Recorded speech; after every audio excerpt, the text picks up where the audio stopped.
Is episode 250, the longest running episodic, whatever it is, we don't know. The Burrell is getting a coffee.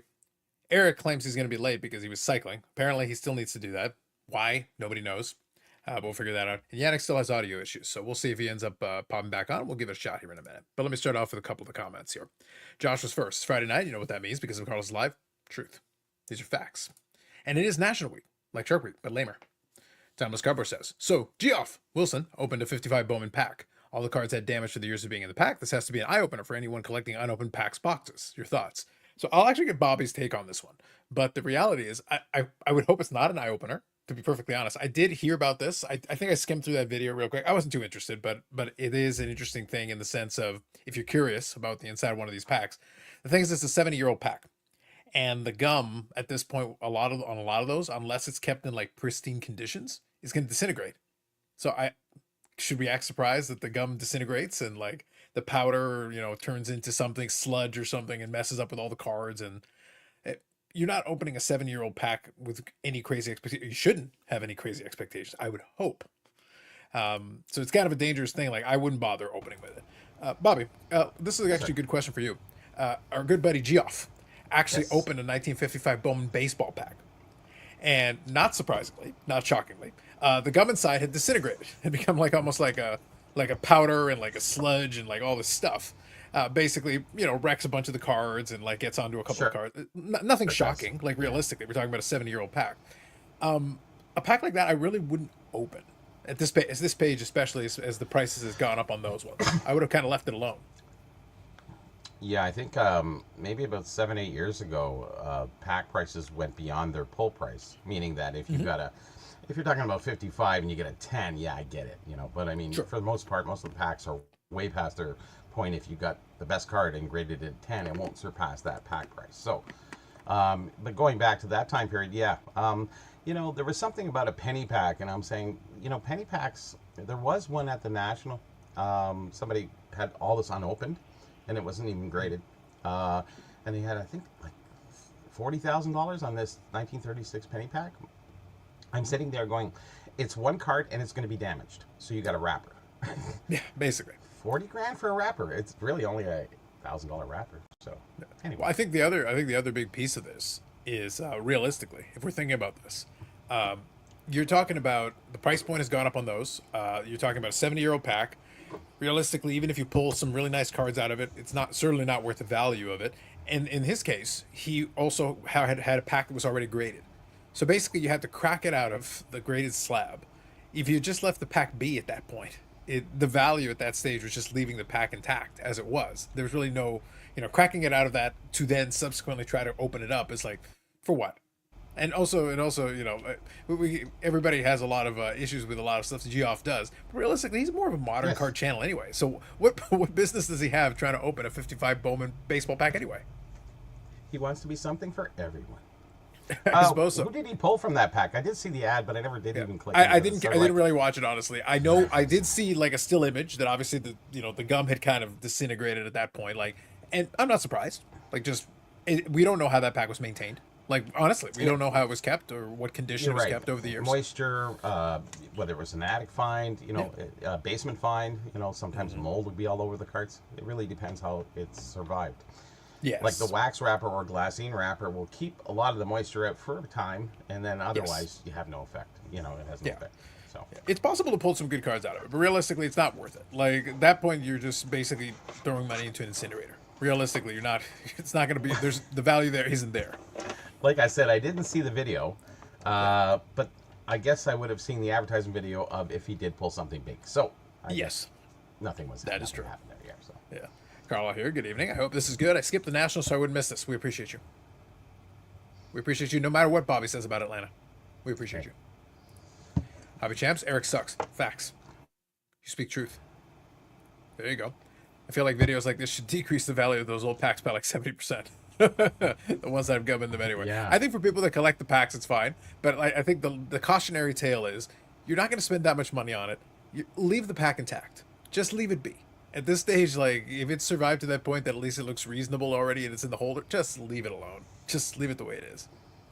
Yeah, for the most part, it's worth more closed than it is open. So correct. Exactly. Pulsey, evening all, and Eric. Listen, we'll give Eric his Where what is for. Eric? What's going on? Eric claims he did another one of those 30-mile bike Cycling? rides or whatever, and I'm sitting there like that. This sounds like a you problem, not us, the rest of us problem. Why does he do these races when he finishes last? I don't know. Listen, my thing, Bobby, Is is he that a talks form about of self-abuse? Is that? Oh, it 100% Should is. we- Like, listen, it explains a lot. It really does. The reality is, he talks about, I was 30 miles on the bike. It's like, well, if you started at 5 in the morning, listen, if after you finish this live, you then get on your bike and go 30 miles, then that's how you do it. Then you'll be done in a reasonable hour, and then none of this is an issue. No. Yeah, it's not like it's not like this thing has been going on for a while. This is 250. This is 250th of these things. It's not like there's been one or two, Bobby. We kind of know what day and time. We kind of got that part figured out. Congratulations. Yes. Thank you. And on National Week, no less. On the week of the National.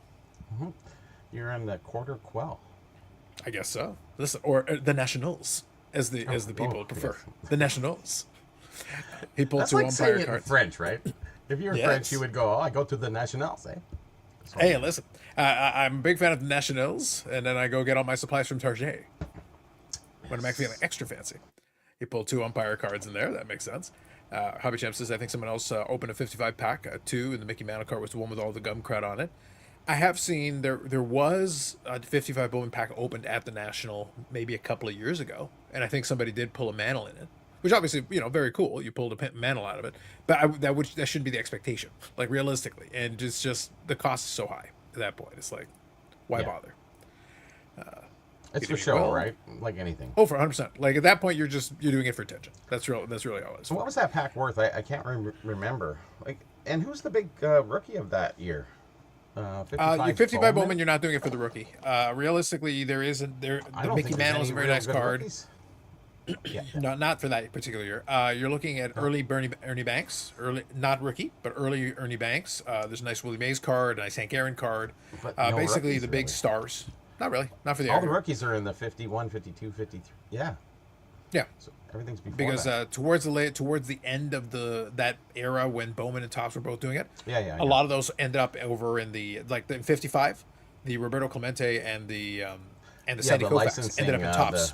the They ended up in signed Topps. players. Sure. Yeah. Exactly. Yep. Will says between fraud and time, zero interest in buying a high-end vintage pack. Come on, Will, embrace the vintage. He didn't eat the gum either. I know. Now you eat the gum. Then you've earned your shamelessness. Do it. Well, we opened vintage packs at the expo since 2006 to 2015. 57, 54, 60s. We would just open a random pack, and it was kind of just fun for us. Some of them actually were really rare. That the wrapper was rarer than probably what you can pull in there. So, but we did get a few nice cards. Yeah.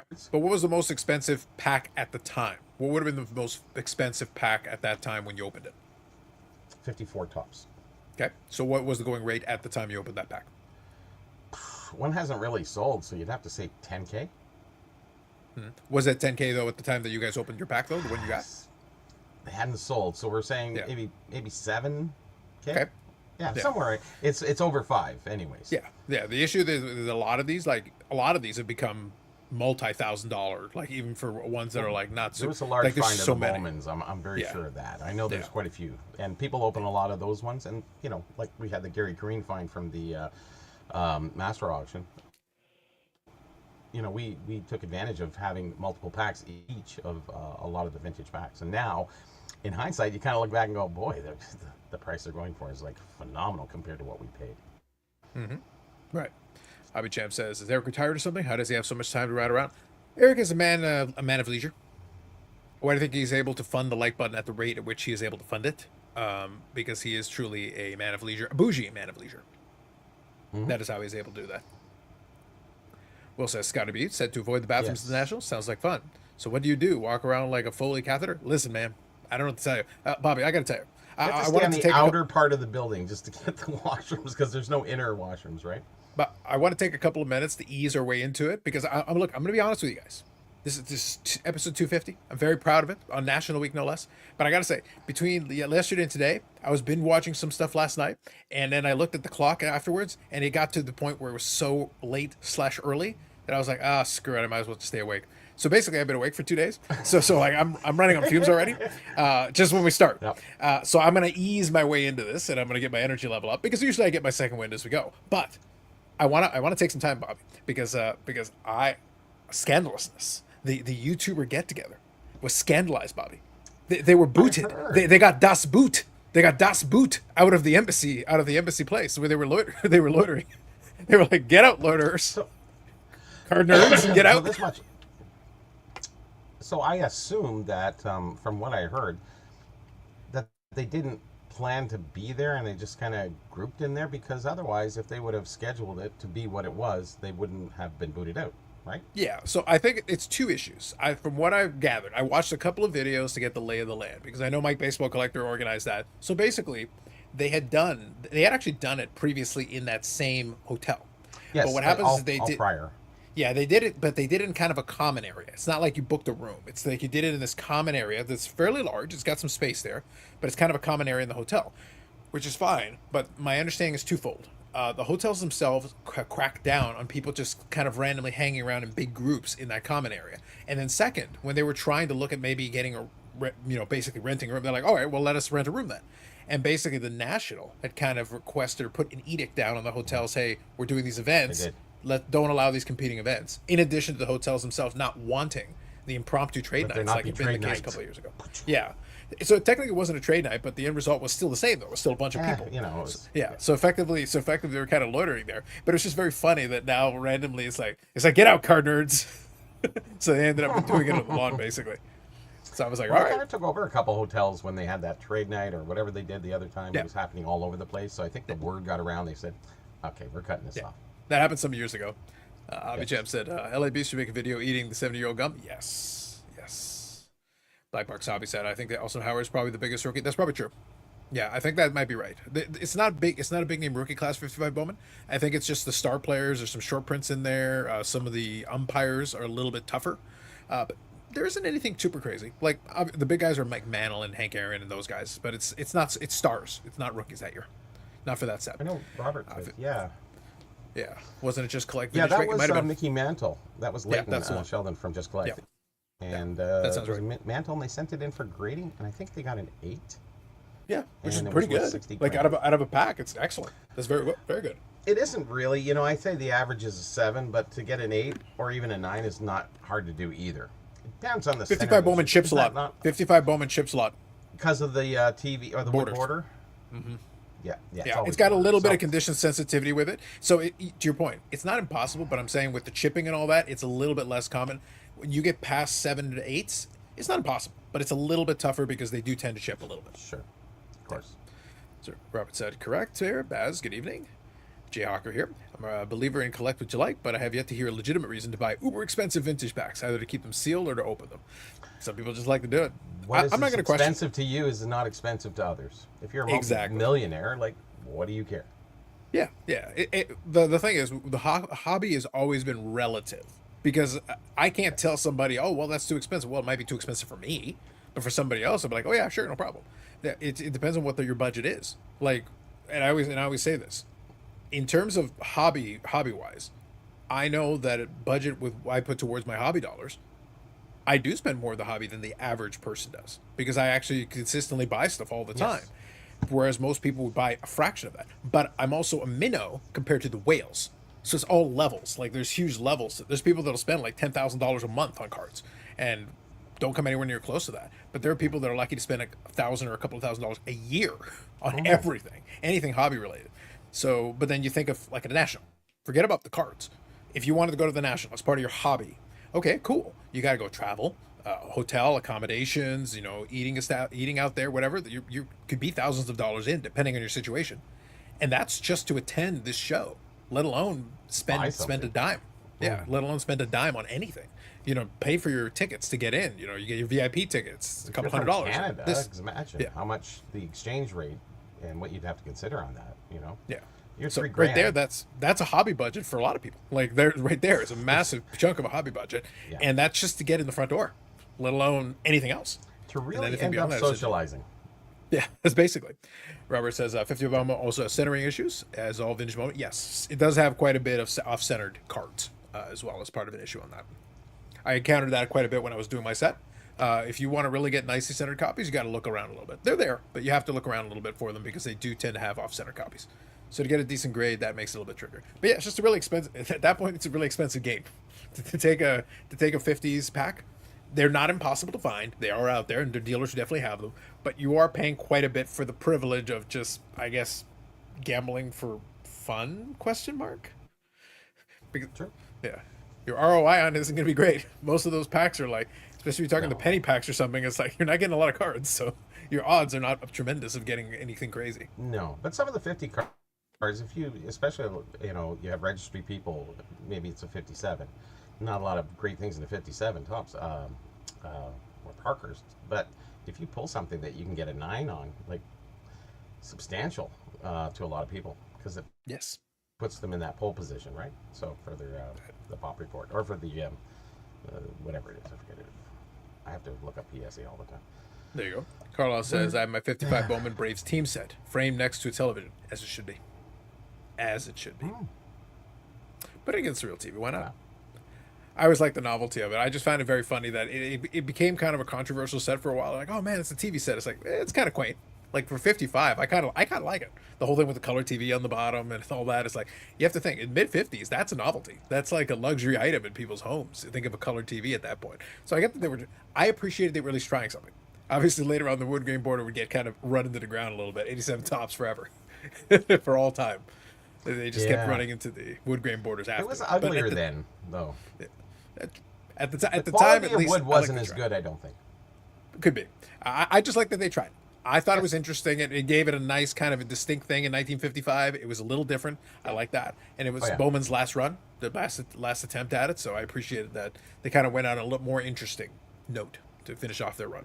Yeah, it's funny. I had a discussion with somebody about tall boys. I'm saying, yeah, well, Tops is on its own. It's a great time to test the tall cards for the first time because what else are you going to buy? Nothing. So kids didn't have really a choice. And same thing with 66, the TV sets. How well did that go over? You have the 50-50 split on both of those. Either people love them or hate them. Those two years for at least hockey. So, But I think it's something new, like you said. Hey, kids haven't got a choice. It's just like, hey, it's TV set. Like it's a facial picture. Well, a lot of the other ones had facial pictures regardless. The sets. So why not put it in a TV set?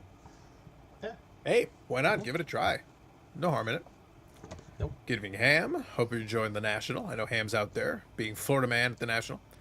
Hobby Champs, I'm surprised they haven't designed the set that looks like a smartphone. Maybe. Soon. Don't give me any ideas, please. See, the thing is, I want to say in the 90s, there was a baseball series where they did do a cell phone design. I think they did. Like, I have to go double check. I think they did one. But wasn't like it flip phones then? It would have been like almost like those Nokia phones. It was like a dial of stats or something like that. I feel like there was one where they did do like a phone-ish design. I think. Don't quote me. I'll see if I can find it. I'll see, but I'm like 90% sure they had one, and I think they. It's the 90s. Anything's possible. Yeah. Well, again, speaking of times when they tried stuff, they actually tried stuff at the time. They're like, hey, what the hell? Let's try it. And Pacific had their own. They own their manufacturing, so Kramer could try all kinds of stuff. He was like, yeah, let's try it. We got this fancy foil. Try it. Throw it on there. Throw it on a card. Let's see how it looks. And they would try stuff like that just to see. Just 1455. Give video a like. Good evening. Carlos says they did do phone cards. I was pretty sure. Exactly. I thought so. All right, Yannick, if you're good, give me a thumbs up. We can try. Looks like Yannick's using his laptop. Let's see how this goes. All right, Yannick, let's see how you're doing. We're using the laptop this time. Uh-oh. All right, you sound pretty loud. You sound all right? You're loud. Yeah. All right, why don't you talk for us again? You're perfect. 1, 2, 3, Le Big Mac. What's up? The Big Mac. I think that's good, actually. I think you're good now. Fuck. Plus, he's got his drink, so bonus. The laptop out, everything out. I'm at the cabin, everyone, so. No. The cabin. That's what it It's looks his like. house. I'm in my kitchen. It's my house. So. Yeah, it's La House. I like that. The house, yes. It's Le House. Ham says safe. Nice. Very good. Very good. Yeah, I was watching. I was getting caught up a little bit. I got to be honest, Bobby. I did watch some of the national vlogs, so I totally did. But I was also binge watching Person of Interest I just started getting down the rabbit hole of watching it. It had 5 seasons, so I was watching a crap. I was like, I got kind of Oh, distracted. person of interest. Oh, with what's his name? I always wondered about that. I actually thought it Good was show? pretty decent. I enjoyed it. I got kind of in, especially once it got It's a smart-minded show. Yeah, it's very. once it got into its rhythm. I actually appreciated it. Like they found little twists and turns into it, and they appreciated that they paid off a lot of the story arcs. All the characters got their arc, and then some of them would pop back up. But then eventually, by the time the show was over, they did wrap up a lot of the characters' Finished it. arcs. Cool. So I was like, Okay, good, that's good. good. As long as you at least wrap. I don't up like the when arcs they for leave these it guys. open. Yeah. Hey, my Cam, stop flipping Steve's protein drinks because he's going to be pretty upset. I've been following those It is guys a true. lot. Quite interesting and funny. There you go. Steve's so much on protein. I don't know what his thing about protein is. Jeez. Hey, listen, man, that was also he also went to it was like the Planet Fitness or whatever. Yeah, they had he like did. the Yeah. gym there. He then brought Ham It with was a him. 2-second Go one. do a Yeah. little workout. Protein. He's funny. Pretty much. though. I enjoy his content for that. That's always good. Hey, listen, Yes. we appreciate the content. Works out. Why not? Well, you got Dustin, Ham, and Steve. It's like, that's three of a kind there. There you go. Very interesting.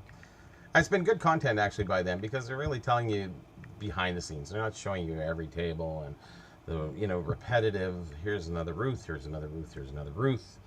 So they did change it up a little bit. Steve did do, what did he buy? One of those packs? What was it? The new pack? Yeah, from he Jeff got one of the Geoff Wilson repacks. So here's 300. I'll get a $120 card and we'll sell it back to them and then we'll go. Okie dokie. Hey, listen, for the content, I appreciate that he tried it. Oh, it's worth the content, I think. Yeah, like totally. Like, give it a shot. Whatever. Like, you can't realistically expect anything crazy. You just can't. So it's like, at that point, it's just content. Upper Deck CD-ROM cards from the late 90s. Yes, the Power Deck. That Upper Deck Power Deck. That was a big one. Did they advertise that though?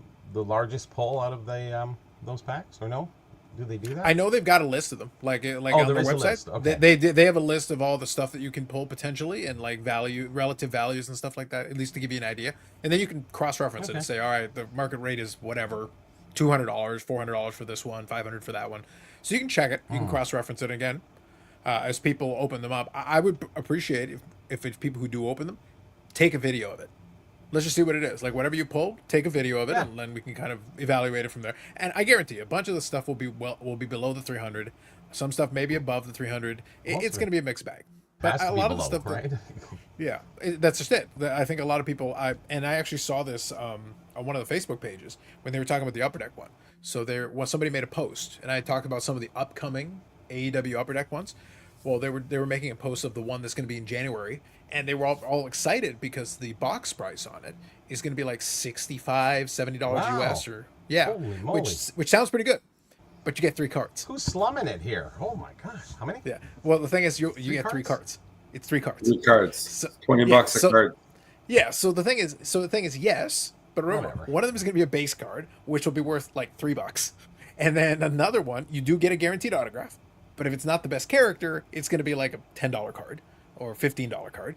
And then depending what the third one is, like a parallel or whatever, that might be. So they're sitting there like, oh man, this might be like, we might get, pretty good ROI. I'm like, the market tends to adjust. When a box price is really high, people will start off with really high prices because they're trying to make up for the fact the box is so expensive. You say, oh, but like a $60 box isn't too bad. I agree with you. It's not too bad, especially compared to what a lot of boxes cost today. It's not bad. But you're only getting 3 cards. And one of them is a base card. So again, people don't put a ton of value in the base. So just assume Reminds me that of Tim Hortons. you're You gotta- really trying to get your value out of 2 cards realistically. So like you're hoping that the pulls on the 2 cards are pretty much just going to have to do the heavy lifting for you. La Maison, that's right. I know there's a set with LP records on it. That is true as well. Yeah, they did do an LP record design. I know there's a Michael Jordan with that one, like a record vinyl motif. Also, says a Geoff Wilson repack. Sounds like a true winner. Yes. Save the hobby, Will. It saved the hobby. What Hobby is was with ruined. that? And he's just selling all the crap that he bought. I'm surprised. I'd like to pull a Will Greer PSA 10. I'd love it. I'd keep it forever. I I'd actually have a video by itself on that. Me pulling the Will Greer. Remember, it's a great investment. That's I at that time. think any Will Greer cards, he should sign the slab. Geoff Wilson Oh, that should would sign even be the better. slab. Yes. Yes. I like that. Lean into it, man. Lean into it. He's Yes. public. You can get his autograph. He's Yeah, not just- charging yet. Yeah, but I'm saying put it in the repack already signed. Like if you get the Will Greer, it's signed. Put it on Uh-huh. It has to be. there. You got it. You got to do it. Oh, there's some in there because he bought a lot. Yep. And he couldn't sell them for jack, so There you go. it's a great way to get rid of your stock. Yeah, GF Facts should be called the ShamWows. Listen, we appreciate a good ShamWow. ShamWow's legit, man. Don't be disrespecting the ShamWow. We love us a ShamWow. Yeah, I think he's getting some reverb or something. Yeah, it sounds like a really powerful air conditioner. Like it's probably blowing air towards the microphone. Oh, I guess. Yeah, that's what it sounds to me. That's what it sounded like to me. Baz said, I heard for the best pull from the packs was a Sparkle Brady. Don't know the value. Seems underwhelming. Yeah, a lot of those repacks are going to be. Like, realistically. I don't care who makes the repack. You know, Geoff is a fun one to make fun of because he sets himself up for it. Look, if he just made it, I'll be honest with you. He's going to get pushed back no matter what. We guarantee this. However, if the man would just say, hey, we saw some of the things that we don't like about repacks. We decided to make our own. Here are the things that we're doing that we think should be the norm. Just present it like the way I'm just doing it right now. There are certain things we don't like about the way repacks are done. We're going to do it like this. We're going to provide you the list. You can check it out on the website and blah, blah, blah, and whatever. Okay, fine, go ahead. But if that's all you did, people would still complain. But Bobby, it would be like minuscule compared to we're going to save the hobby. It's like the oversell is what makes it worse. It's like you're not saving the hobby. No one cares. Yeah, so it's like if you're saving the hobby's already dead. The patient is dead, sir. Leave it alone. Jeff Wilson, champion of the hobby. Yes. I was like the slap chop. Yes. I used to have the little video for the slap chop though. That was always fun for me. I used to have that one. Yeah, I would literally play the little clip of the slap chop thing, because it was when I was poking fun at all the commercials that people were putting in all the ads. Yeah, I don't have it on this. I don't have it set up on this one, but in the media assets. But I used to have the little clip of the slap chop. That was always a fun one. All right, I'm just gonna do a little test here. Hang on 1 second. Okay, so it's not too bad. So Yannick, whenever you want to talk, just unmute yourself. Just mute yourself in the meantime, though, because we can hear like I think air conditioner or something. But right now you're good. But when you want to say something, go for it. You can talk. It's not that bad, but it consistently, yeah. Yeah. Right now we're okay. Carlos says I couldn't pull the trigger, but I thought very seriously about attending the Braves-Reds game at Bristol tomorrow. Gotcha. All right. I think Will Greer works at Dairy Queen right now. Hey, listen, he's a step ahead of the Chosen Rosen. He's MIA. We don't know where he is. We're still looking out for him. He's on a milk carton somewhere. Rumor has it it's the most attended MLB game in history. Interesting. Now, one thing I will say, quick side note, because we'll talk more about it as we go, because we may, I'm not promising anything yet because they gotta, get themselves situated. We may have a couple of folks that were at the National that may pop in to say hello and give us a little bit of the background. So I think that'd be kind of fun to let us know from their perspective on the ground. That'd be kind of good to hear from them directly. I will say though, my observation from the ones that I did get a chance to, I skimmed through a couple of ones quickly. It did look very busy. Like for the Wednesday and the Thursday, it definitely, even the VIP night, it felt like it was getting kind of full. And then as we get into like the Thursday and like some of the vlogs for today, it's feeling pretty full. And we're getting into the Friday and the Saturday. Very interesting. Now I'm gonna be curious. I'm gonna be looking at that one. Saturday will be very, very busy. Yeah, I think it's already feeling like it's getting really, really busy and full. Like I just watched Neo kind of walk, and he was bobbing and weaving. He was doing like a couple of Barry Sanders moves to get around some people because they're in the way. Like he's trying to like maneuver his way around, and like the people are like on the side of the aisles, and then people all over. A massive humanity. That linebacker body he has of his. So. He's got to go for it. He's got to lean in. He's got to lean into the shoulders. Lean forward. Go for it. Hobby Champ says, this is for Carlos. Did you see Flippin' Steve take a pot shot at Jeremy Lee during last week's live? Scandalous. As a man of peace, I can't. Bobby, as a man of peace, I cannot. I am shocked. I am mortified. It was an abomination. Yes. I can only think of one thing. Like, honestly, when I think of this, Hobby Champs.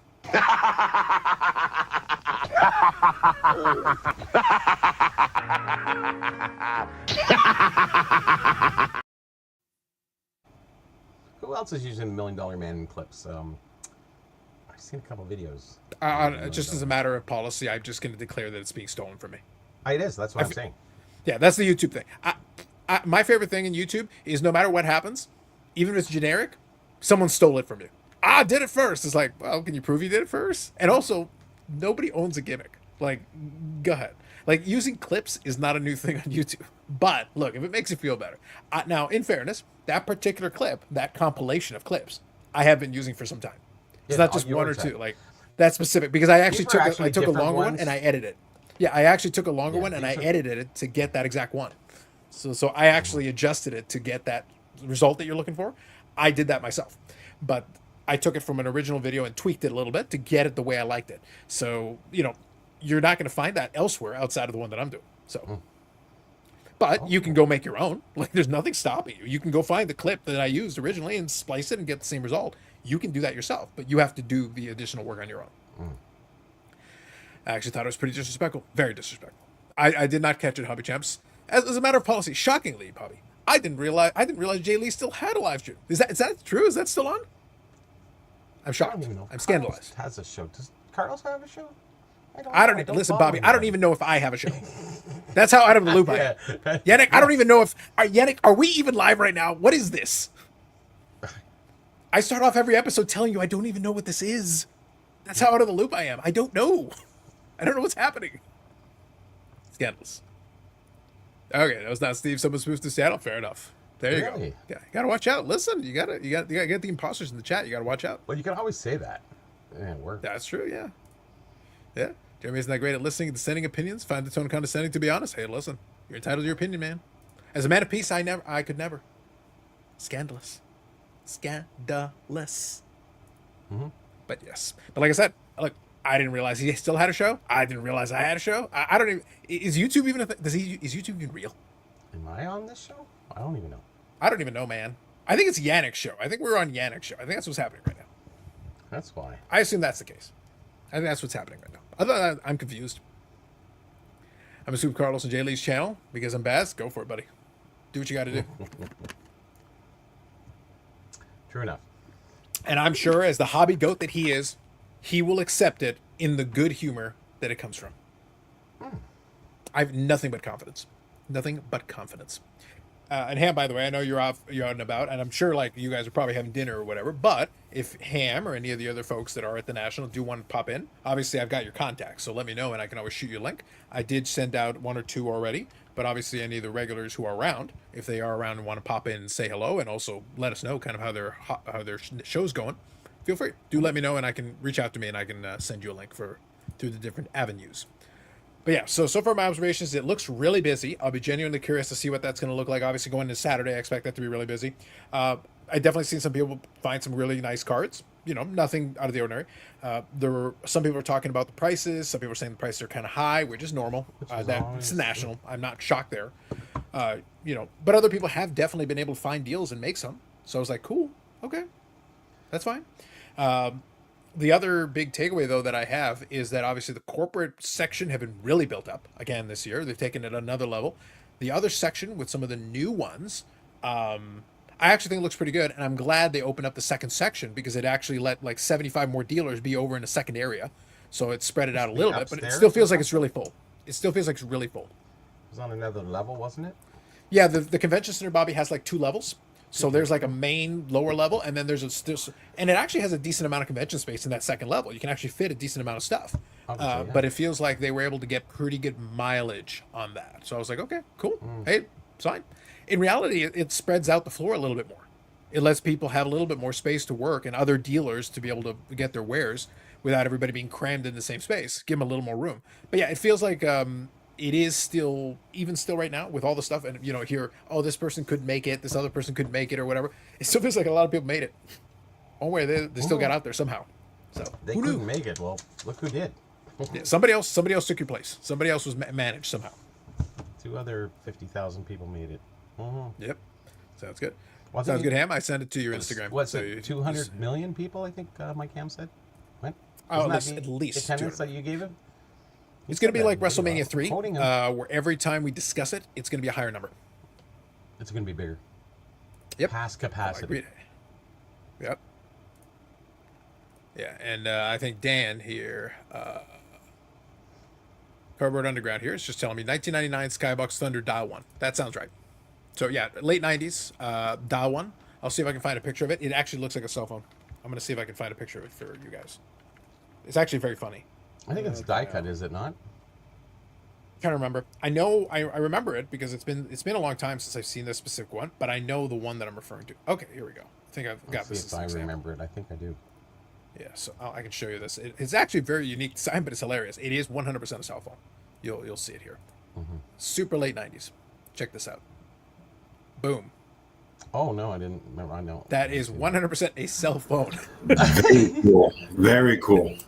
Yeah, it's an old school cell phone. Like, if you got to think, 1999, right? Like, it fits the time period. This is accurate. We did not have iPhones yet. Like, this is pre iPhone. This is all that. But it is a cell phone. It is an insert based on a cell phone.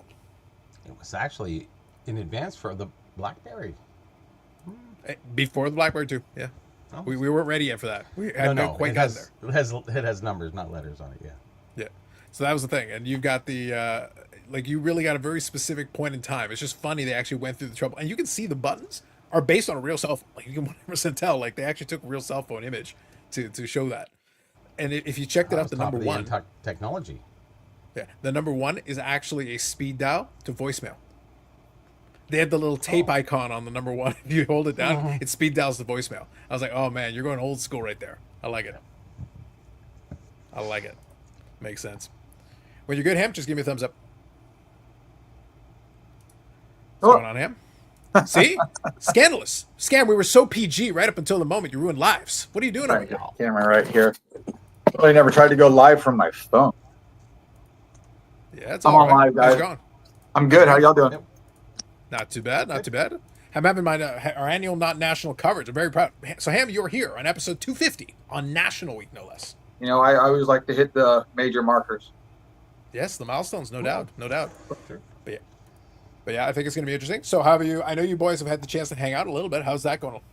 It's going great.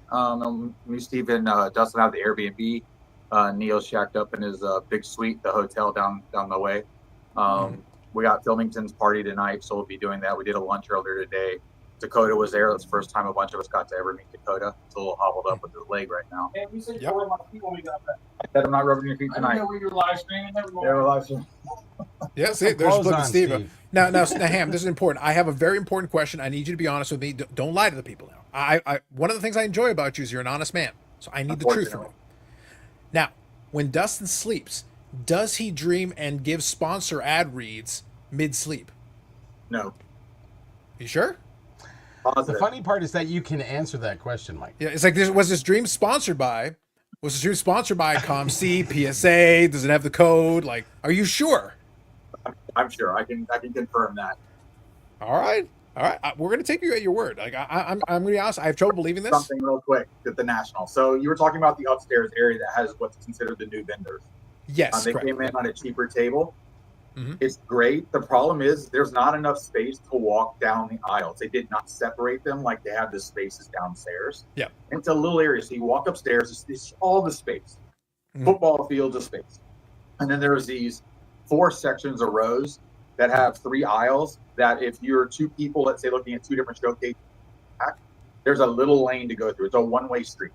And of course, there's more than enough people to clog that up. And you can't look at anything because everybody's trying to get by and you can't get anywhere. So they did a really poor job on that. Everybody's Why didn't they utilize the space then? Very good question. I don't know why. Well, you 'cause said next football year, that's fields of supposed to be- space, and then you're talking about single aisles. But next year, that's supposed to be a bigger area with even more vendors. They're going to use that space, but for some reason, Okay. I talked to somebody and they said the reasoning was they didn't want them to feel like or have the vendors downstairs feel like the people upstairs were getting a better deal. So they're giving them less space to Cheaper. walk through. I don't get it. I don't think. Yeah, cheaper I boots. think there's a happy medium there. I feel like you can give people enough room to at least be able to maneuver around a little bit. I don't think cramming them into a small space when you've got enough room, I think is a bad use of space. Yeah, It's so like the that- Expo Hall 3. Yeah, that's the biggest problem with upstairs. Otherwise, upstairs is actually really good. Okay. That's the introductory guys to get the show for next year, so they have to set up there first. Okay. Oh, I like you have that. to That sounds good. pre-qualify. Hmm. Yeah. Let me read a couple comments here. The one guy was like, "Listen, we got a table. We're kind of just up here." So that was literally the response I got. Okay. That Sounds good. sounds good. Hobby Champs here says, "Did you see Ham's comment?" Yes, I did. I did check that out. Steve is being framed. It's unacceptable. Truly unacceptable. Yeah, we Turkey discussed that. cards here. It's funny because when that got brought up with Jeremy, Steve's like, I was at work. I don't know what you're talking about. Because even other people in the comments was like, damn, that was kind of rough. I mean, Jeremy did a good job of he pulled this thing up on the screen too. And he's just like, okay, if you feel that way, and just kind of moved on. They didn't blow up about it or anything. But it was definitely very interesting here. It is true. Turkey Cards here says, I'm still curious about the power trip by the National, forcing out the YouTube get-together. How can they dictate what happens in the hotel they don't own? So I don't think they can dictate what happens in a hotel. However, if they're partnered with these hotels, they can ask them to do certain things because they can say, hey, we're running events, and like, hey, don't do that. They told them to get out. If you did not stay at the hotel, you could not be at the bar. So everybody was outside in like the grassy area underneath the tree instead of being inside. No, Ham, I was touching on this earlier. I was just saying it's those loitering card folks, those card nerds, loitering, hanging around, just in the foyer, in the main areas, clogging up all the arteries of the hotel. It's scandalous, Ham. And then they had to have outdoor pizza. They had themselves a picnic out on the front lawn. It's basically craziness. Yeah. For the last couple of days outside of today, we had off and on rain as well. So at least it wasn't raining that night. The previous night it wasn't just getting rain. But it's just other than that, like the show has been a lot of fun for us. It's super busy. I don't know if you saw the video that posted at the time that looked like it was literally a half a mile or more long, and it wasn't single file either. It was 3 or 4 people on. The line does move when it opens, but it's so long it can take an hour before the guy in the back gets in the door at the beginning. Yeah. So question for you: is there 200 million people there? It feels like it. Yeah. So my question though was going to be, did you attend the last Chicago one? Because there's Cleveland and the Chicago one, and I did the Cleveland. Okay, so on the couple of days you've been there so far, are they like ahead of like the attendance wise already? Feels like it's already surpassed that so far. Yep, without a problem. Okay, gotcha. We'll keep an eye on that through the rest of the weekend. That can be interesting. CC here says, "Good evening, gents. Ham, great videos you're putting out at the National. Great job. Yes, I do. I'll co-sign that. I'll recommend it. I think you do a real. So look, in the spirit of it, I got to be fair. So I'm going to be nice. I think you do a really good job though scanning the tables because obviously a lot of people do that.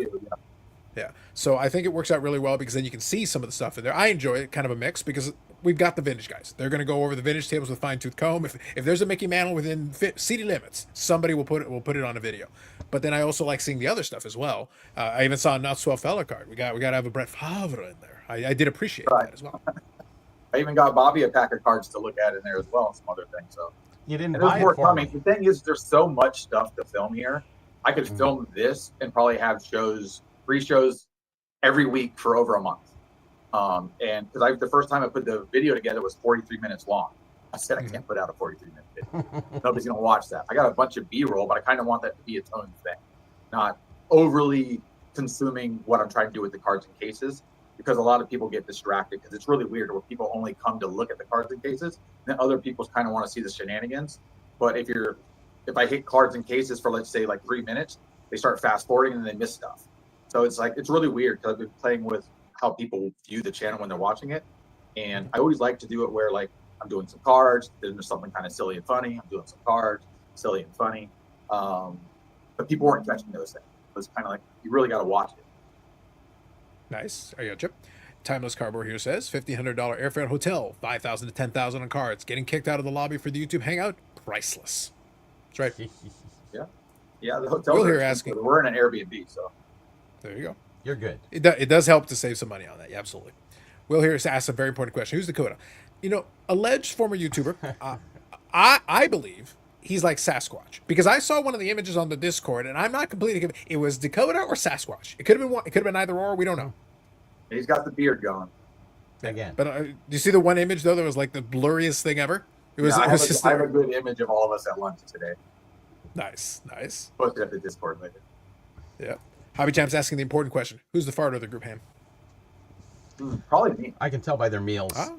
Yeah. All right. I eat a lot. I don't know because Steve's on a lot of protein right now. And Bobby was commenting on this. So like, is Steve trying to get jacked? Is he trying to get pumped so that he can beat up people at the casino? What's going on? You just want to get healthier, getting older in life. You want to take care of yourself, so you hit the gym. All right. Steve I trying to get swole. He hits the gym. So I see what's going on. He's like the Hulkster now. Well, not now. but just for now. Yeah. Black Box here says, has Ham found any more ballroom dancing trophies in the National? That's a valid question. Oh, I know I yes. still have them all. I have them all. They don't get it. Didn't you bring them to the National to sell? No, that was King Golden would probably attack me to try and make sure it goes to his auctions. I don't need that attention. Or maybe Big Did Dry would have, yeah. Oh, that's another thing. Yeah, we did see. So on obviously the walkthroughs. Obviously, a lot of people are doing the walkthroughs of National. That's pretty standard. But Neo did his with the camera he's got. It's actually pretty good. Although I did enjoy his Barry Sanders moves as he's trying to like bypass Yeah, all those. there are certain parts of the show you literally it's a little annoying to walk through, a little annoying to get to a table at times, and you can just go to a different section and. So it's really where you're at. Obviously, you're going to be near the main tops area, Panini. You know, those places just always have a line, like every day, all day long, line. Big Bry, we sold some cards to him. His line is nonstop. I think, man, it's just pumping cash out nonstop. Wow. Nice. All day long. So he never really did announce what he was going to be doing. Do you think his... Well, Bobby, he Buying of flat out cards? said, Bobby, in no less than the chat of the Because I'm Carlos live stream, Big Bry promised he's going to spend $5 million to the National. Yeah, and he's doing That's what he announced. He announced he's going to spend $5 million on what? Lord knows. But he said he's going to spend $5 million. Well, Steve and I were sitting there in line, and two guys pull up like in the Brinks truck type stuff with huge bags of just money, just cash. Yeah. To like drop Really? off. And he has two giant safes behind him that are also in his set. See, Ham, it would make me happy though if Brian Gray actually was like, buying the usual stuff, but also like, no, I'm committed to spending the $5 million. And you just roll in with like a tractor trailer of 91 Fleer.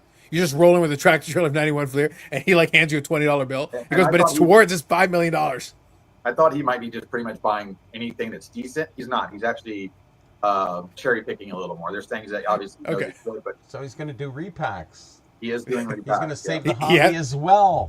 He's done it before though. He talked about this. He's done repacks for years, so it's not like it's a new thing for him. Like, sure, why not? I guess so. Well, I mean, in Carlos' chat too, he said he was going to spend $5 million.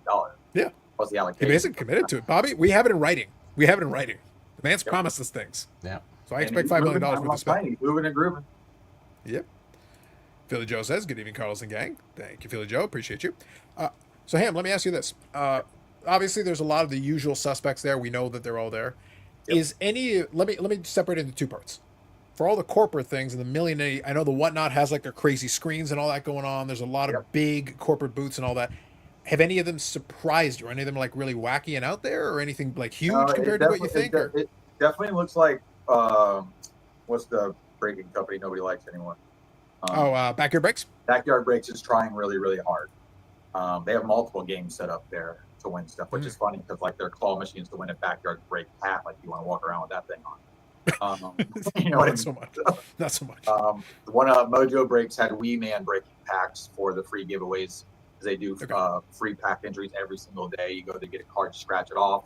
When you open that product, you get that team. So any hits that happen, you get those cards, and it's free. Well, that's Of course, not I'm bad gonna suck up for the considering he used t-shirts to and stuff. steal stuff. And yeah, anyways, go ahead. Any crazy good giveaways? I know you're really into catching those. Anything interesting to catch your eye? The trade night was a little bit messy. They weren't sure how they were giving stuff away originally. They had a lot of other vendors in there giving stuff away. And that was a little weird. I walked around the room live, kind of was asking what was going on. I always love to do that, just to get point across. But a lot of people didn't know what they were doing. Even the vendors that were on the edge, which that was new this year, where they had other vendors in the place doing giveaways as well, or walking up to tables to drop something off at a free giveaway, or how to enter to win a Zion case. I gave 100 Zion cases away last night. Okay. Trade night. He who has the best gimmick wins?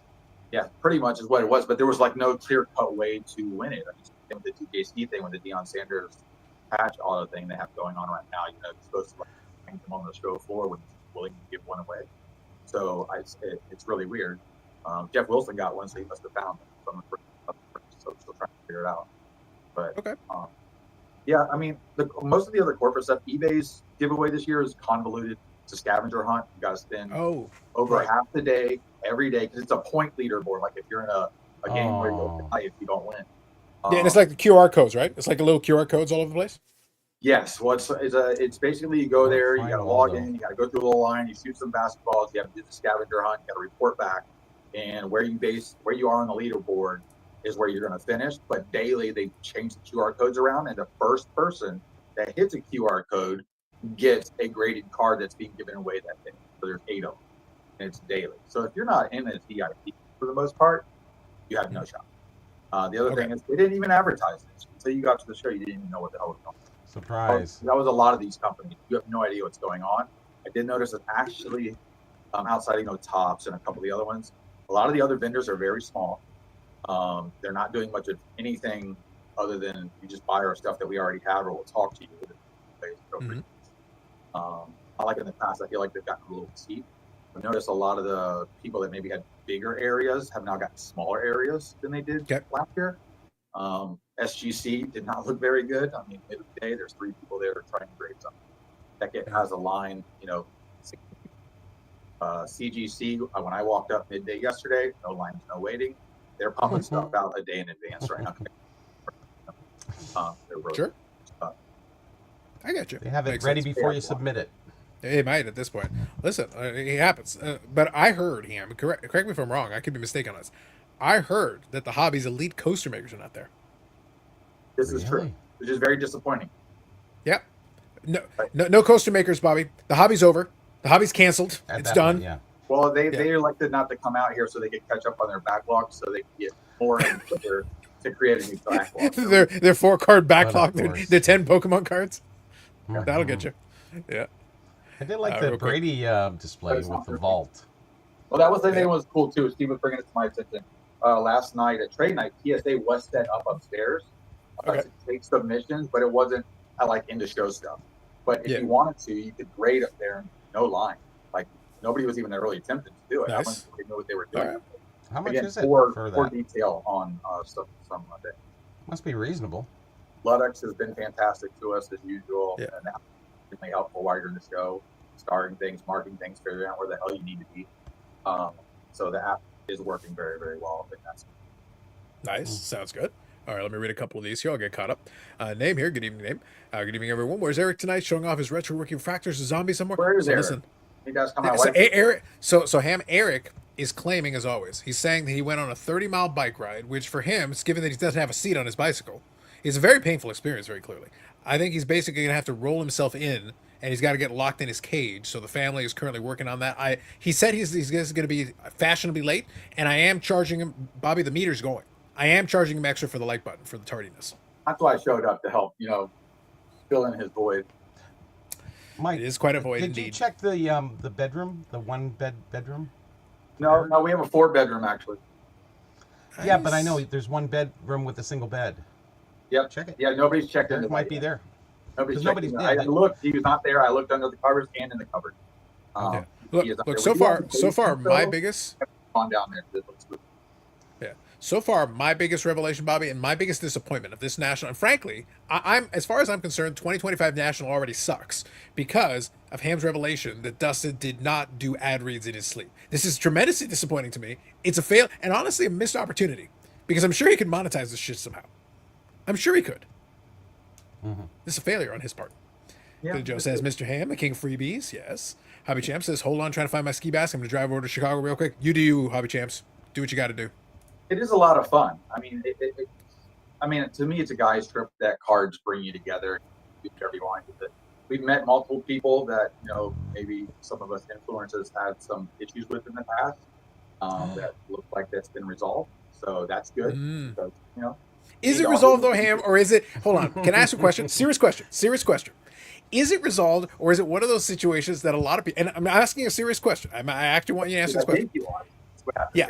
So what I want to know is it a situation where they're getting along now, or is it a situation where they're getting along right now because they're in person, and a lot of people won't say anything to your face, and then as soon as they're back behind the wall, then all of a sudden that's always a big possibility. But yes. There have been people that have been in space that other people have been talked about, potentially unjustly so, that they didn't know that person and the assumption was correct.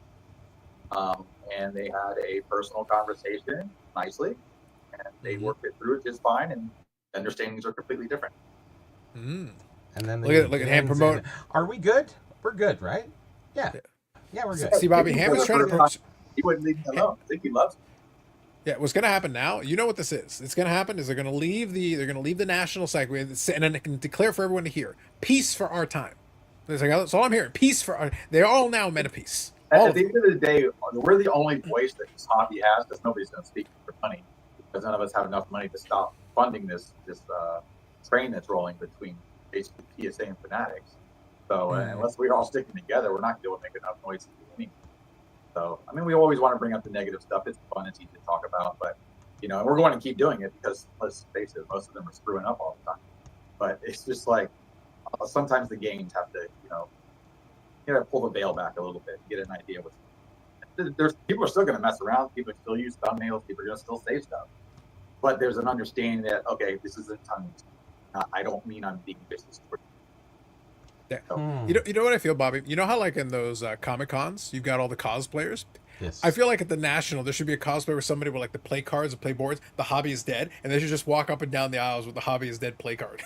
Yeah, that'd be amazing. Dress up thing and dress up like other influencers. Yes. Yeah. Mm-hmm. Yeah. Just imagine, you could have the Geoff Wilson cosplayer, and he just starts walking up and down the aisles going, hello, and until finally somebody just punches him. It's like, that's it, we're done. Like it'd be like the word hello, but like the Batman symbol when they punch something. Yes. Mm-hmm. Exactly. I'm envisioning it right now. I'm envisioning it. Philly Joe saw Flippin' Steve meandering around. Looks like he's hungry. Maybe he is. See, this is what I'm talking about. Him right here. Here he is. Here's Dustin right here. And like this is what should be happening in his He's sleep. one room over. I know. I know. How watching while you're. That's what I'm saying. Listen, I'll tell you this: all of our feet and our legs hurt. I mean, we got there at 8:30. We got back here literally just after your show started. Right. Treat you some pizza over at Grimaldi's, and then we have Phil's thing to go to. That basically is starting in 2 minutes at the Tiki Bar. And yes. I don't know how long that's going to last. So, listen, at the Tiki Bar or whatever, like for Filmington, that's beyond excitement right there. That right there is party all night. Probably been there the whole time. So, listen, he goes, "What time? Filmington was probably like, what time does this open? I gotta sample the drinks." Well, we had to move. Or they had to move it for some reason. Probably because originally it was supposed to be at the Lowe's and everybody got kicked out of there yesterday. So they're like, "Oh, let's take this somewhere." Oh yeah. I was gonna say, is the national conspiracy messing with Filmington's gathering too? I don't know, but I mean, at this point, these hotels know that this group of people are coming. You're going to expect what you're going to expect, and you can only control so much of it. But again, kicking everybody out, they lose money in that situation. Maybe they can't physically handle it, but. What's he saying? I can't even read the chat, so anything. Yeah. This is just for Dustin. Now this you know what Dustin, it's like Dustin for me responded when to I'm it. in the garage. Now I get it, Bobby. Yeah. It's like no, that was a question for Dustin, and then Dustin responded to it. I'm just showing it for everybody else in the chat just to see that. Gotcha. It's all good. So Dustin though is saying, well, Hamstrom sounds a little haunted. He's talking to himself in there. See, he's accusing you of doing the ad reads. Listen, Dustin, we don't need to talk about the screaming lady. They don't need to know about that. oh Wow. Oh. Mm-hmm. The police were involved too. Same time. Is it so? Ham, are these stories in the what's it called, off-centered Patreon? It's like beyond the Patreon paywall. Then you get the after show. We can start a Patreon probably with the chat prior to the show going on and the chat after the show goes off. The extended and pre-extended replays. Even on sometimes when we get off, we still chat. Well, I joke with Eric. I joke with Eric and Bobbles, where I said because sometimes we'll BS for like half an hour, 45 minutes before we actually hit record on the podcast episode. But the thing is, sometimes some of that conversation is more entertaining than what we end up doing on the podcast. I should just put that behind the record. It's like you guys get the uncut version. You get the pre and post show. Here you go. That's it. Yeah. That's where Eric gets himself in even more trouble than he already gets himself into. It's like, yep. That's going off on all kinds of things. Makes sense. Now, so you brought it up though. Obviously, you're gonna get your steps in. If you're doing the national, you're on the floor. Are you one of those guys though that's on the shore for a lot of the hours? Do you take breaks in between? Like, what's the situation with where you are with the Airbnb? Do you just stay there? I don't even sit down. I'm upright the whole time. Me too. Yeah, I mean, Flippin' Steve came back. Like last night, I sat down to just charge my phone before trade night. And getting up was like straight old man. I needed something to hold on to climb out of the damn ground. So my knees did not want to bend. So we got an important question here. Now, Flippin' Steve here in the chat. Good evening, Steve.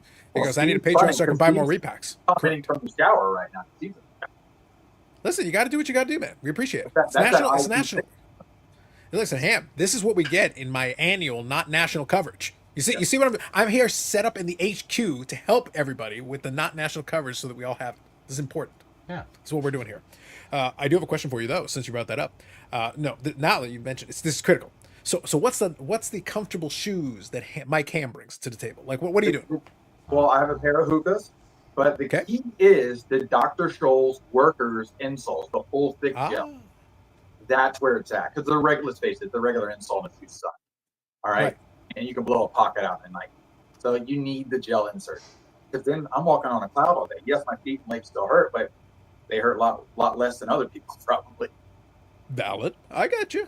Listen. It's become a cliche, but it is true. You're walking around for hours. You need some help. Like, what are we gonna do here? I don't know what to say. The floor out there has no padding, so it's like you're walking on concrete. It is, yeah, 100%. Wasn't there carpet down before? No padding. That convention center. No. Yeah, if it is, it's usually carpet on concrete. Yes. Yeah. Yes, of course. Yeah. At that point, it's glorified AstroTurf. Like, you're not getting any protection from that. That's like the trough where the Rays used to play. Absolutely. Yeah. Dustin here says 3 live viewers and guests from one dwelling. That's commitment. Hey, listen, we appreciate it. For the content gods, Dustin, for the content gods. I even aired your shameless ad. That's how nice I'm being. Like right now, because Ham's here doing yeoman's work for all y'all. I put in the ad for you. See? There you go. I still haven't gotten a check in the mail. Yeah. All he's got his code. You can get your PSA shipping and all that stuff. There you go, Dustin. You're welcome. You're welcome. Just saying. I'm going to get a slab magnet. Listen, you got to do what you got to do, buddy. I'm not going to knock anybody for having ads. I will make fun of it. Like, let's be honest, I will make fun of it. It's fun to do, but I'm not going to knock it. Like, if somebody's willing to, like, offer to basically put a little ad there somewhere on there, and they throw you a couple of bucks that basically offsets. StreamYard, if you actually pay for it, it costs a couple of bucks. All I want from this channel is that it pays me back. On my channel, I'm happy. We like for free, and I like to get paid. So I mean, let's do it. Yeah, my goal number one, Ham, 100% truthful. My goal number one was I just wanted enough AdSense so that it paid for the StreamYard. If I got enough so that it paid for the StreamYard, so I'm not going out of pocket, I'm already ahead of the game. That's fine by me. Well, that and every once in a while you get some boxes thrown your way, don't you? I don't. No, I think I've been a little too critical on a couple. I'm like, if I was a little nicer about the products, maybe. Like I've joked with them a bunch of times. Like, listen, I at least know the product. I will review the product for you if you like. But it's like, yeah, Carlos, we heard. I literally, this is the feedback I've got. Yeah, but Carlos, we've heard some of the comments you've done. It's like, what do you want from me, man? Yeah, damn the truth. Damn the truth. Why doesn't Steve fractionalize the Jeff Wilson packs? There's only one card in it, Bobby. Only one card. How much fractionalization are you going to do? I'm just saying. Hey, listen, if you want to do a fundraiser here to raise enough money to buy one, I'll buy one tomorrow if you can get enough money donated to the channel today from, what are those things called where people send us money? Oh, they're like the super chats? The super chats, yeah. We got to raise $299 to get one. So we got to do more because YouTube takes like a 30% cut. It's like something like it that. feels like 50%. It is like 30%. It's like a 30% cut. That's yeah, crazy. It's ridiculous. So like whatever the super chat is, like so say it's $1, it's actually 70 cents or whatever. It's like that. And then the government wants them too later. Correct. So. Yeah. So realistic, it's not. It's almost cut it in half. Almost cut it in half. That's probably closer to the truth. They give you 20, you get 10. Yeah. So I was going to say though. So obviously, in the same vein, is obviously you went out there and you're looking for some stuff. So when you're going out there though, are you looking for anything in particular, or you got stuff you were looking out for? Rare, weird, different stuff. I'm looking for stuff that you don't see very often. Okay. Stuff that just appeals to me. I mean, obviously, like Tampa Bay stuff. A lot of that stuff doesn't. Everything here is a big card for the most part because this is when the whales come out to play. At the end of the day, everybody that I talked to about vintage, overpriced. Not the modern craft, it's the vintage stuff. That's overpriced. Everybody thinks they have the best one. There's a guy at the next table with the same 4 favors. Guy with the 52 panels. It's just makes things feel not rare too. Something that should be rare doesn't feel rare because you can literally find 10, 30, 40 of them at the show that you supposedly can never see. Plus, if anything's on eBay, it's always there and available. So, if you, like for instance, I don't know if you saw the card I bought with the Tina Davis and Rosie O'Donnell duel. Okay. That was that 30. It was a Leaf one, I assume? Yeah, it was a Leaf one. Okay, yeah, Leaf metal. Yep. Okay. Yeah, so a League of Their Own, basically, a League of Their Own duel. So it's a 1 of 1. It's colored like it's got the gold super fractor swirl on it. Yeah. Can't even find a second one of a different number. At least good for all 1 of 1s, 1 of 2s, 1 of 5, 10. I can't find it, and it's on card, not sticker, which is usually super fun as well. Okay, that's nice. I saw that, and I don't usually just buy something. But I have learned this at the National. When you're there first day on Wednesday, if you see something that you like, because the moment you walk away and come back, it's gone.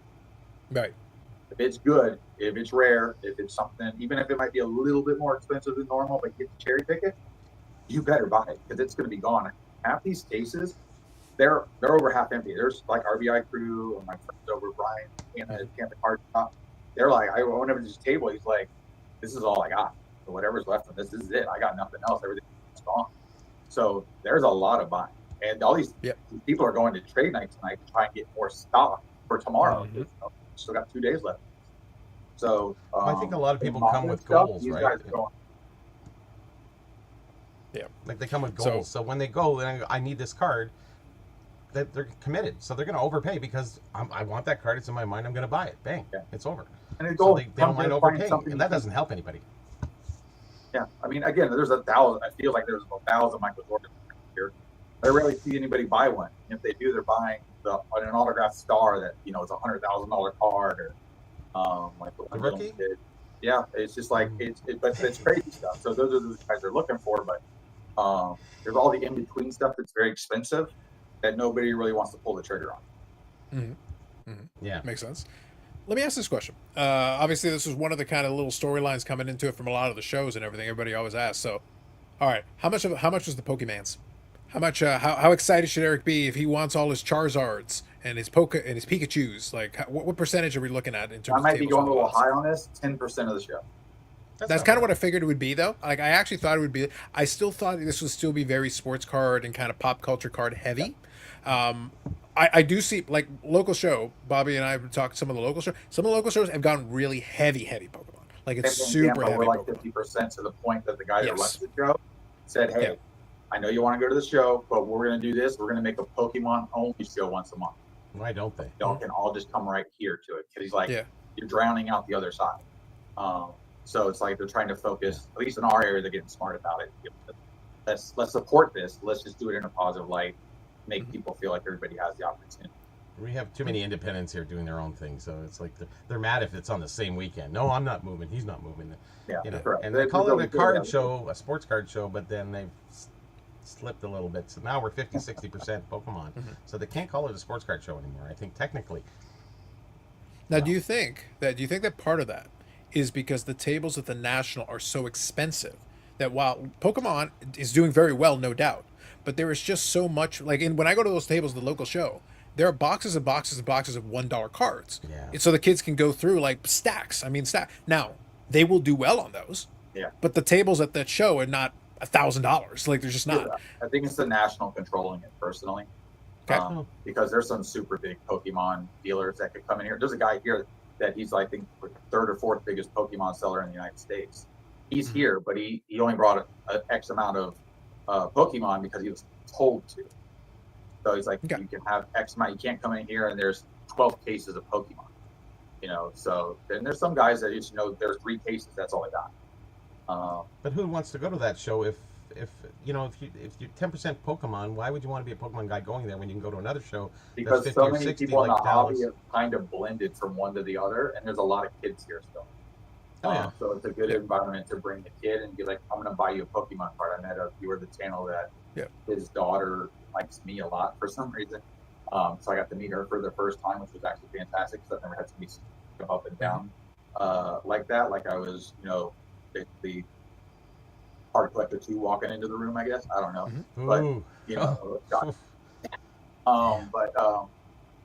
that was awesome. But she bought 2 Pokemon cards today, and she was thrilled. She's never seen anything this big in her life. Yep. So it's just like, and her dad obviously does a lot. He's going to the PSA dinner tonight, so whatever he does, he's involved. But yeah, so I mean, I think there's a little bit of everything for everybody here.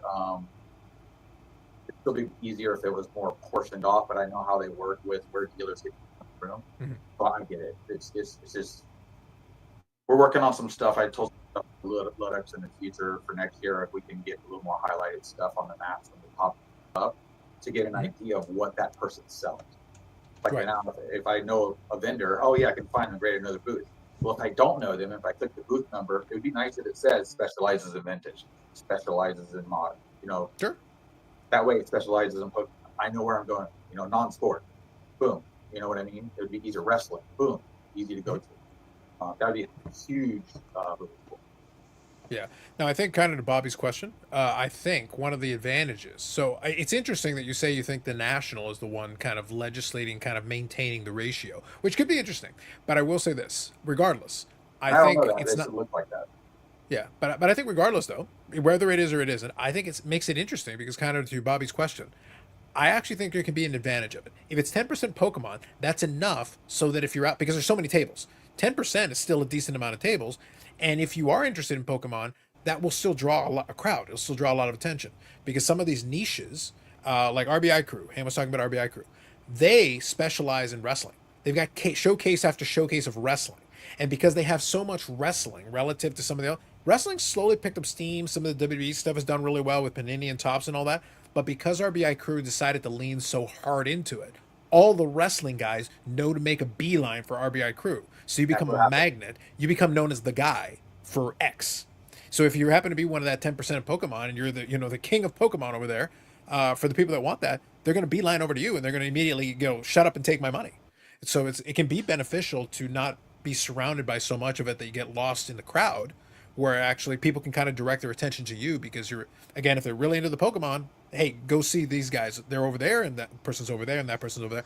There's an advantage to that. I gotta go. I gotta pick up my wife. What's your address there, Mike Cam? Just kidding. 1, 2, 3, That 4. was for Yeah. Yeah. And I'll see you guys back in a little while. Go for it, Bobby. So I'll read a couple of comments here. Hobby Champs was saying having people at the National drop in a live stream is actually better content than just live streaming from the National because you can ask them questions stuff. It's like a reporter from the scene. So we joke about it. The not national coverage, that is how that came to be. Because I'm not going to the National. It's just not interesting to me. I've said it about a month or two. And for years, it was kind of a time or money issue. Ham, I could win the Powerball tomorrow. And I'm still not going. Yes, I'm going to be very honest. No, I won't. Yes, no, you will. I will come down there with Eric and we will take you out of your house. Okay, with Eric. You might as well say with nobody. Well, I need somebody to take the first shot. So I mean, yeah. I was gonna say with Eric. Let's bring Broken Hip Boy. What are you doing? That's true. That's probably more aggressive. So I'll get you out at that point. It's like that's done. Get out of here. I'm putting him in your house. You have to leave. You and what army? You and what army? But no, I'm not interested. Like to me, it's a waste of time. For me, I'm not interested. None of the stuff that's in there remotely. Oh, but you can hang with. I wouldn't do it. I have no interest. I would spend almost no time on the show floor because I'm not interested in dealing with that. The stuff after hours, I attend some of it, but honestly, I don't give a crap. I just 0% of it is interesting to me. But it is interesting to observe from a distance. I can watch it from it and enjoy it from that perspective. And that the not national coverage is I'm still interested in what's going on. Yeah. I can enjoy it from over here and I can still ask the questions and do it. I've got my show here that covers my needs. Can I attend some of these other shows over time? Yeah, sure. There's some shows that are going to make more sense for me. The National at this point doesn't. Like for what I want out of a card show, it actually is the exact opposite of what I need in a card show. Right. I get that. Yeah. So, but it does, to Hobby Champ's point though, I like that we can still talk about the differences though. I can still ask the questions on behalf and go, hey, well, what about this? What is your observation on this? And then we can get different people's perspective because your answer may be different than Neo's answer, maybe different than Dustin's answer, maybe different than Steve's answer. Still interested. Like you guys tell me, you tell me your perspective and we'll go from there. Everybody should get their own perspective because everybody's going in. I mean, we're not all running around together all day long too. So we're getting different perspectives. We have different ideologies of what we're doing there too and what we're interested in. What comes up, what happens in front of you that one maybe on one side of the room that somebody else isn't. Can't be everywhere at once. Agreed. So Mike Good here says, I heard some of the dealers had jacked up prices. What was your perception of that one? 100%. But it's again, super rare cards, stuff that doesn't really come, or vintage at this point. I mean, everybody for the vintage have said that the prices are high. You have to find the one or two guys that have that one or two card that you might even be interested in at a fair price. And this, since everything's about eye appeal, numbers change because of eye appeal, not as a grade. Absolutely. So here, Hobby Champ says, "Can you cross the border, Ham?" And while that question is being answered, speaking of someone who we barely allowed to cross the border, yeah. Speaking of someone we barely allowed to cross the border, he's been hiding his children, hiding his wives. Here's Bougie Eric. Well, Eric, what do you have to say for yourself? nothing. I'm a sad, pathetic, broken down human being right now. Yeah, that's a day that ends in Y. Go on. There you go. There you go. Yeah. Standard I did operating not- procedure. I did get some, Eric. I got some fun information for you. I don't know if you know this, but me and Kathy are now friends on Facebook. So I have a new friend, and I'm a new aware. relationship that I It was funny. It was fun. Ham, it was funny. I rarely go on Facebook. I'll go in to check a couple of groups that I'm in just to go to, and then I did in fact see Kathy had me on. I was like, sure, Kathy, go. Sounds good. She reached out to me. I didn't reach out to her. So, but if Yeah. Kathy didn't No, chat, I'm hello. well aware. Yeah. Uh-huh. And no, the woman hates me. And not only is she friends with you, I don't know if and he's Carlo muted or he's and miming. Bobby, she's friends with Name on Facebook also. So Mm. you know, it's just the woman just hates me. So Eric, what you're saying is Kathy's hatred of you brought to us by AMG Collectibles. AMGcollectibles.ca, AMG Collectibles YouTube channel. See that transition? That was right there. Very smooth. Podcast episode this past week. MVP. Listen, Eric is opening up his Upper Deck MVP as we speak. Oh, He's yeah. ordered all the MVPs. all the MVPs. I got them all. All of them. That's right. It's going to be very exciting. He's going to open them all up because that's the first 2020, 25, 2026 issue. He can get himself some of the hotkeys. In upcoming cards and cases, I have a couple cards that I deliberately filmed for Eric. Amazing. Amazing. Sensational. Love it. The Fantastic. Chicago Blackhawks Bobby Orr cards. Can y'all hear Eric? Because I cannot. Yeah, we can hear Eric. I can't hear Yeah, him. Nick, you can hear him. You can hear him okay? Yeah, I don't know why Yeah. I can't hear him though. Ham, at this point, I think it's just Oh, selective sorry, ignoring selective me. deafness. I think selective deafness, Ham. I think you're hoping that Eric is a mime. No, All I right, can hear I'm him. ready to jump off here. That way we can run over to this party and do that. And I'll pop in here and see what y'all are saying a little bit later. All right, sounds good. Have fun. You guys have fun, and also please don't cause too much trouble. Now, if there is trouble to filming this tiki bar, then you do pull out the camera and let's get some footage. Just Yeah, I'll get the low angle off to the side, like I'm not doing anything footage. amazing. I love All right. it. Take it easy, Ham. Appreciate you. See you. There's Mike Ham joining us in live on location. Yannick, how's the new place working out? This question for you, Yannick. How's the new place? I love it. It's secluded. I'm closer to Eric, so it's shorter distance, so I can track Ooh. him at all time. And like I got a lake, basically like 50 feet that way. Wait, Yannick. So just what I'm hearing. Correct me if I'm wrong here. Help me. What I'm hearing right now is you're saying that the cabin and the area you're in is secluded. It's very comfortable. You're closer to Eric, so that if you ever needed to take care of the bougie problem, you got both the space and proximity to be able to handle the problem. I can handle the problem. Eric, I think you may need to be in your best behavior, or else an issue that we're having may be resolved in short order. Well, he's threatening to come here next week, so I'm going on vacation. Eric was more defeated. And he's been texting my wife. I heard just before I came in here, my wife is telling me that those two have been texting back and forth for like a day. Mm. Behind And your it's back. like, I didn't know you guys were texting. No, they're text buddies. They're texting away. Yep. Wow. We don't need you. This one. Clearly. Who does? Honestly, who does? Black Box Hobby says Eric was more defeated than normal. Yes, he does. I am an absolute train wreck right now. No joke. My buddy is training for a race called the Vermont 50, where it's 50 miles basically uphill, up a mountain. And he gets a hold of me in the middle of the afternoon. You want to ride? I'm like, yeah, great. He goes, well, I need to do a 30-mile ride and get it done in this amount of time. And we got to hammer it. And I'm like, on road bikes, because like I'll do that on road bikes. No, on mountain bikes. Mm, I'm like, what? That's horrible. Why would you want to do that? And since I'm an idiot, I went, oh, okay. So we did a 30-mile mountain bike ride, and at mile 20, my back is like, no, you're done. mm. And I went, but I got 10 more miles. And my back is like, no, you're done. And my back and I had a fight for the last 10 miles. And yeah, I'm nauseous. My back hurts. I'm very, very tired. But we got it done. We got it done. I'm gonna pretty much stay in bed tomorrow. I see. Yeah, put that under things that are stupid that I wouldn't be caught dead doing for 500, Alex. So that's first. Second, you do realize you can say no to things. You could say no. Well, I unfortunately, the last like I don't know, whatever 5 years of whatever it's been, I keep saying no in certain parts of my life, and I get told that my no's don't matter. So I've been trained. I've been trained over the last say 5 years or whatever that no's don't mean anything. No's don't mean no. Correct. Well, coming from you, absolutely not. No, that's factual. That's so true. I figured why say no, because he'd force me to do it anyway. Well, listen, Eric, you can embrace a new mantra, and I've said it before, but I'll say it again. Embrace a new mantra that is new pain. You consistently work on, as Super Dave Osborne before you.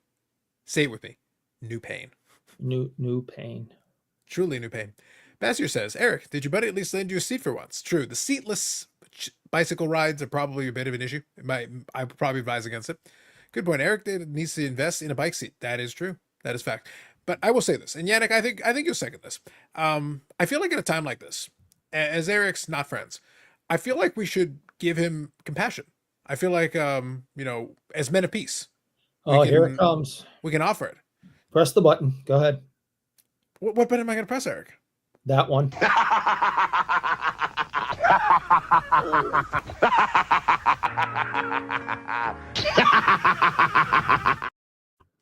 That Man of peace.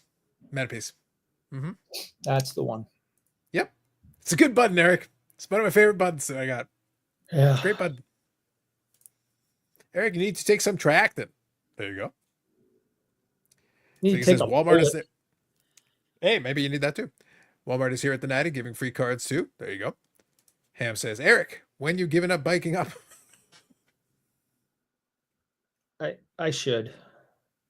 But it seems like all your stories are like, hey, Carlos, hey, let me tell you about this horrific pain and injury that I received after. It's like, what did you do right before? I bike like an idiot.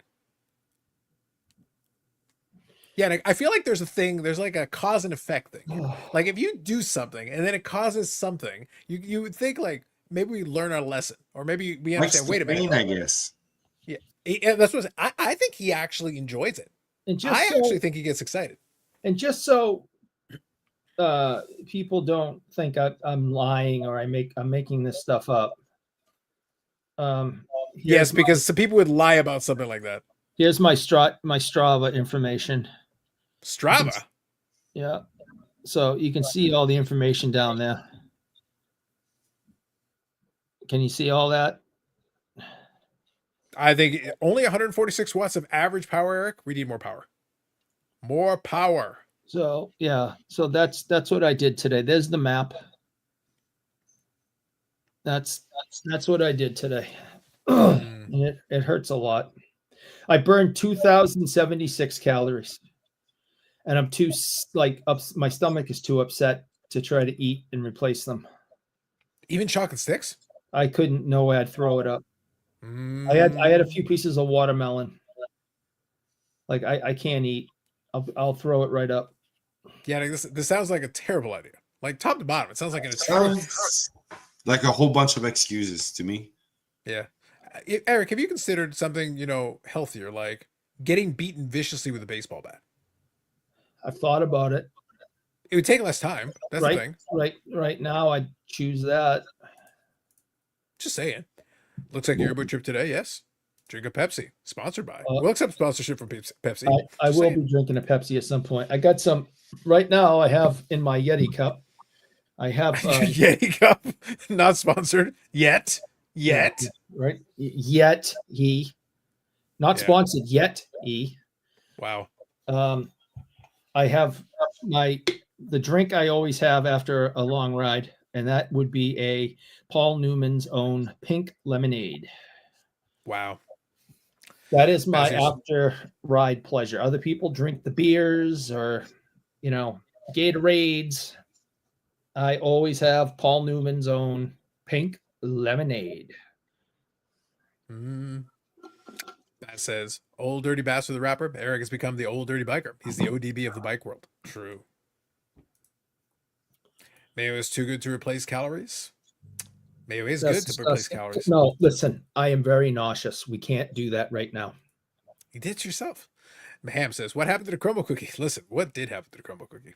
I couldn't. We stray I couldn't further and eat further away. those. I can't eat anything.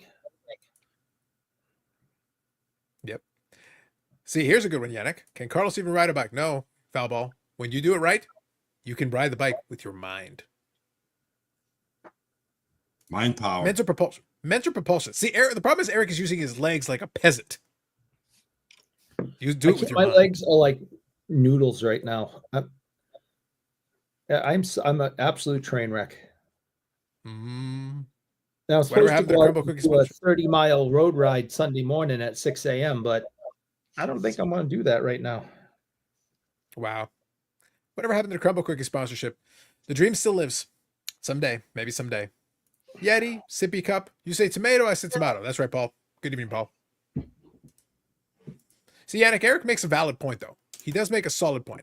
You know what I think? I think it's time that Carlos gets a beer. In honor of you, Eric, I will have the beer. And Yannick, so let me ask you this while you're doing that. Of course, you can make fun of Eric if you wish. Always in play. But, first of all, obviously, how are things? Pick up anything recently? How's stuff going? Any thoughts? Have you checked out any of the national videos? Anything you want to say? Dealer's choice. Regale us with some tales, and I'll be right back. I checked basically all the above. I've been doing great. I've been busy, enjoying the summer, road tripping around. I had a move to take care of, but now I'm getting settled and enjoying a new chapter, I guess, in my life. And I'm getting a desk built up in this corner over here, and I'm getting my hobby stuff nearby. So I'm getting inspired again with hobbying more the best I can. I have been checking and keeping up to date with all the videos, the people, the lives, the shorts, all that jazz for the last 3 or 4 days. Looks like everybody's having a great time. Looks like there's tons of people. Probably will be one of the busiest national from what people are talking about. And lately, nothing major in the pre-war regarding my collection of things. There is something on the radar for me. I'm not going to say anything more than this might be the biggest card and purchase I will do collector-wise. Okay. And is it the pre-war vintage? Is that what we're talking about here? We're definitely the pre-war vintage, and Okay. it's on up for auction right now, and there's about 6 days left. So Okay. hopefully, I'm going to sell my house and start bidding on it. there you go. and then after you've done that strategically, then I will go buy the California Golden Seals ashtray for $1. Eric is like, no, I don't have $1 left. And a quick little what I've been picking up lately Yep. is Hold on here. Let me zoom in. Hang on. And Peter Stastny wearing the beautiful Quebec Nordiques 3 McDonald's. They're stickers, but I needed them. I wanted them for these came up on the radar on eBay, and for a meal. Basically for $10 that way, and it was shipped to my door for not a whole lot, which was a great deal. Like not Reggie lemon money, but No, pretty of course close to not. that. No, Well, you don't listen, have that kind of money. few things are, man. Football says, I feel today my legs feel like jello. See, hiking, Eric. Hiking's fine. It's, how do your hips and back feel? So when I would go hiking up in like the White Mountains of New Hampshire, hiking up was never really a problem. Didn't matter if it was, one of the bigger mountains in New Hampshire, a mid-sized one. I had no problem hiking up. Coming down, my hips and I was like, I'm gonna need to be airlifted out of here. Mountains are not today, but that's what stopped me. I haven't been on a hike in years now because See, Eric, I'm here to be a problem solver. I understand what Eric's saying, but what I'm thinking is, so Eric, what you could do is you could just roll down the hill, and then there's no hip involvement really at all. You just go, just roll all the way down the hill. Let gravity take care of it for you. there's a couple of there's more than a couple. There's many hikes up in the White Mountains that after you hike all day, you get to the top and it's basically just cliff. It's just cliff. And there's no railings or anything. So if you wanted the quick way down, it would be pretty easy. Just saying. And think how much faster it would be. So much time you'd save on the way back down. And I see people hiking with their kids, and they bring young kids up there, and it's like, please keep them away from the edge. Please. No, kids, the parents are over here, having a snack or whatever, and the kids are running around the top of the mountain. And it's like, do you realize there's a cliff right over there? And there's no coming back from that. There's not a human being on the planet that will survive that. And the kids are just running around playing tag because they're not paying attention because they're kids.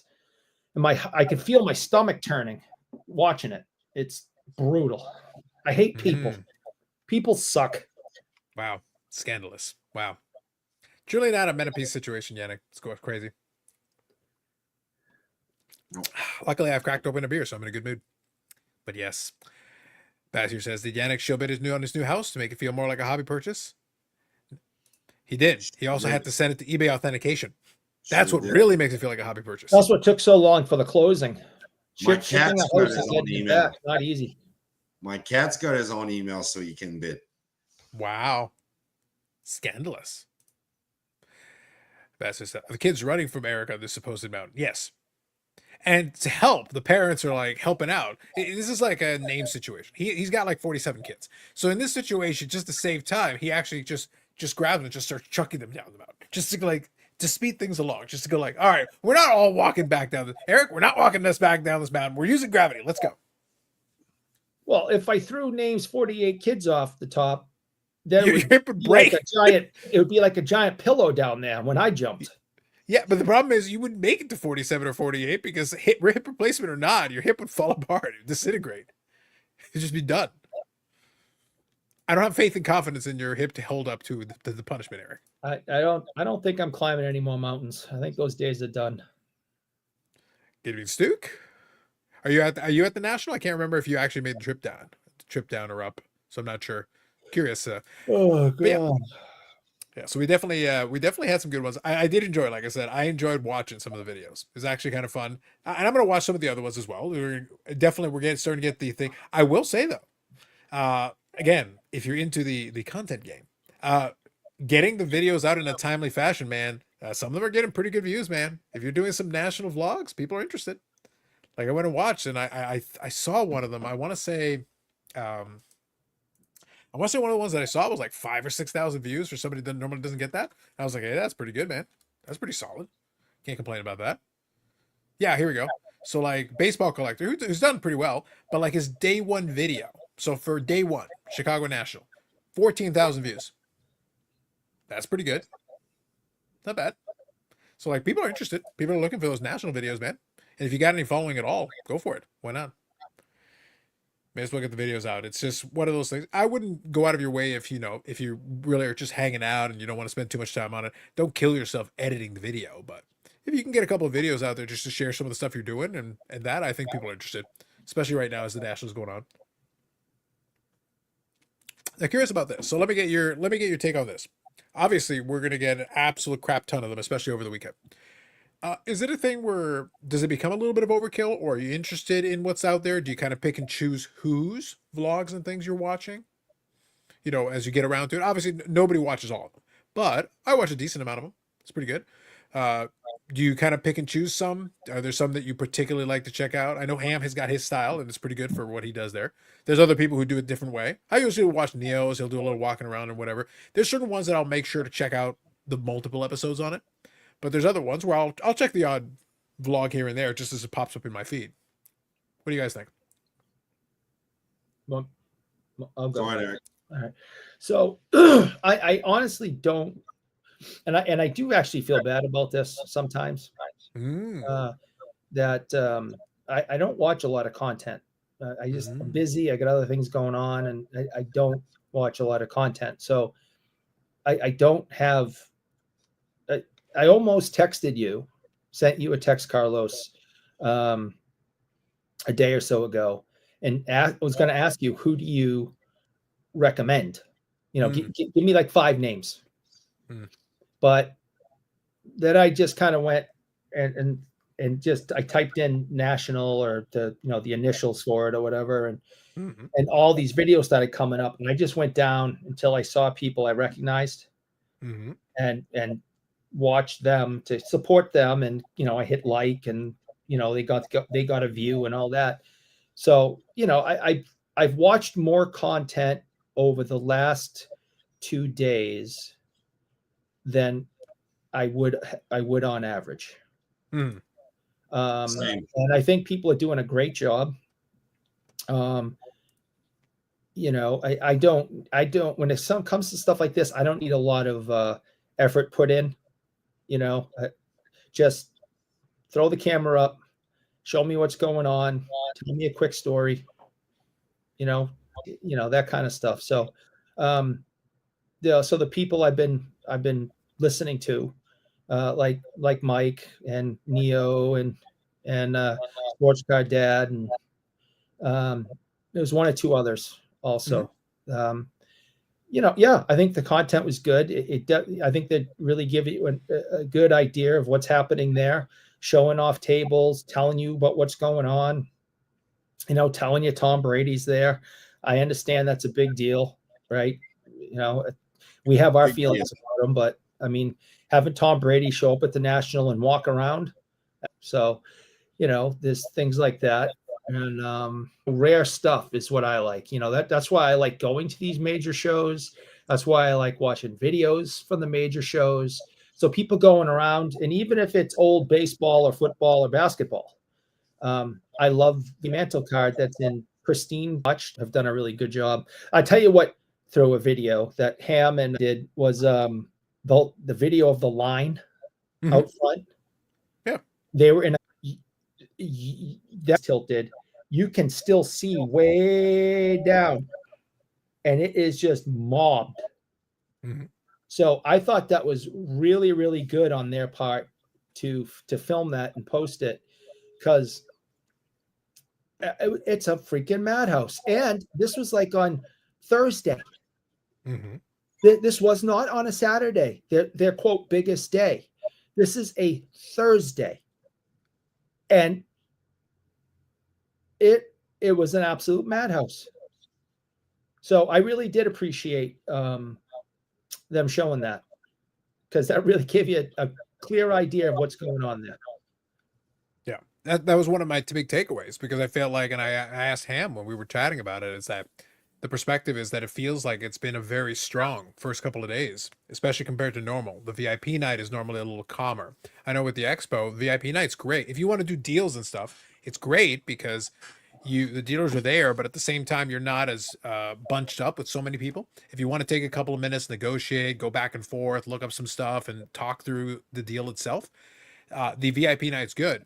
But even the VIP night at the National, with what I was seeing on some of those videos, was actually kind of busy. And then it just got progressively busier as it opened up to the public and more people got in there.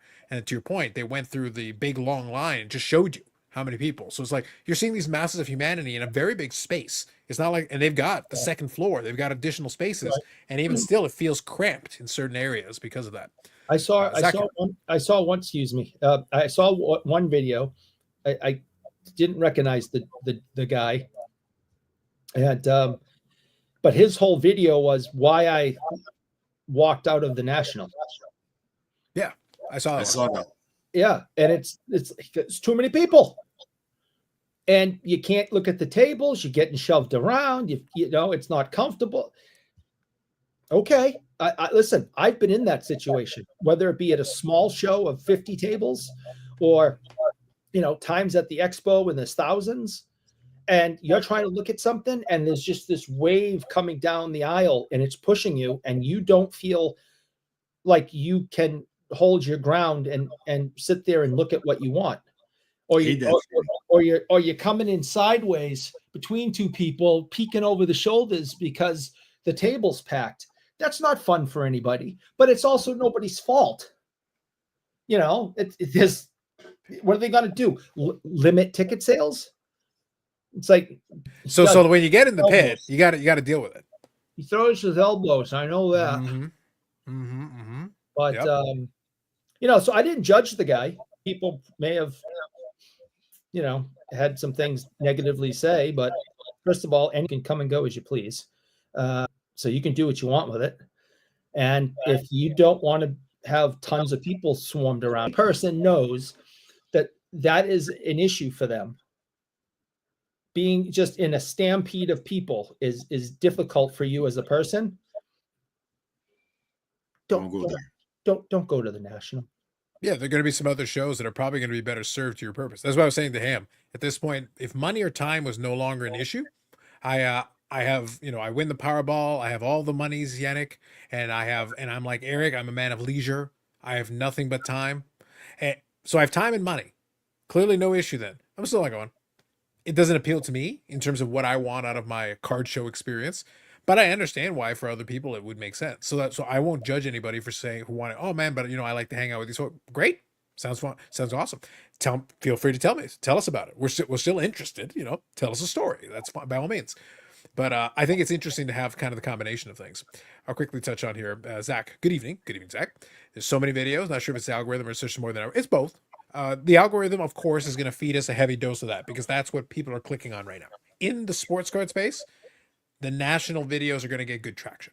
Right now is the time when that's going to get good traction. But also there are a lot of them because a lot of folks that are doing sports cards, if they're attending the national, if you've got a sports card YouTube channel and you don't at least make one video about the national, Eric, I feel like you're just throwing away like free views because people are interested. If you are in this space and you have a channel and you're there, you'd be a complete fool not to record something and post it.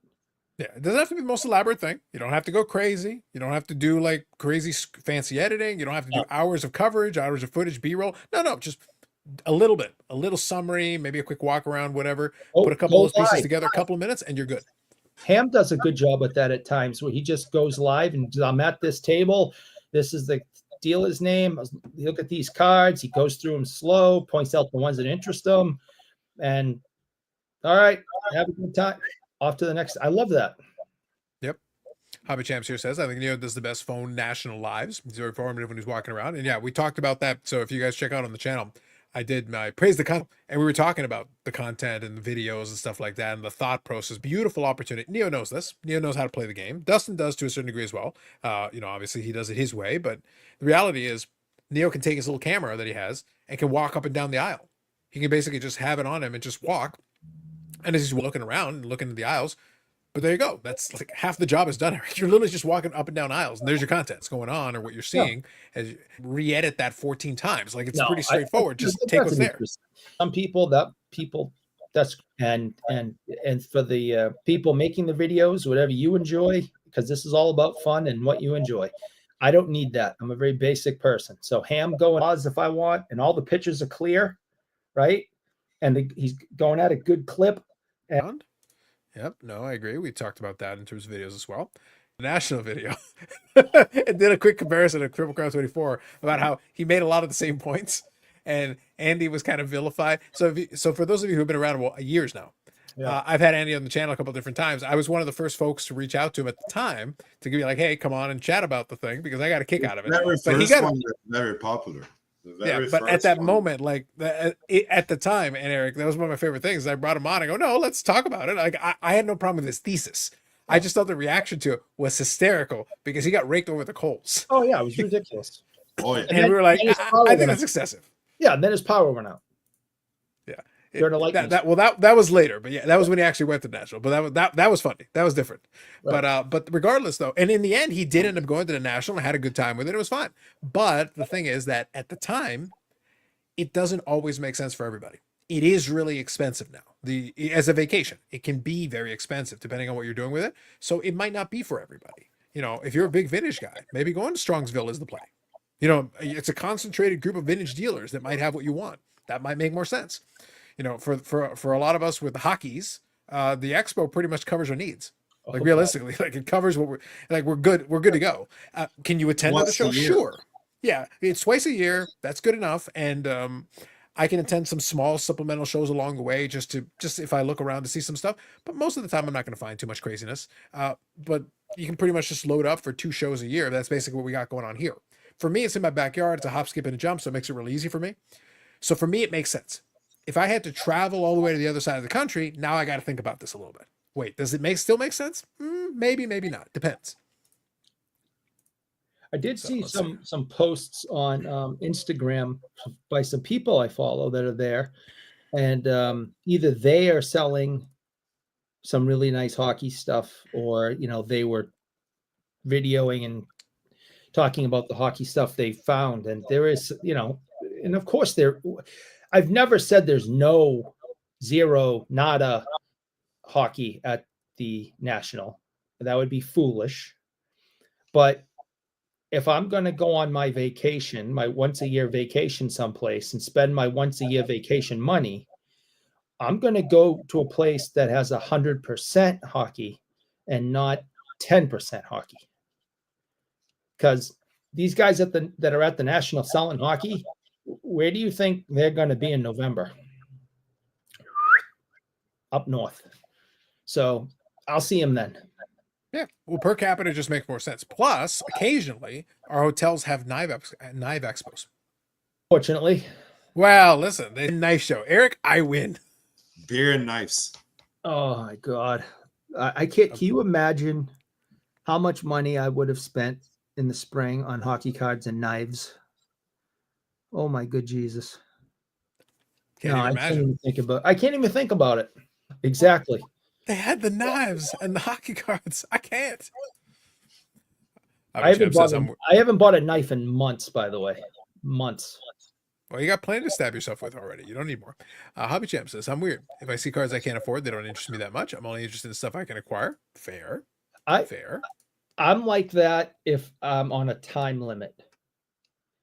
And so I get that comment. If I'm on a time limit, peeking over people's shoulders, walking through a show. No. Yeah, there's Mickey Mantles, there's Babe Ruths. Okay, yep, that's I don't have time for that today. I got to get to what I'm here for. If I have plenty of time, got no time limit, everything's, I got the whole day, then something other than what I'm interested in or can afford that catches my eye, I may stop and take a look. And I always ask first. I think it's the polite thing to do, especially with all the theft and con artistry that goes on in this hobby. I always ask if I can take pictures of people's stuff.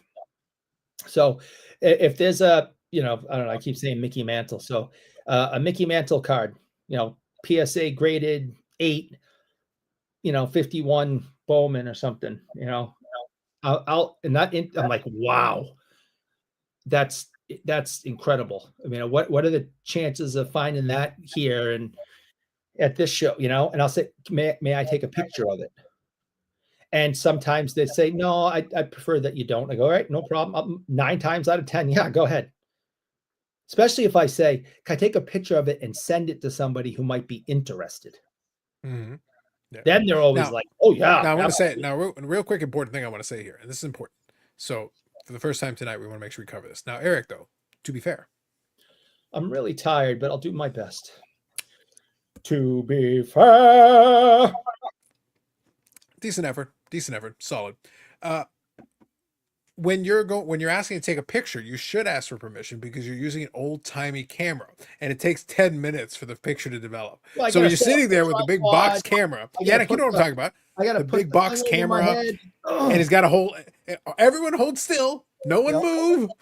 You know, I got to take the lens cap off. 1, 2, 3. Okay. Yep. Yeah, it's not easy lugging that Yeah. thing around. Yeah, Eric's using the same camera they used to take all the pictures for the old judge's tobacco cards, and the ones where they had to put balls on a string because you have to hold the pose for like minutes. Scandalous. I like we the- usually say, we usually say no one asks if they include their feet in the picture. Listen, hobby champs, everybody's different. If you just talk about some manual in space, Eric would be like, I'm in. Nope. No, say no more.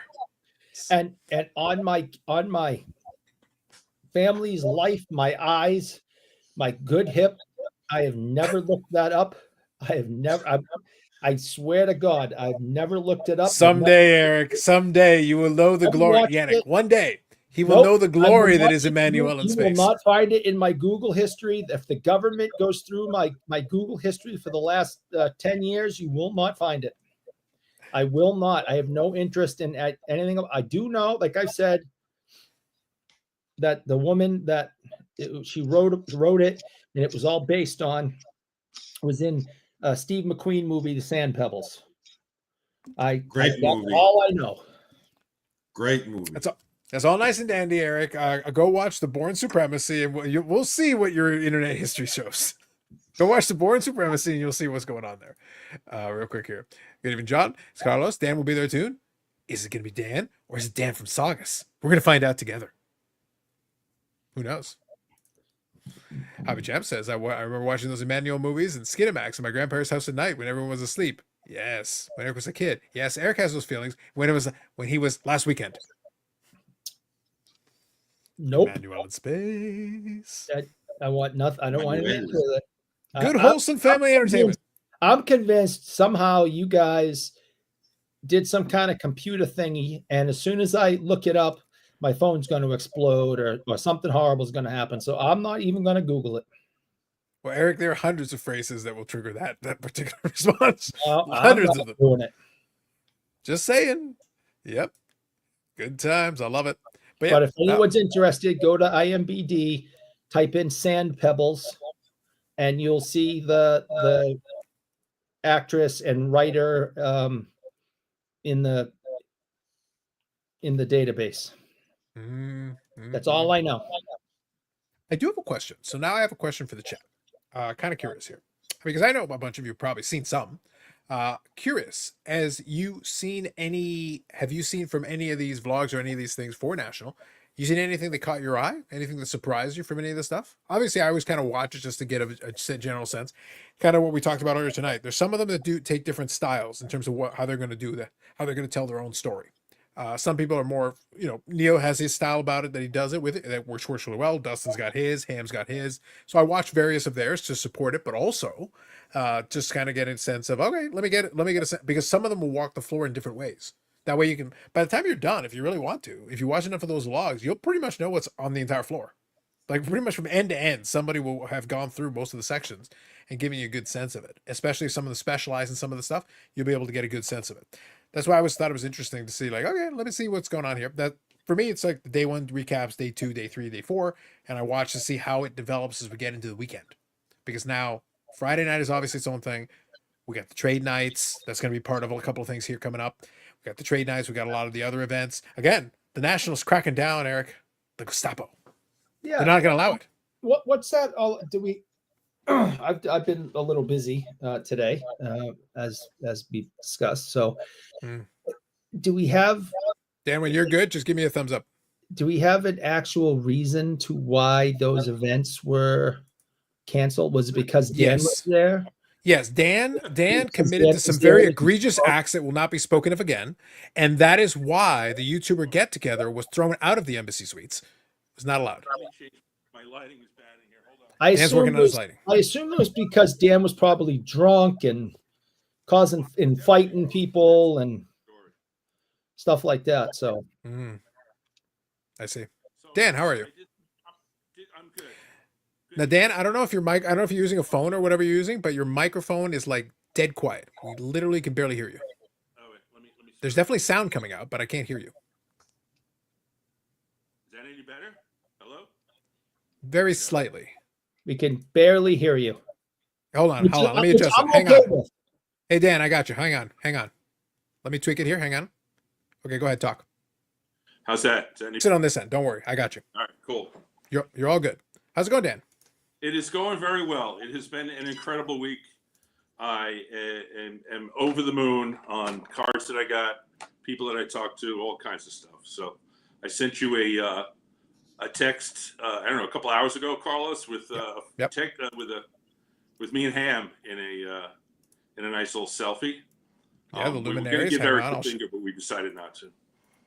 well, that's, it is an expo tradition now. A few people realize that. That's an important thing that we've done. See, there's Dan and Ham. There you go. Perfect.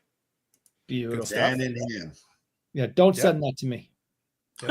Now, I got to tell you. So, Dan, is there any truth to the rumor that the YouTube get together was going all fine, but you had to physically restrain Dan from Saugus, and that got you all kicked out? Is there any truth to that? Oh no, Dan from Saugus is not here. So I've had to Okay. do a little bit of shopping for him. Gotcha. Okay. I'll show a little bit of that later, but I can't show all of his cards. Of course. But no, of course. the YouTube get together was I got there like it had already I'm perennially late, so I got there. It had already started to fall apart, and there was just massive people in front of like the exit is sort of on the side, so it was like all the people were outside and milling about, and, blaming each other and fighting and crying. There was a lot of crying, I think, going on. Tears, people on the ground slamming the ground. It was pretty emotional. So you're saying it was basically like the end of Planet of the Apes? Exactly. You what does he say, Eric? You know this, right? Damn you all to hell. You blew it all up. Yeah. Yep. That's basically what happened. Exactly. Yeah. he See, blew it all. Dan, I figured you'd appreciate that reference. I figured that reference would be like perfect. It would resonate exactly the tenor we wanted in this situation. Yeah. It was like the end of. Apologize for the hotel internet. So. No worries. So good. But yeah, I thought it was very funny. So I got a kick out of it. I'll be honest. I was kind of watching again. I was being very honest with everybody from before. I watch it from afar. It's fun for me. And I'll be the first person to tell you, I have zero FOMO. It's just not my scene, not my deal. All the money in the world, all the time in the world. If I had Eric's millions and his leisure time that he's got, I'm still out. I could have the Learjet fired up. I'm still not interested. I could helicopter it. No, I'm still out. No, thank you. However, I still enjoy watching it. I still get a kick out of the vlogs. I still enjoy seeing it vicariously through that. Yeah, you're good. There we go. But I still am interested. Like, to me, it's the same way that I'll watch videos of people talking about collecting categories I don't collect. I'm still interested. Like, if you're passionate about it and you're interested in it, all right, I still be interested in hearing it. Why do you like it? I watch stuff like that all the time. It's like, I'm not going to collect it. It's not for me. But I'm still interested. If you got a story about it, like, why do you collect it? Whatever. In the same vein, I watch these vlogs and I'll be like, no, tell me what you're hanging out with these folks. You're checking out these different tables. You're looking at all this stuff. I think we've got pretty much between a bunch of you guys. I think we've got all the vintage covered very well. I've already seen a lot of the tables in terms of the sheer quantity of that stuff. Well, but it's good to get a mix. I as the least seniority in the four collectors, I had the worst assignment. I had to go into like what is essentially a carnival. It's like loud this, loud that, announcing if you do this, you do it. It literally sounds like a carnival. But inside of there was like the little heritage museum, the Tom Brady museum, Ken Golden's museum. It's like all these amazing pieces. So I had to go and take video of that. You'll see that on Saturday. But yeah, they did all the vintage tables. But yeah, there was a theft, which you probably haven't heard about. What did you steal? No, there was so Theo is taking video of this table, and they had a 51 mantle, the real rookie, and amongst a lot of other really good cards, but their cases were not closed. They had the cases propped up.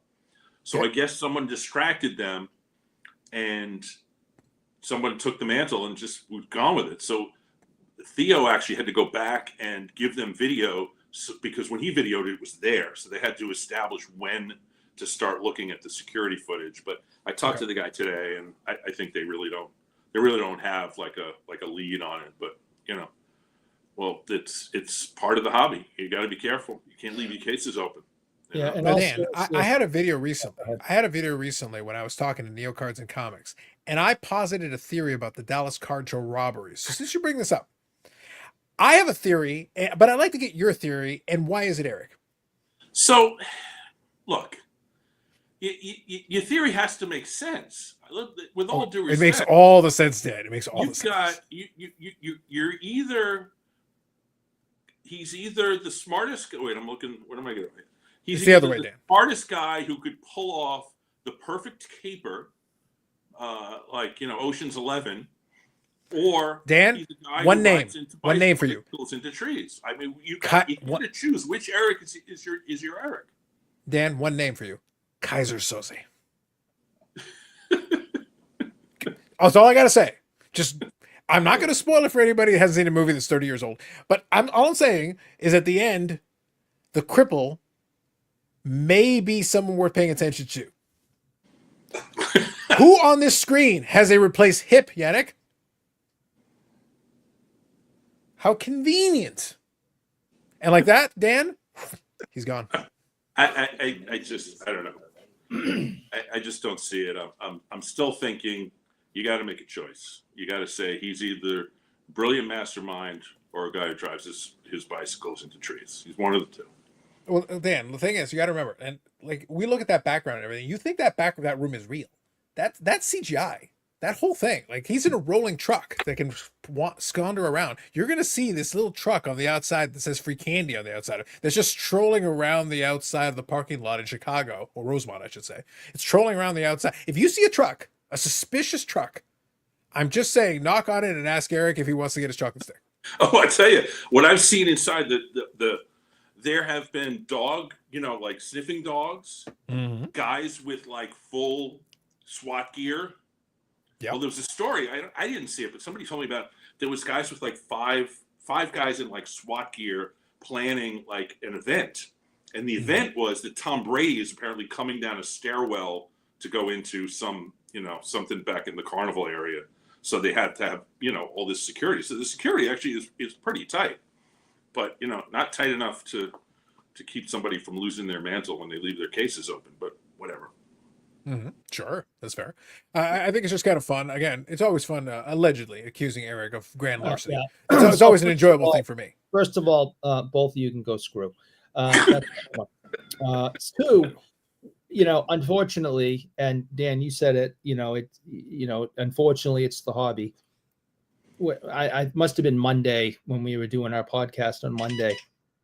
I very clearly said, because I think one of the things Carlos asked is what we'll be talking about on Friday about this national, what kind of things are going to happen or come up, what are your predictions? And the very first thing I said was somebody's going to steal something. Yeah, we're going to be talking about a theft. Yeah, seriously, no. All joking aside, it is a problem. But again, the problem is in many respects that people aren't careful enough. And when I go to ask for a card, 9 times out of 10, the person has to go get a key, open up the case, and show me the card. Right. But these people weren't careful. And I was over there today. The next day after the theft, they still had all of the cases propped up. See, Bobby has accusations. Bobby, you'll have to switch over to cellular because it's still really bad. The Wi-Fi is still really bad. Just letting you know. Wi-Fi is still. I think I can do that.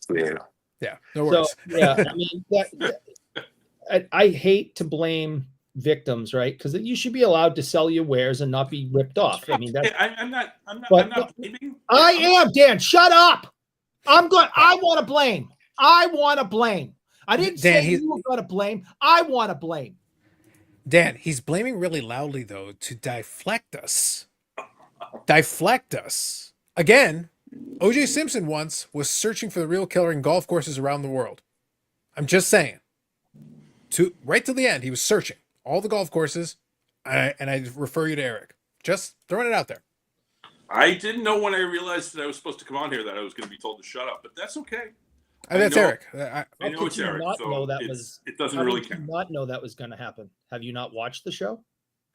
He's a very, very angry, little Is this- thieving man. I mean, allegedly. Is this So this he's your just first a lot time? of anger built up in there.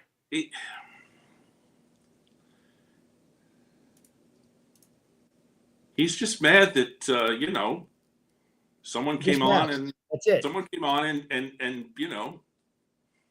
sounded a lot like him and seemed to be much more realistic and much more better card collector, A more realistic better Bostonian. Bostonian.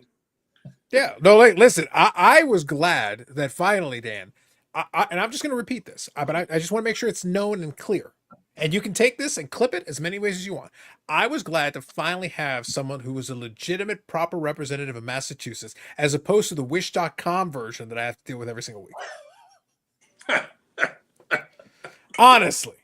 I make do, Dan, but I'm making do with rusty pots and pans over here. I'm dealing with just what am I doing here? What's happening? I need some more sponsors to what I need. I need all the sponsors apparently because we need to upgrade. We need a lot of things fixed here, Dan. A lot of things need to be fixed. Please. There. But what's going to happen is we'll just mute you and stick in perpetuity means in perpetuity. Same. But it can't be me because why the hell? That is exactly the whole hockey thing is a ruse. No. You don't even like hockey. You think hockey's stupid. No. So let me ask you a question, Dan. So obviously, similar to what I was asking, you only focus on the vintage. That's going to be your angle that you're going to be focusing on. What I was seeing a lot of different dealer tables, a little bit. Obviously, you've got a lot of you that can have eyes and ears everywhere and kind of check it out if you're looking for certain things. What's the strategy in terms of trying to locate certain items that you may be seeking for your collection at this point? Yeah, that's a multifaceted question, but the way that the place is laid out is that you've got, I guess, 4 or 5 rooms in the lower level.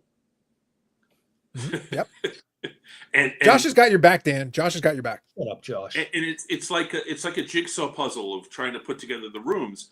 And I was there on Wednesday from 2 p.m. to 8 p.m., 6 hours, and I missed an entire room. So the interactive map is pretty decent, but it's not great. What is missing, and nobody's going to listen to me when I say it, but it's missing a "you are here" because it tells you where the table is, but you don't know where you are in relation to the table. Yeah, that'd be a handy feature for sure. So it took me some time to get my bearings and to figure out who was where and when, but they do to a certain extent. It's not completely segregated to like modern and basketball and autographs and whatever, but they tend to keep the stuff together. So there's one section which tends to be mostly all vintage, and it was similar in Cleveland last year. But then you've got like your, different vintage dealers get stuck out in different areas. So there was one guy who I actually bought a card from on Thursday morning who I didn't see at all on Wednesday. I didn't even know where he was. I didn't even know the room existed until I got there on Thursday because I was like, well, where is this guy? And then I pulled up the interactive map and figured out that I completely missed an entire room after being at a show for 6 hours. So it is tough. But, you get to there was this discussion in the vintage community whether you go to the show with a list or you go without a list. And then a lot of people were saying, well, you have a sort of a guide list and then you have, other things that you're open to. So that was really my philosophy, was to sort of do that, here's my list, here's the stuff I'm kind of looking for, and then I can improvise and see what I can come up with. That's what I do. It worked out. Yeah, sure. Makes The sense. emotional part takes over, though. While you're there, you see a card, you hold it in your hand, you start going, I got one very big card that I did not expect to get, although it is a player who I have always wanted to get, but I could never afford. So the opportunity presented itself, and I pulled the trigger, and we can get to that at some point if you want. Sure. No, sounds good. Mm-hmm. So in terms of, because I asked the same question of Ham for the stuff he was looking at, how did you find the pricing? How did you find the initial high. sticker pricing? It's high. Okay. You know, you get you watch of certain cards, and if you see the ridiculous, I turn around and walk away. There's enough tables where they have fair prices that you don't have to be stuck with somebody who's ridiculous. Not every card has a price on it. Not every card has a price on the top. It's sometimes on the bottom. So you gotta kind of have to, just play it by ear. But I mean, there are a lot of dealers that I know. I'd say I would know about 20 dealers already. So some of those guys, I know generally speaking what their vibe is. So that helps. But prices are generally higher than you would anticipate. No, I think that makes sense. It's pretty standard. funny, Like a show I like did- that, you should expect that. Yeah, it's funny. I actually card ladder instead of market movers to look up card values. But isn't the comps a thing? If the guy, how do they refer to comps? Way too high. Screw. I used to be Makes one of those sense. guys who would look Unless at the it's price, raw, I walk guess. away, and look at VCP like in a corner and then come back. Now I just whip it out while I'm at the table because these guys. Yes, I get in trouble. But he's okay in the forest, but you can tell a person this is these are the last three sales. I've had this conversation like 4 times today and 20 times this weekend. These are the last 4 sales. This is the VCP average. This card is maybe a little better than the grade or a little worse than the grade. This is what I'm willing to pay, and this is why. And some dealers will be like, oh, they'll discuss it with you. Others will be like, I don't care what it says. This is my price. I'll come down $25 or come down $50. So they come down like 2% or whatever. And those are the guys you don't do it. And in the vintage worlds, there are dealers who have reputations of being fair, having good inventory, and you go up to them and you can talk to them. I had a conversation. One of the big cards that I'll get, and I'll show it, and Eric might like it. It's one of those cards that I've been looking for years. And I found the right version, and I had the right price, and I was just trying to get a little more shaved off. And I was with Greg from Midlife Cards, and we just kind of double teamed the guy about how we've always had his cases on our channels and, this and that. And he was at the vintage trade night as strong still. And he had a good time. Finally, he shut up and said, okay, you can have the $50 off. We're done. So sometimes that's the way you got to play it also, Tim Payne is in beat fact him the down. guy. Wow. That was it. Yeah. So I just appreciate this comment. Oh, I I know. Left without context. 3D80s kid is literally sitting For $50. over Dan, there. that is the best way. Dan, the best part is, so before you came on, I had Mike Ham on, and Ham was there, and he's in a house with Flippin' Steve and Dustin, Sports Card Dad. So they're all there, and they were all in the chat. And I asked the important questions because I semi-legitimate reporter here, and I had to ask, does Dustin do the ad reads in his sleep? I just needed to know if he charges people for the sponsorships while he's sleeping, if he does it. And Ham claims no, covering for Dustin. I'll get to the bottom of this, but I think he's doing it. I think he's giving us the discount code for PSA when he's in. But yeah, people being there physically Song's within that playing in the proximity. background. Dan, that's how this works. That's how this goes.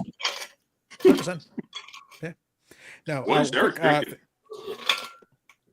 Pink lemonade. Newman's own pink lemonade. There you go. yeah. In his Usually it's that or it's the Pepsi. Usually those are the two things that end up making it out. There's a guy in the vintage community. You may know him. His name is Picker Jim. Super nice guy, but his accent is even worse than Dan from Saugus's in terms of being a deep accent. And I heard him refer to a table today as mostly Moaden. Moaden. M-A-U-D-E-N. Mostly Moaden. Yeah. So I'm gonna tell Dan from Saugus that he should talk about Moaden. It's important that, like I said, we can only deal with so much of the Massachusetts poser over there at the end. Like I said, we'll deal with what we got. But I think what's interesting to me is, as I observe a lot of this stuff, obviously what you're talking about Makes a lot of sense. Certain dealers are going to develop a reputation. They're going to have a certain pricing. Some of them are going to be easier to deal with than others. That's always going to be part of it. And there's also sometimes you can do, package deals and things like that. Sometimes that's a possibility. It depends on who that is. One of my favorite techniques, and I'm going to put that in quotation marks, is when a couple of guys are getting there and a couple of them are all looking at the cars they want at the same time, and they're like, "Hey, can we do like a package deal?" That's one that I see employed. Let's say here and there. Have you made use of that one yourself, or? I don't think I've done it this show, but I have done that in the past. In fact, I did the thing with my friend and I both wanted cards in this case, and we put it together and got a discount for each other. Yeah. But I did get a discount because I bought a couple of hockey cards for my friend.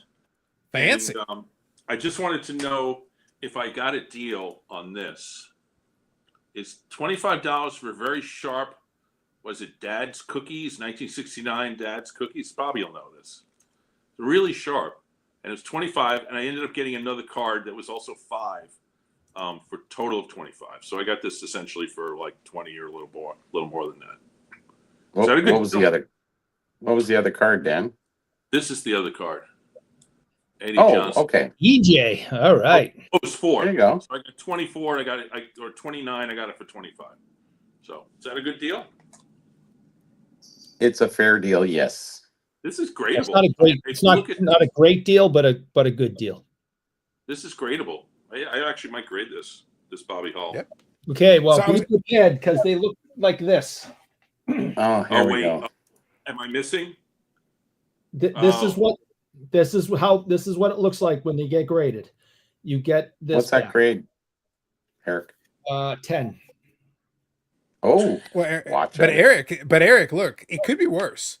If you sent it to Beckett, you could house that slab inside the Beckett slab and actually use it as a wall for your room. It's bigger than my head. Well, like I said, that's a small one. Could be worse. So Good evening, Paul. just if you go and get them graded, this is what you're getting. Yeah. Now listen. I did get a breakfast tray. There you go. Nice. It is a Ted Williams autograph, but look at this. This is the cool part about it. If you can see it, it's from the Williams family collection. Oh, Beautiful geez. Ted Williams print with a beautiful Ted Williams autograph. Yep. So, Nice and clean. Very nice. Yeah, I'm. It's 100% real. That's not the issue. But do you know about all the issues with his son and running that business? I mean, his son was the biggest scumbag you could ever imagine. yeah, there were hundreds, not hundreds, but there were dozens of these at the show. Like he must have had dads like All day, all night. Signing All so that he day, could all make money. night. He was a complete piece of human trash. And I'm then, glad and then he's they gone. sent them all to hunt auctions and made money off of dad. His own sister hated him. Mm-hmm. Yeah. His own sister, Ted's daughter, hated him. Well, let's be Lots real. of family hate each other. Ted himself is a pretty shitty father. So, in reality, the son, the apple didn't fall far from the tree, so to speak. Yeah. No, I actually read a biography of his, and it's one of those things. Look at this piece. Look at this piece. This should be a wall hanging. Yeah. It's a beautiful piece. And Ted's autograph, it's just absolutely awesome. Everyone, I mean, he's old school, took his time, did a good job, but his autograph is not rare. I agree. We probably have over 100 of them at the shop on baseballs, pictures, cards. I mean, you name it. I mean, his son just guy woke up in the morning and the son put a pen in his hand. I did not pay very much for that, just to be clear. Yeah, and I think that's fine. I think as long as you pay a reasonable amount for what it actually is. But to your point, it is a very nice autograph. It's a nice clean copy. So congratulations, awesome. Good stuff for you. We're talking about Ted. I got another Ted item I want to show. Oh, nice. All right, show your Ted item, and then I have a question for you. Go ahead. Okay. This is the 1949 Leaf, and the registration on this thing. Look at his face. Look at the registration on this thing. And it's a 3, which is kind of a joke. So undergraded, and I got this for a good deal on a 3. Yeah. Let's see the back, Dan. That's back awesome. Back is fine. Yeah, a little off center on the back. I But think what why the is it a is 3? there's a little bit of dotting in like the printing, like dark little, black stuff. But Still like a 4 without a crease. Yeah. Also, look when it was graded Yeah. recently by PSA. So obviously they don't know what they're doing. Yeah, So this helps. So this is the that's one good for where you. we double teamed Tim Payne and got him to offer me, because his sticker price was actually within the comp range, and he took $100 off total, and I ended up with a card that I've been wanting for many years in a really, really stunning copy. So very happy about that. Well, congratulations. Those are That the is good fantastic. deals. Yeah, Yeah, that's that was- awesome. Those are the deals you really want. Well, so Dan, so kind of you actually lead me into my question. It actually plays very well into it.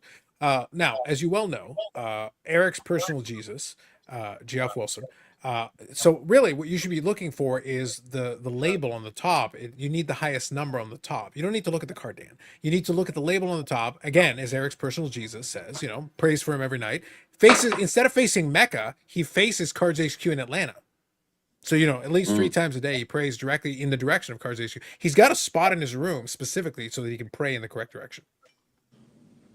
I did the maths and calculations, so I know exactly where the shop is, and I just stare at that spot. You don't do maths. Yeah. I paid someone Dan, to do the maths. Okay, fine. So Dan, so in the spirit of our Lord and Savior Louis Taint, do you realize that obviously the correct move is to collect the grade, not the card? So do you understand that?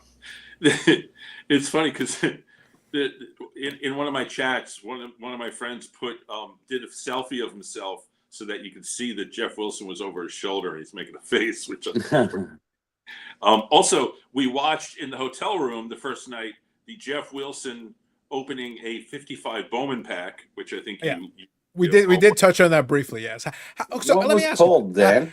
I so have what facts were your about feels? What were your feels? What were your feels? Okay, so I know the guy who is from the Rabbit Hole auctions. Terrific guy, but he is in a PR period because he's opening up his first auction like later in September or October, whatever it is. Okay. And so he's on a PR tour essentially. And so I think what happened, and I don't have 100% confirmation on this, but I think it's kind of true, is that he had the idea to open up the 55 Bowman and went to Jeff Wilson with it, which the video has like 80,000 views at this point. So that's that's a really good idea. So, he's got a complete set and he's got all sorts of, the guy has an amazing collection. And that's one of the things that he's, an expert at, the 55 Bowman set.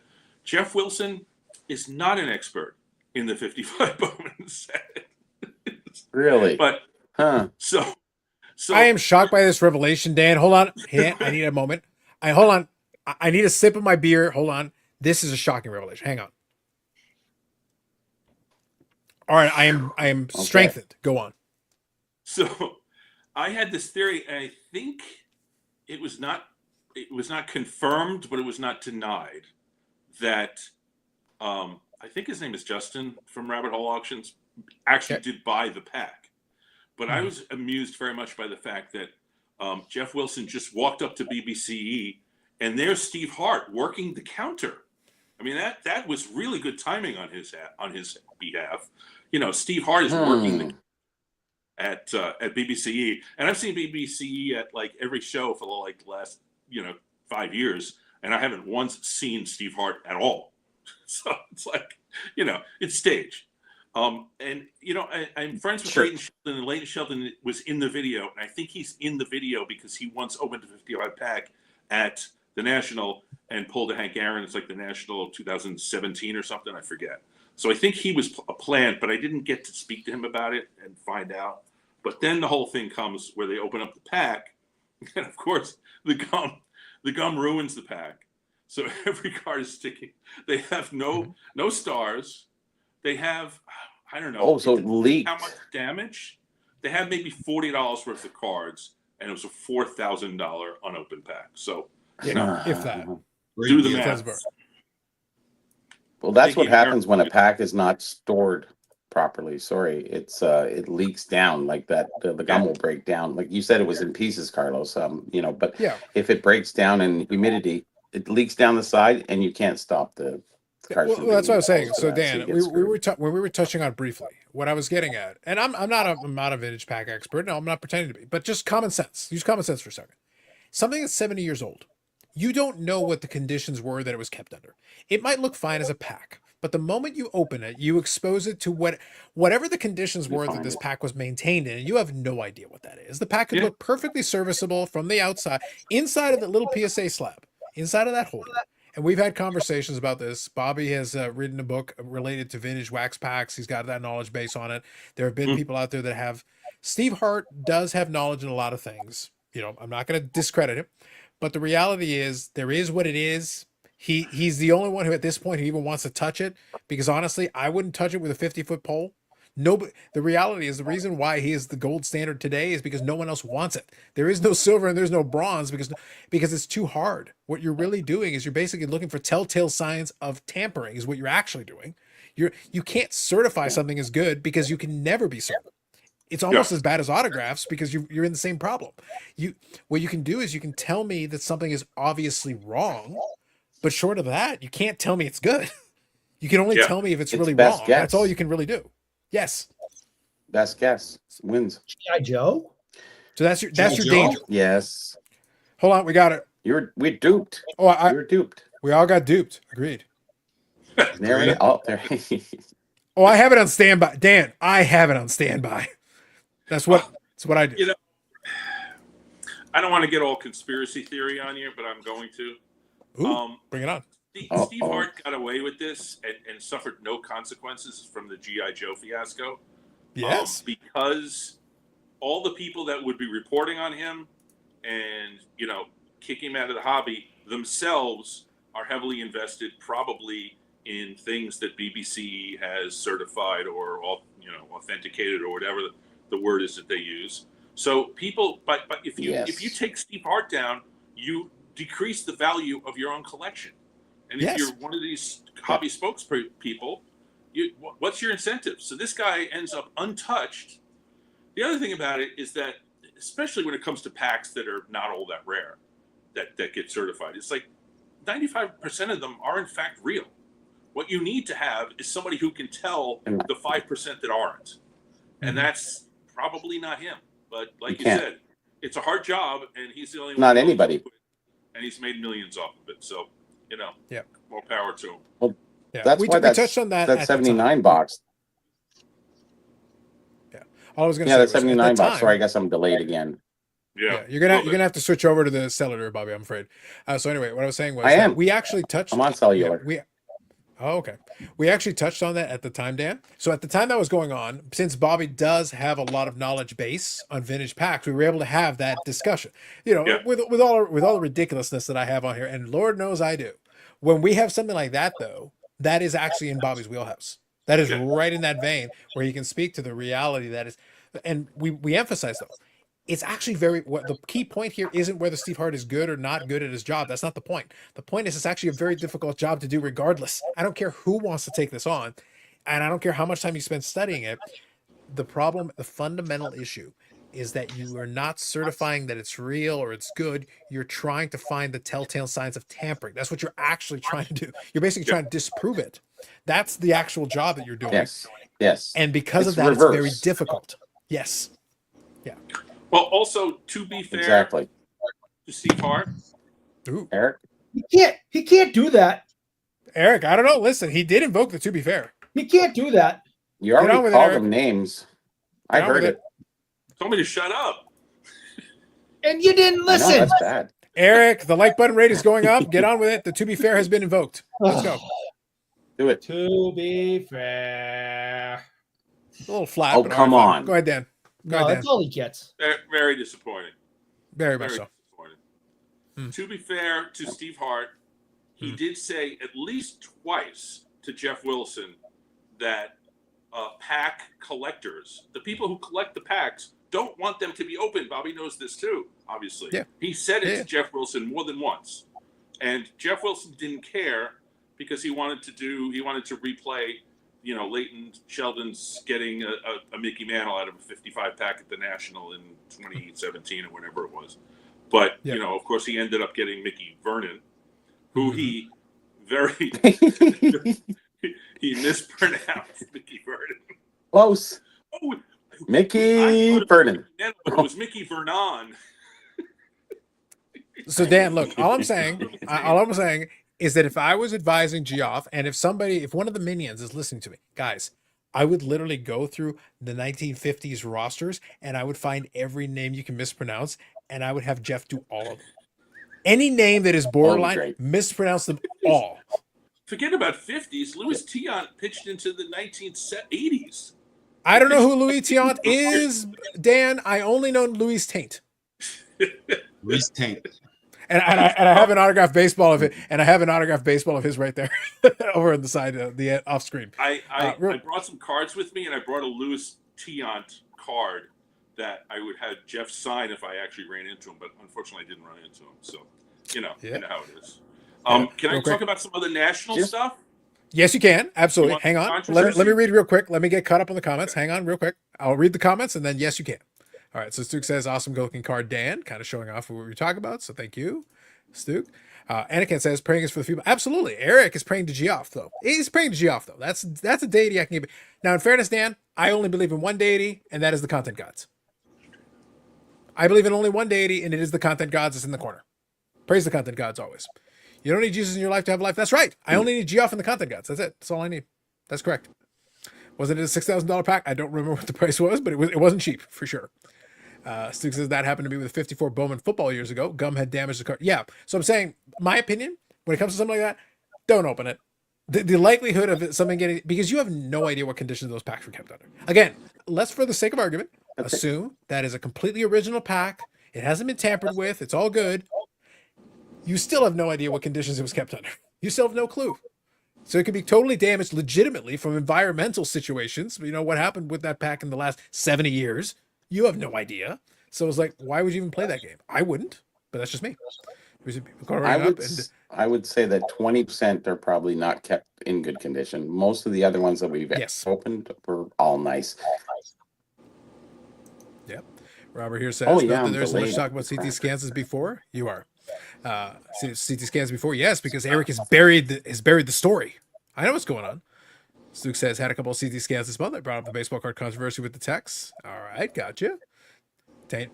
Taint, correct. See, I like that he spelled it correctly. Taint. Pitched for the Yankees in my first MLB game in Milwaukee. And Paul says, by the way, my hopes for vintage card trade night are going downhill. They tried to put guys in certain spots tonight and it didn't work. Ooh, scandalous. Scandalous. All right, so Dan, go ahead. Okay. Tell me. Upstairs, they did an upstairs this time. They did. But they were the people who got smaller tables. So they punished them. The aisles are so small that you can't get through them. And for some reason, there's tons of people upstairs, and it's a cluster essentially, and it's really unfair. I went upstairs, and it's just the worst thing. And then to make insult to injury, when you take the escalator down from the upstairs down into the main hall, there is a giant poster with Jeff Wilson's face and his two sidekicks next to him. And so you're coming down the escalator, pissed off that you just got pushed around by a bunch of kids with Scion cases. And then you come down the escalator, and there's Jeff giving you the stupid look, like he's like, you see, I told you. You just described Eric's Nirvana. You're talking about Geoff Wilson and the Apostles. Amazing. You didn't hear angels singing as you were coming down the escalator?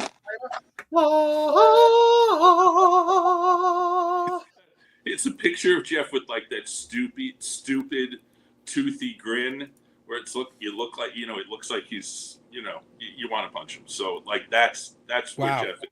Wow. That's where Wow. That's the kind of anger usually I expect from Eric. Unbelievable, Dan. Unbelievable. That is some Eric anger. But once you get downstairs, everything's fine. You go to your different sections. They even had chocolate. They had a big chocolate thing. So I had some chocolate peanut butter fudge, which is fantastic. So that worked out. Fancy. I should say positive things about the National. The VIP area is very big. The food offerings are outstanding. They Okay, have, good. your chicken nuggets and all that crap, but they've got some really good other stuff like craft stuff. I saw people walking around with beers. There's actually beer. In the downstairs, the aisles are huge. It's not as well marked as it should be, but at least all the aisles have their numbers on them, so you just look up and you see 900 or 800 or whatever. So some of that has been pretty good. And like I said before, they didn't totally segregate it, but it's pretty segregated. You got the carnival in the back, you got the breakers over there, you've got most of the vintage in one area, and you've got different stuff mixed in, and it's it's not laid out poorly. So I can't say that. Yeah, it's the Alfred E. Newman look. That's what it is. Nice. Good reference there. I love it, Stu. Nicely done. No, I think those are some fair observations. I think it's good. Now, of course. Now, see, Dan, I got to tell you, I feel like we have missed out because unfortunately, since the weather is very reasonable, all things considered, we didn't get to find out what the AC could really do. We didn't really get to find out. Well, And the weather was hot on Wednesday. It was hot on Wednesday. Yeah. So, the AC was really good. It Yeah. was not an issue ever. So how's the Wi-Fi? They upgraded the Wi-Fi too. So how's that? better, but not Okay. perfect. I'll tell you. Okay. Here's the funny thing: the places you go to, where you would expect the young people to be using their Wi-Fi, and near the Breaker Pavilion, the Wi-Fi is really bad because there's so many people on it. Near like the Carnival, same thing. But back in Vintage, Wi-Fi is fine. But it's the way it works. So Makes sense. But it's better than last year, definitely. Yeah, I think it's fair. Well, considering they're going to have to do it at least, I think it's another year, and then they switch over after that. Is it 2 years or 1 more year? I think it's two. It's two more. Yeah. Yeah, it might be 2. Yeah, okay. I thought so. Theo just came into the room. So. Yeah, because it's 3 in a row. for sure. Yeah. Hello. What's going on, Theo? How's it going? Hey, how you guys doing? It's going good. Is he showing off all his hockey cards? I know he's a big hockey collector. Well, he did make reference to a couple of hockey cards. I appreciated that because we had Dan from Saugus, a legitimate Massachusetts, instead of this posing idiot. So we have that. And people have the audacity, Theo, to say that I'm not nice to this man. I'm very like some people look after the less fortunate. I look after the unfortunate. That's what I got to do. That's what I've got over here. Of YouTube. You're a dope. Unbelievable. You're just Did a dope. Dan cramp up yet on the live stream, or has he been good? Well, so far so good. Like I gotta say, maybe he was doing calisthenics before. So Dan, I gotta tell you, they actually saw fit. Dan, can you believe that they saw fit to take advantage of a moment of weakness for you? Like that they would have the audacity to like pick on you. Like, listen, I would never ever for 1 second take advantage. Carlos, hey, it's the hardcore legend Mick Foley. I know I don't know you, but can I ask you a favor? Can you do something about this guy? Get him away from me. What a pain in the... Yeah, you know what I'm saying. Just do something. Thanks. I would never, Dan, under any circumstances, ever use video clips against people that are on this panel. Because honestly, Dan, that's not how I roll. Do you want some inside baseball? Ooh, bring it. What do you got? I consented to that. I agreed to that. I was into it. I loved it. So you gave yourself cramps? How far into it were you, Dan? You're already like, what are we doing here, Dan? What's happening? What do you mean? How far into it was I? You didn't watch? I don't know. Listen, Dan, like you're very enthusiastic about this leg cramp thing. Like I don't know what we telling you. Nearly 2-hour interview, the best interview I've ever done in my life, and I'm sitting in a chair for 2 hours, and suddenly my leg cramps up, and like I gave it all. I left it all. Like it was all. We're gonna end this. You guys can go hang out and do your auction. I'm gonna go on to I was sacrificing there. Hey Dan, I got you a gift, Dan. There we go. There you go. Pickle juice. You see? These guys care about me. What? They care about me. I don't know what that's like. What is that for? Pickle juice. Eric, what are you talking It's supposed about? to help with cramps. I guess so, maybe, hopefully. Look, Eric, Eric, I don't know what you're talking about. We all care about making fun of you. And we care so much. Like we really do. Vintage trade night. Yeah. Oh, so which night is vintage trade night, by the way? Refresh my memory. I know you only played 500 clips beforehand, but which night is it actually? I think it's Saturday, August 2nd? Why, Dan? You're one of the 457 collectors. Like, you should know what night this is. It was a joke. That was. Yeah. Of course I know. It's on my shirt. It's August 2nd. Well, if you want to lift it again, I can actually show the shirt. August 2nd. If you lift it again, I can actually show the shirt properly. It's not August 2nd. It's August 2nd, not August. You're not funny, man. Maybe you should bring Dan from Saugus. I think that would bring in the crowds. No. He's gonna get it. He's gonna get it. I got other hockey cards that I'm not showing. Which I should say that Bobby Orr is too expensive. He's really expensive. I mean, I was looking at Bobby Orr cards. It's like a 72 Bobby Orr and like a mid-grade for like $250. Like, come on, man. Well, the problem, Dan, is you're going after the minor league Mid-grade? cards. So there is an entire run of minor league cards. It's basically the way you can tell is if he's in a Boston Bruins uniform, that's minor league issue. When he goes to the Chicago Blackhawks, that's when he actually enters the NHL. He built his entire Hall of Fame credentials based on his time with the Chicago Blackhawks. Everybody knows that. Okay. Even the Blackhawks card was expensive. Well, that's why when I got Eric a Chicago Blackhawks Bobby Really? Orr, honestly, a wonderful gift. Tremendous. And Bobby's Truly got him tremendous. from Ottawa. That's It's expensive definitely and Ottawa Minerals. Yeah, Oh, look at that's that. the Oshawa. there's a Oshawa. Oshawa Minerals. autographed. I can't see it. It's an early one too because it's on the back of a 1967 program. Penetanguishee. For all who can't pronounce that. So he's nicely autographed there, as you can see. So that's an early autograph of Bobby Orr. Actually, nobody's really ever seen this picture, and I think it was exclusive to the little NHL thing that he promoted. So, anyways, I just wanted to show that for Eric's sake. There you go. I But mean, you are right. But 'Cause you are right. I can't will say have it. You can't afford it. that's probably true. But I will say, Dan, no, you're right. They are kind of expensive, but mostly because Eric throws a lot of his like button money on it, which honestly boosts the prices. It's basically showbiz. Yeah. Like, I couldn't believe I got this Bobby Hull for $25. You know, a rare issue. No, It's low. it's not rare. I wouldn't call it rare. It's rare no. to you. No, it's I very like them. common in the sense I of, but collect in them. top grade, it's not rare. It's rare. Okay. Yeah, I mean, I like them. I collect them. it's I a think fair they're- price for a haul. Yeah. I like I said, you got a good deal. You didn't get a great deal. You got a good deal. Okay. So let me pose this question to you, Dan. It wasn't for me, just- though. It's for Dan from Saugus. Well, as long as Dan from Saugus is so question for you. So There we Steve Splenda here asks, how is the Rosemont venue? Wi-Fi is much better. Parking is not an issue because we're not driving. We're in a hotel across the street. Sure. So that's not an issue. I Bathrooms. guess the layout is a little more difficult because it's so many rooms as opposed to last year where it was really just 2 rooms. So that's a little bit different. The VIP area is bigger. Bathrooms are not an issue at all. There are a Nice. lot of them and they're spaced out correctly. And I didn't wait once. I didn't wait on a line once. So that's good. And I'm talking regular bathrooms. I'm not talking VIP bathrooms. So that was definitely an improvement. Ooh. Generally speaking, I think it's a better venue. But with some challenges, like the layout being one of the challenges. So the VIP bathrooms have bidets, right? I didn't go to VIP. They do, Yeah, I would assume they have bidets. but they probably do. So I think- regular bathrooms, no bidets. They have attendants and you get a little perfume and all that stuff. Yeah, right. Yeah. Well, ironically, funny enough, that's good because honestly, Eric is used to that at home. He literally has a person he hires just to be at home to do that for him. So again, he is a very bougie man. Mhm. It's a lot going on over there. Your towel, Just saying. sir. I take, Yeah, that's right. Mhm. take my bathroom time seriously. You clearly do. August the Deuce, that's right.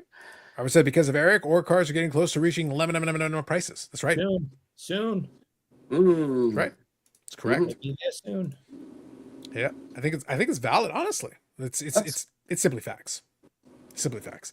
Now, Let's go in back the same to vein, though. Steve Hart for a second. Okay. you want to scandalize Steve Hart a little more, Bobby? You're not satisfied? Yes, a little bit more. Yes, of course. All right, go You know, ahead. I don't go ahead. really Have include your the.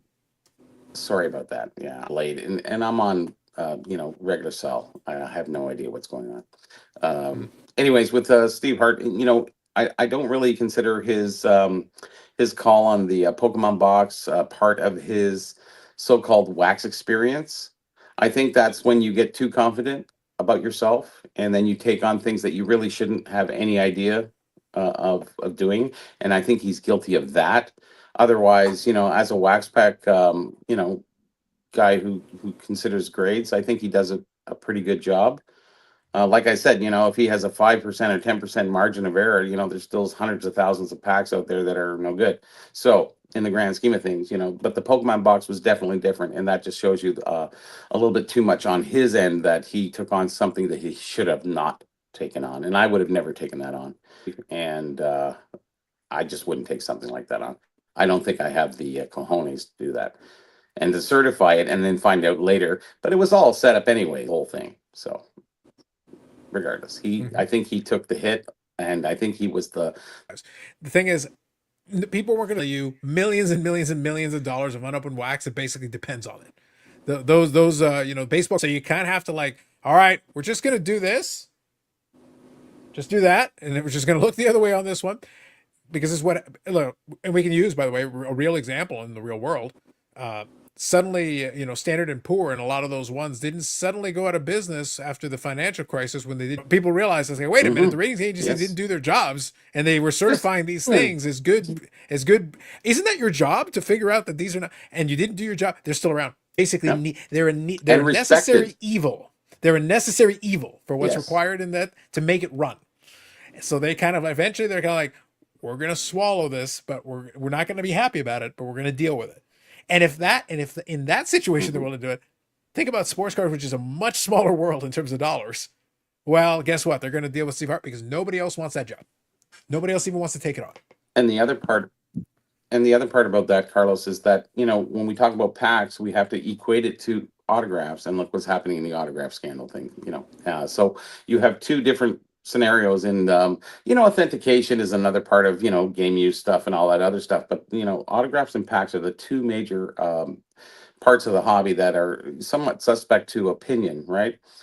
So the best guess is what you get at that point. So anyways, we can move on. I just wanted to get that in because I think that's where people end up with too much bravado to do something they shouldn't really even go into, because you think you have enough experience. It's sort of like a doctor who has enough experience says, I can do surgery. Shit, I've studied it long enough.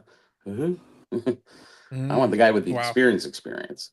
But there's always that 10%, 15, 20%, that's going to be bad or whatever. So I don't even know the percentage. Nobody could ever know. No one will ever know. So it doesn't matter. Sure. Fair enough. Now, let me ask you this question, Dan. Is not good. I don't know. Now, let me ask you this question, Dan, based on kind of Steve's question from earlier.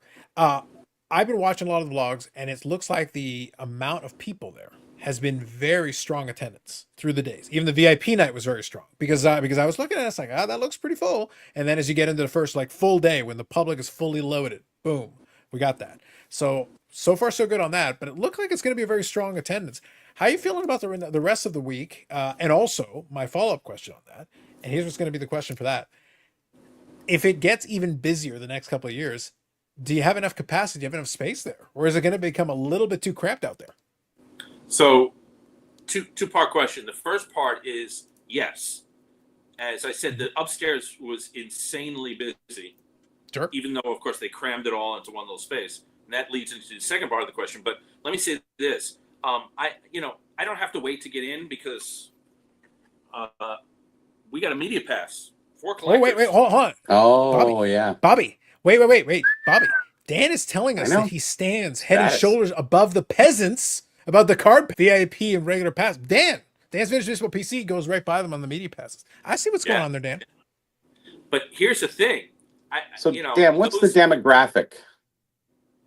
Wait, let me finish with this question, and I'll get into the demographic. But the proletariat, the poor people have to, the not non-famous people that don't have media passes get to go around the block, all the way around to the next block, and these are long again, because there was apparently a half a mile wait in the regular admission to get in. Except, do you know what part? And if you know how to get people into a place quickly, you know what you're doing. This is what you do. They sent people out with scanners to scan the tickets, walking along the line. Like 12 people were going along the line, scanning tickets, giving out wristbands, and people were just going in. So they actually got rid of that line in like 20 minutes or something, which was really pretty remarkable. So I have to say, wow, the line IP was a real pain in the ass this year, and getting out of the parking lot was a joke. This year, they were proactive to get rid of the lines, but there were so many people in the place. But downstairs, like I said, the aisles were so wide that it wasn't that big of a deal. Upstairs, a problem. Second part of the question, next year, there's a lot more space upstairs. They only used a very small section. They jammed everybody in, but there is a ton of space upstairs. There's room upstairs for like another 100, 150 tables. So I think next year, if it gets bigger, the capacity is there for this particular venue to hold it. So okay, so they got some additional expansion room, is what you're saying. They do, absolutely. Okay. Now, the first part of that, Bobby, what I was hearing, as Dan was explaining how the plight of the peasants, what I was hearing is that, you know, those people in the long line curved around, and they were stuck there, Bobby. They were stuck there for only one reason. Well, guess what? Because you're poor. I see what happens. You know, the elites of the hobby, the Dan's Vintage Baseball PCs out there, the baseball collectors of the world, you know, they have bypassed all of this. VIPs. I see what's happening out here. I see what's going on. Okay. So, baseball collector here says, the aristocracy. I don't know who this is, Dan. I hear he's someone, potentially. So apparently this person, baseball collector, whoever he is, he says, anybody know how the YouTube Hangout went? Well, yes, I do. I happen to know that a Dan's Vintage Baseball PC caused an incident. I'm getting my people on this. My people are on the ground figuring this out. An incident that led to the expulsion of all the card geeks from the embassy. No, you know, here, this is what it was. There were two guys. They used to be best friends in the hobby. So close, absolute best friends. And then one of them did something, I don't even know the details, but they decided to have a cage match to decide who was the better baseball collector. So the cage match got it shut down, is what I think happened. The cage match is what happened. Well, look, Dan, as long as no one informed somebody else of an auction and then bought the item out from under the other one, because honestly, that would be uncouth. I don't think that happened. Bad form. That would be terrible form. No one, I can't imagine anybody doing that. I can't imagine it. It's not a thing that happens. Not in this. But the violence of the cage match, I think, is what event. shut it down. Yes. I think Thunderdome would have fixed this for us. Would have been, for sure. Let's see here. So I can go over to the next one. Oh, demographic, Dan. Oh, demographic. Mostly smelly people, some non-smelly people. So younger crowd. Mostly smelly people. Seriously, 20-something. The demographic is what you would expect at a very Proletariat. There's a lot of white people. There's a lot of old guys going around vintage. It's not mixed, demographically. It's not mixed across, racial and ethnic. But age-wise, I didn't mean that way. I meant more demographic of age. Yeah, it's age-wise, everything from 8, 10, 12-year-olds to guys that need, assistance. Not me yet. I'm not saying. Dan's nurse said it's time for his bedtime. Okay, guys. Oh, would you stop? You have to take your medicine, Dan. So you're saying you go from, the youths all the way at the end of an interview is what you're saying. In terms of age, I'm just saying hypothetically. Pretty much, yeah. Okay, gotcha. Listen, Dan, I understand. Like, So I get it. 20 It's fair. to 30, 40 to 50. Yeah. You talking about in say terms the of the majority is that's 30s. the majority. Okay. Guys in their 30s. That's what I wanted to hear. Yeah. Yeah. Flippers. Spenda, Yeah. he says, Spendus here Yeah. says, how bad are the repack buyers? So I don't know if you caught any of this, Dan. Did you see the tables that do that? Like, even Brian Gray and stuff like that. He's buying stuff that most likely will wind up in repack products. There's a lot of people buying for that. So yeah, I mean, that's part of the equation in terms of the pricing. But I didn't. It's not really part of my experience. Yeah, I think for what you're looking for, Dan, I think in your tables, I don't think it's going to be as big an issue. Yeah. Unless we get really heavy into the vintage repack, you never know. Listen, could be, who knows? But I think for a lot of stuff, more you're okay. vintage to show if you want to do that. Yeah, I think right now you're good, Dan. Go for it. Why don't you showcase a couple of things? So today I was nearly out of money, so I spent my last monies on a 1911 Bruner's Bread, the Johnny Evers. A little bit of a roughed up copy, but it's got this beautiful back, Brunner's butter crust bread, and so that was a cool one. I do. How still were they have packaged, Dan? What? It was in a bread. I believe it was in. How were they packaged, or inside the bread?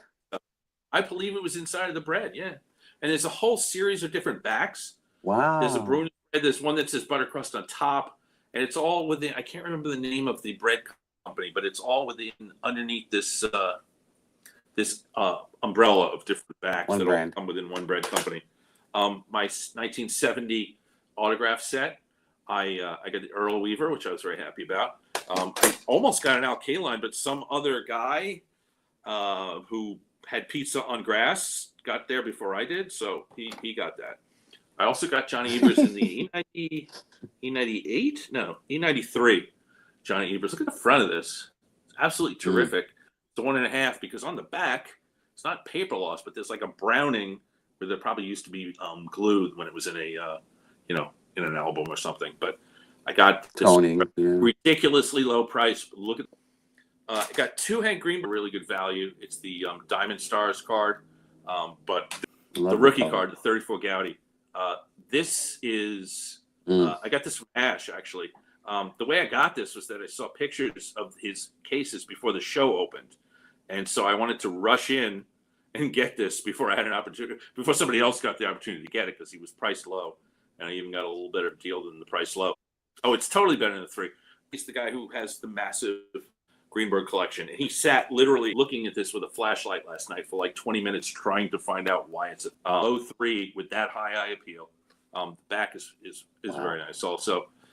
So I ran in. I got in because I'm not, I'm not immediately to Ash's table and bought the ridiculously good deal. So, but the one I'm really kind of most happy about is Martin Dehigo, who is perhaps a Cuban player of all time, but one of the top 5 based a book about Cuban baseball cards.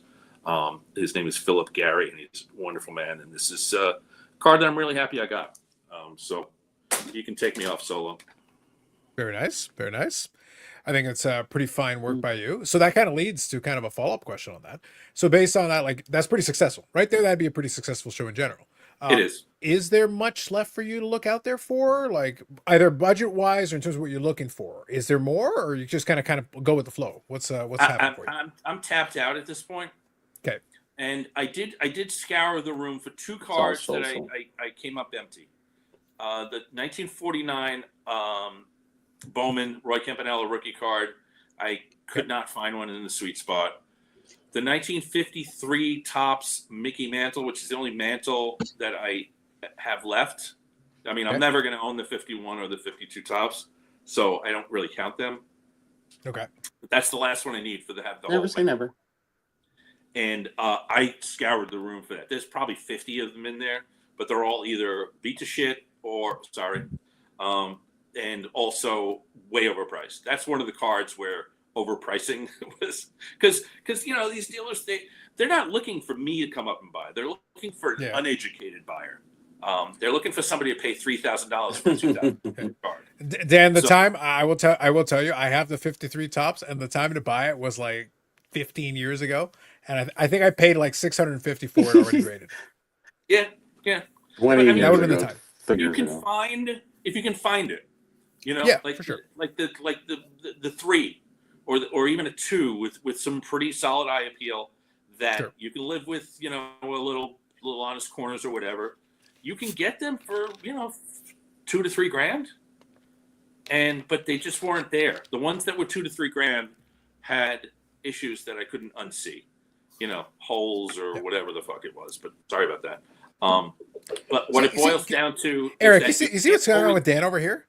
Can you believe that he's out here with his, his cluster Holy fucks moly. and all this stuff? Like the man, we're trying to have a PG show here. We got Eric there. He's already Fill got his the manual pickle space. juice, He's already please. pushing the boundaries out here. Yeah, no, What are we he's doing? filthy, and we I should deeply ban him. apologize to Eric's mom, who might be watching. Great. I deeply apologize. She is. And I understand she's had a tough life, so I total respect. Eric's wife With Eric, probably yes. not watching. Mm-hmm. Eric's What do wife's you probably think not watching. taught me how to swear?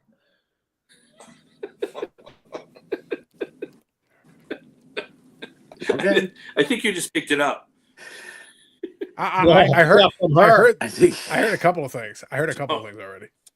What was I saying? I forget. I had a train of thought there. Oh, you can't always get every card that you want, even at the National, Yeah. because it's not the perfect copy or the best copy that you want in the room. So Yeah. I don't feel like there's really anything else for me to get. And that sort of corresponds with the fact that I am financially tapped out. So at this point, I think I'm not really buying anything to walk around. And Rick, there's Rick. We had lunch think he together scored- yesterday. Oh. Total jet. All of us tried to pay the bill, but John Mangini ripped it out of our hand and insisted on paying on the lunch bill. So shout out to John, who, by the way, must he must like every 5 minutes or 3 minutes somebody's walking up and say, "Oh, hey, John, hey, I know you. I watch you." They don't say shit to me, but like they do say it to him. So, Well, I go to the Toronto Expo, and especially in the fall. Eric gets out all the time. Every time we're walking down, he's like, "Hey, asshole," and they like that's it. Every 5 feet, men, women, and children. It doesn't. That 10-year-old really kind of hurt my feelings. Like, Last it was vicious. That Yeah. kid really was very angry. He seemed very upset. I don't think that was necessary. I mean, he's like a little kid, but whatever. Apparently his reputation precedes it. Like who would have known? I think you got 2 great cards that were undergraded there, Dan, and those are your best scores, I believe. I think more than 2, Bobby. Honestly, yeah, I think more than 2. Well, 2 solid ones for sure. Both Greenberg. One's the Hall. Yeah. Rick, we have a wristband for you for the vintage trade night. Do you think for Rick though, do you think you guys can ever like swap it out? I know you got the branding and everything, but are you ever going to announce that it's like 1,457 collectors now? Like how many is it now? Like it's got to be in the thousands. I've lost count. Yeah, like it's really like at this point we're done. No, I haven't lost count. The problem is when we start to ask people like Eric to count the number of collectors, we're gonna just lose people. So he fails I feel the maths. like at this point it's gonna have to stay the same. Discman. I can't give you a He's number. not good at maths. It's at least that many. Good Lord, please. There might be that many in the room. Like what are we talking about? Like who knows?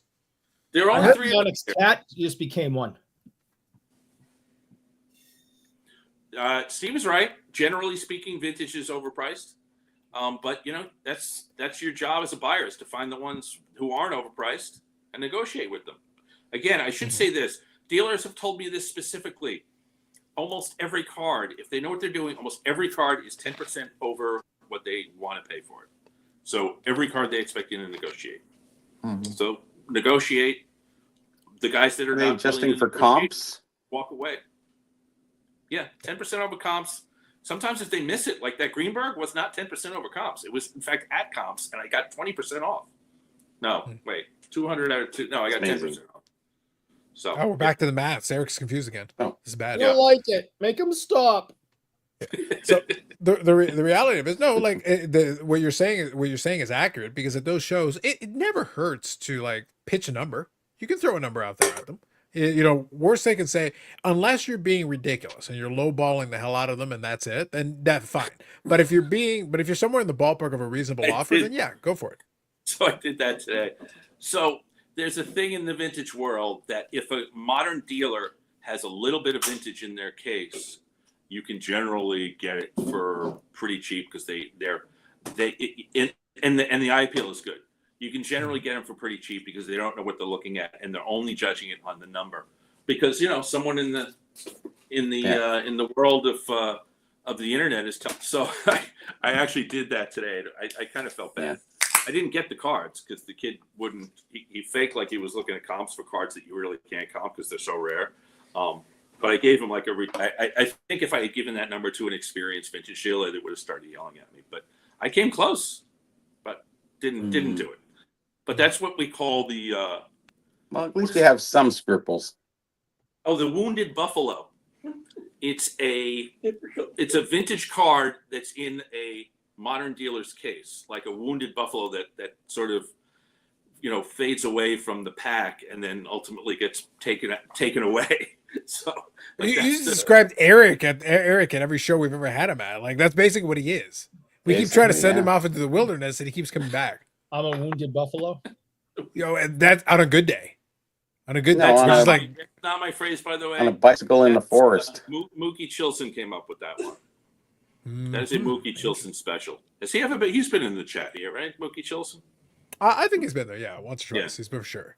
But most of the time, we're all over the place, Dan. As you well know, we can talk vintage, but the reality is, like most of the time, we're kind of all over the place. Occasionally we'll even talk fake sports like hockey.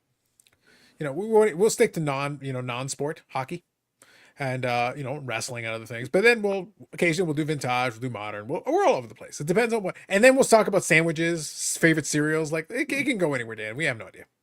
So I should say, and you know this.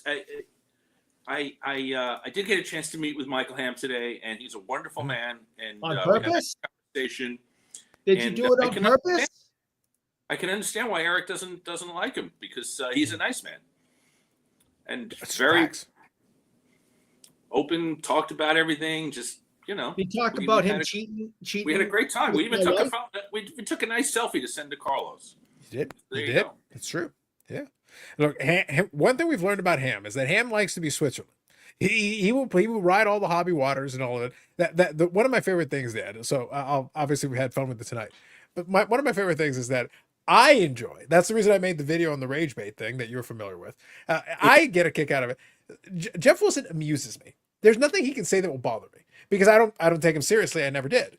But so I take him for what he is. But if you look at him in that context and say, oh, but what about the young collectors? Well, if the young collectors are stupid enough to not pay attention or look at it, I did one video years ago. If somebody goes in the archives, I did a video where it was about Jeff Wilson. This is back years ago, back in pandemic period. I literally did a video where I took 2 clips from his YouTube channel, and I took clip 1 and clip 2. They were a week apart.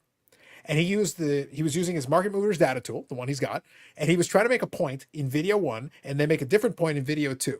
But he used the exact same card within the same time period and contradicted himself 180 degrees within 7 days. And this was on a modern card. So the thing is, I'm sitting there and here's the thing, Dan, I don't care one way or the other. I just presented I'm going to play clip number 1. I'm going to play clip number 2. He literally contradicted himself 180 degrees within 7 days. It was within the 7-day time period on the same card.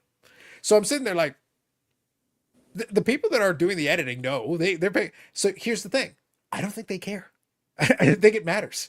So what the answer, it's Louis Taint today. It's Louis Tion tomorrow, or it's back to Louis Taint. If I was him, I would honestly just flip flop back and forth. Do you know that they edited out the Louis Taint stuff from that video? Oh, did they actually cut it out finally? Yeah, it's chopped up. It's chopped up so bad that it really looks bad, like the way he does it.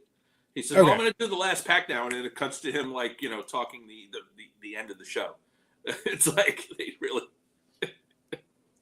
Rick wants to come on. Last time Rick came on, he was really good.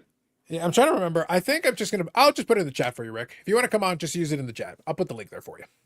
Feel free to use that. Zach says, Flippin' Steve is not your friend. He ruined our moment when we tried to ask Geoff about Eric. That's true. I did finally see that. Dan, we were this close. They were doing the off-centered show with Neo, with Dustin, with Ham, and all those guys. Yeah. Do you see that? No, Zach was this close to getting Geoff to acknowledge Eric's fandom. We were this close. It was going to be wonderful. I did a good job. Yes. He was this close to getting the guided tour of Cars HQ. And if Eric would stop besmirching the good name of Teapot, he could have it. It was right there. It was in the palm of his hand. Teapot made Jeff look bad last week. He did that video where he put the same 2 cards in all 4 different major grading companies, and the grades were all over the place. And then he said something about he said something which sounded like kind of a dig at Jeff, which I thought was pretty funny. So good for Teapot. The thing, Teapot, by the way, was on Hobby Palooza and he was terrific. So yeah, I know. I know that, Dan.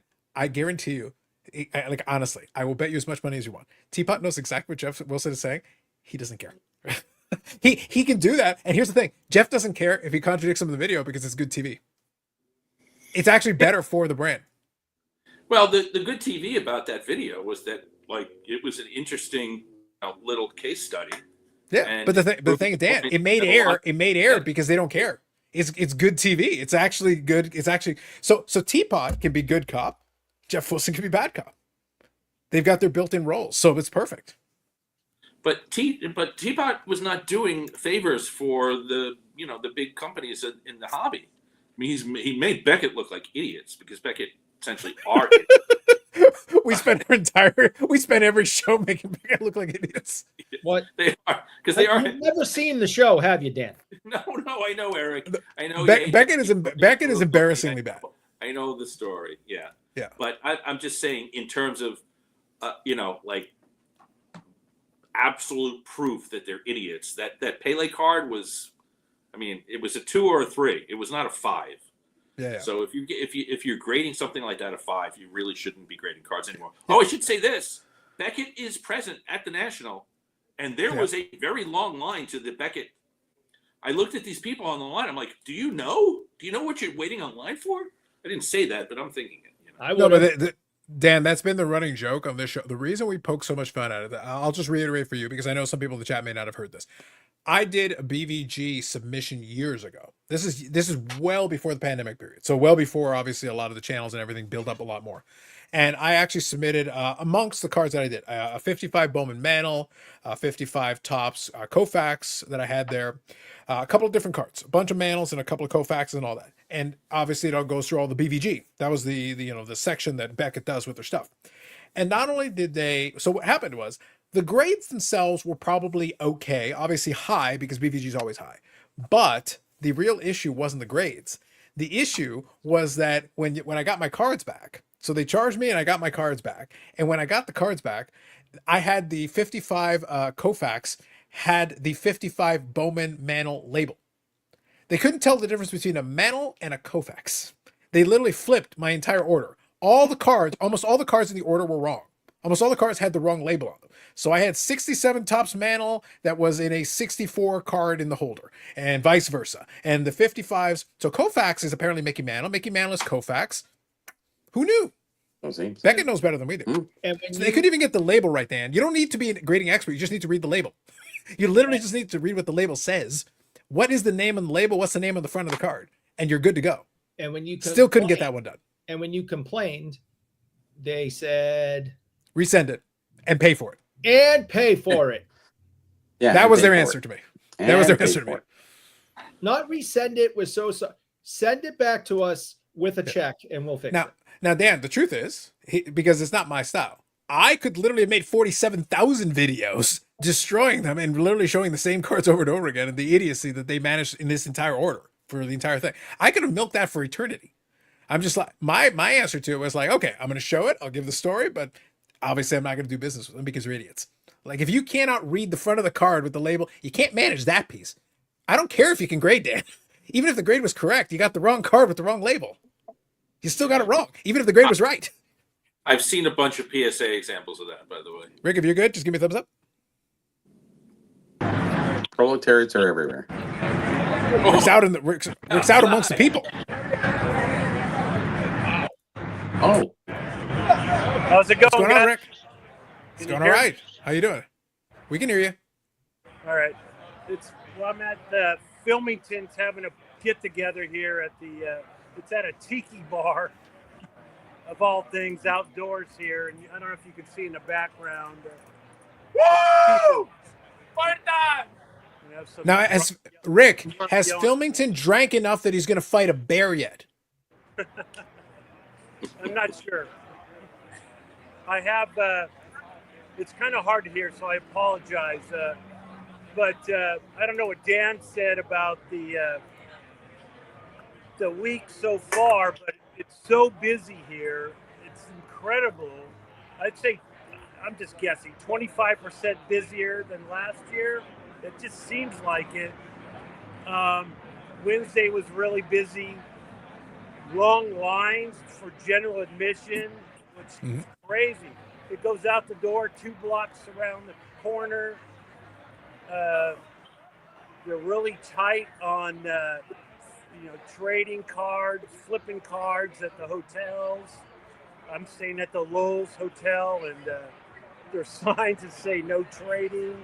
And when we had a get together on on Wednesday night, I actually, the manager came up to me and he actually said, "I watched your video," of all things. The manager of the bar said, "I watched your." I said, "You watched my video?" He says, "Yeah, we're monitoring all social media when it comes to our local." Holy moly! So he knew what was going on, and I said, "Yeah, there's not going to be any. Don't worry, we're not going to be trading out, in the lobby, this and that. Just in the bar area," and he was fine with that. So we had I would say, we had like a giveaway. I handed out like 50 different pieces of numbers. So about 50 people, YouTubers showed up on Wednesday night. We closed the bar, and it was a great time. But I'm sure Dan's told you about Mike's part get together, and everything seems so tight. And we got a couple of security guys actually walk by me. So I think even at the restaurants here they kind of know what's going on. Yeah. That's the way I kind of see it. And I'm kind of not to ramble on here, but the main reason I go is for these get-togethers and, having not just this card show. And it's kind of disappointing that they're kind of, I don't know about ruining it, but it is a definite negative when it comes to the nightlife. I don't know if Dan agrees with me, but that's the way I see it. Well, let me say this, Carlos. I didn't mention Wednesday night, and Rick is correct. Rick and Mangini and some other people put together what I think was actually very similar to what the YouTube get-togethers were like, years ago, when it was 50 people instead of 300 people.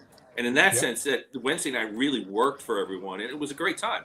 And it was one of those things where, you bounce around different tables, you talk to people, you show cards, you get to drink, you get to eat. It's a good thing. It's just, I think what happened on Thursday night was that we at this point we really need to actually rent out a space to not just show up in a bar or in a little alcove or whatever and have an event that hasn't been formally approved.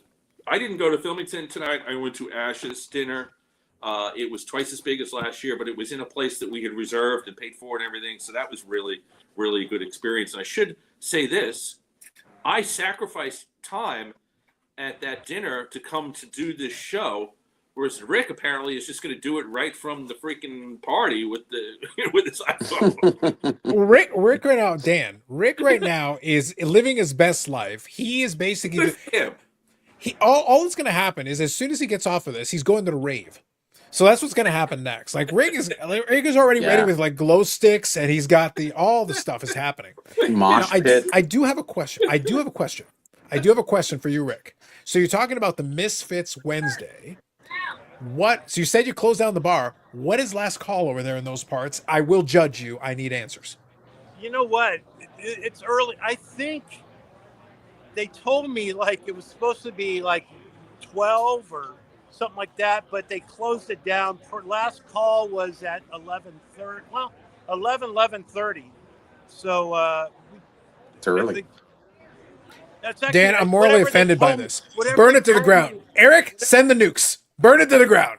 Burn it all. Told me on the phone because I asked them, "Hey, what time do you guys close?" I think they said like 1 o'clock, but definitely they closed early. We didn't go to sleep at 11:30, mind you. Dan, that's not the point. The words "last call" and "before midnight" are an affront to whatever God I believe in. Call the bar. They're an affront. We have a full Last bar call here. was definitely 11:30. Scandalous. It's 1:30 Eric, this here, is isn't it? scandalous. This is wrong. How dare they? But what's kind of funny This is guy's the from Massachusetts, where they close the bars at like what, noon? They're lucky if they make the brunch where Eric is from. That's a different problem They entirely. close them pretty early, yeah. Yeah. Dan, when I went to I always joke about it. I tease Eric because I've always got my water bottle there with my university. That's my alma mater there. Not a real And place. not only is it a It's real place, 12. Eric, last call was 3 a.m. 3 a.m. That's correct. Last call. 3 That is how a.m.? you. That's the start. Really? That is how. Yeah, it was 3 a.m. I thought it was 1:30. I closed by down law. those bars, Bobby. Hey, I think Okay.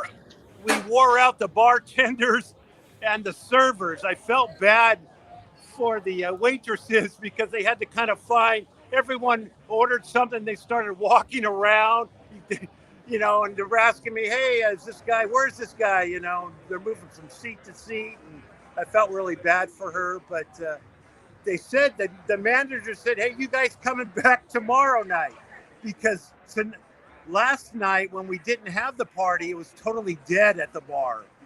So they definitely like the business. No, like midweek Yes. for a bar like that is going to be, if you're actually getting a group of people and they actually will drink, that's good business. They're going to appreciate it, especially if the people are there. They're going to actually partake yeah. and they're going to hang out and everything. It's good. It's a good deal for those guys, no doubt. But 11:30 last call, like, I'm morally offended. Dan, this is an affront. I've never been. I've heard a lot of things uttered on this show. I have never been more offended by anything I have heard on this show.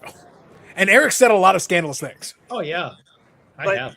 But I'll tell you, the staff at Lowe's, security guards, they're totally stressed out because they're worried what would happen, you know, a few years ago. So they are really. I think somebody was saying that the National basically is cracking down on these hotels, but I don't know if that's true or not. But that's what I hear. Well, Rick, let's be honest. Like, let's all speak truthfully here. The reality is that I'm not surprised that the security over there is stressed.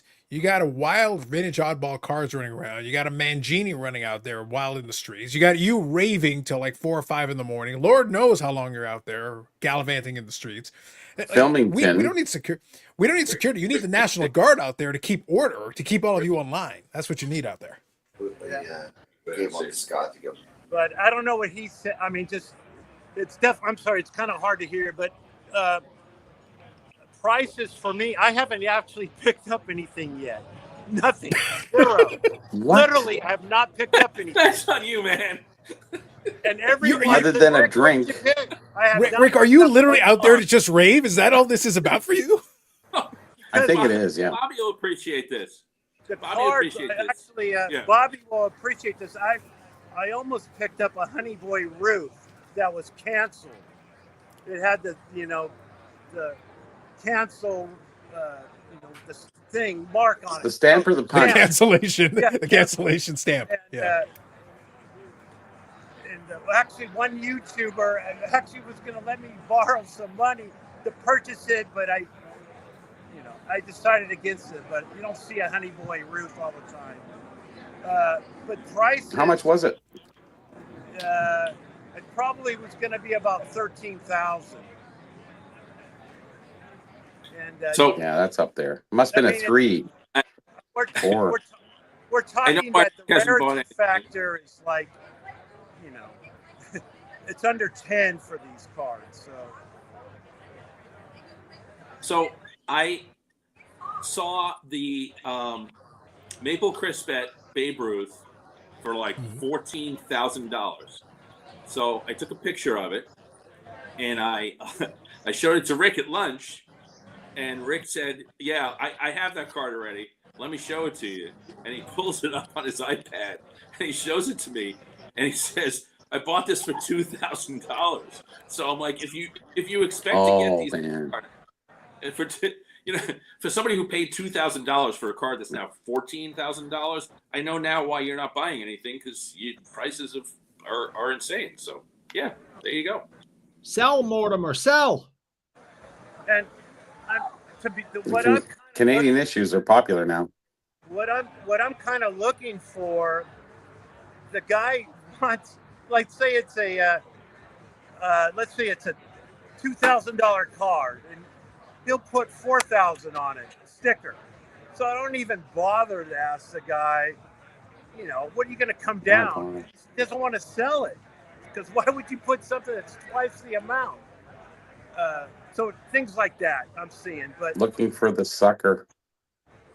Yeah.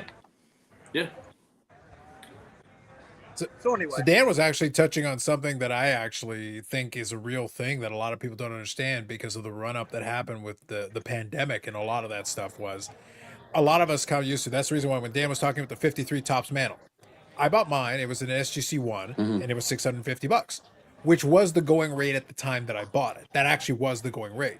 And it's a nice card for what it is. It's a decent card. It's not destroyed, because there are definitely some destroyed copies, but it was the going rate at the time. I didn't get a crazy deal. That's just what the going rate was.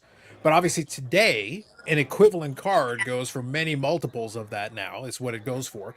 But the thing is that just now. But if I was somebody just entering now, I don't think, Dan, even with inflation and all that, I'm not paying $2,000 or $3,000 for that card. At that point, I'm just not going to bother with the project because, and this is an important caveat. Obviously, you know, you're in a position to be able to do that. You know, Rick has obviously been able to get some amazing cars and all that. Eric just has unlimited wealth. That's a different issue entirely. But most people, and I've talked about this a lot of times, most people do not buy $1,000 cards. That's actually not the norm. Most people don't come anywhere close. Eric is buying $800 ashtrays, so I don't know. Yeah. That's not cards, Dan. Ah. Yeah. He's got all the Bitcoin money and everything. He's fine. Exactly. The point though is that, like, I think a lot of folks forget, and the National will show this out. A lot of folks at the card show out there buying $10, $20 cards because that's what a lot of people are able to get and afford, and like that's the real hobby for a lot of those folks. That's it. Yeah, absolutely. You got the guys with the big, you know, square tables. Like, you know, they got 8 tables. It's all binders filled with $5 and $10 cards, or you got the boxes. There are people at those. You can't get near those tables. Every one of those tables has people all around it. Boxes. I couldn't get near any boxes, and I wasn't box diving. I could box dive tomorrow because I have no money left. But but there people were doing that. That's not a part of the hobby that I want to you know, devalue, because those guys are. They're the, you know, that's the front line. Those are the boots on the ground. You know, those are the guys. Opportunistic buying, yeah. Yeah, and I should mention, you know, Brian Roth, who is a friend of mine, B. Roth. He has bought almost all raw copies of really high-end vintage cards and got amazing deals. I've sat next to him twice now and gone through what he's gotten today. And you know, a guy with a good eye who knows what he's looking for, knows prices, can do well if they're willing to grind it out. And that's, you know, that's what you got to do. Are there overpriced cards? Of course there are. There are tons of them. But you got to find the deals. That's what it's really all about. Yeah, and I just think it's the only reason I make that point is that it's fun to talk about a lot of the, you know, as Rick talks about the big boy cards, because obviously they're, you know, it's, you know, it's interesting when you guys do your auction watch alongs. A lot of those are very nice cards and all that, but I never lose connection with the reality that no, the rank and file collector, a lot of them are going to look at, wait, $500 for one card, for a piece of card. Like a lot of them are they just want to collect their favorite players or whatever it is. They're not looking to spend $500, $1,000 for what you're looking for. It makes sense. Because it is what it is. In order, if you want to get your hands on that card, this is the going rate. That's what it costs. If you want to play in that category, a lot of people who just want to collect, you know, their favorite, you know, Ellie De La Cruz card, they may have a little Z folio there and grab some $10, $20 cards, and maybe that's what their budget is. That's what they can afford.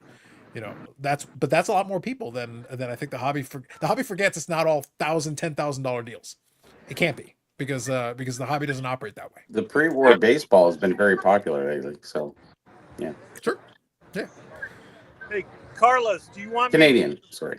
Yes. My phone's gonna die here. I'm about 10%, but do you want me to walk over to Ham, Mangini, Neo? At all? And So go, Rick. Go over there and do that. Go. We want to catch the Phil Flemington keg stand. Go. All right, here I go.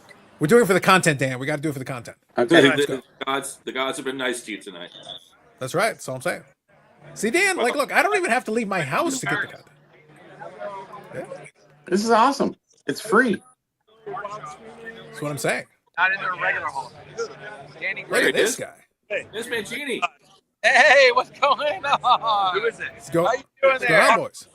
Carlos, what's up? Buy me a drink. Give me a super chat. Look who I have, Mangini. Right there, I got Dan. Oh, Neil, look at this guy. What's going on, buddy? Oh. You enjoying the... He's talking here. I know this guy, too. Look at this guy. Oh, look at this thing. Good Lord. Oh, my God. Who's that? Horrific. You're on Carlos. You're on Hey. Carlos again. Again. Say something. Would you Say something. Eric, Why? I love you. Make sure you take care of our wife and our mother. Amazing. Carlos. Yes. We have another Mario Lemieux fan. Yes. Look, Simon and I know each other. He is from the Canadians. We know who he is. Greatest hockey player ever. Where y'all at?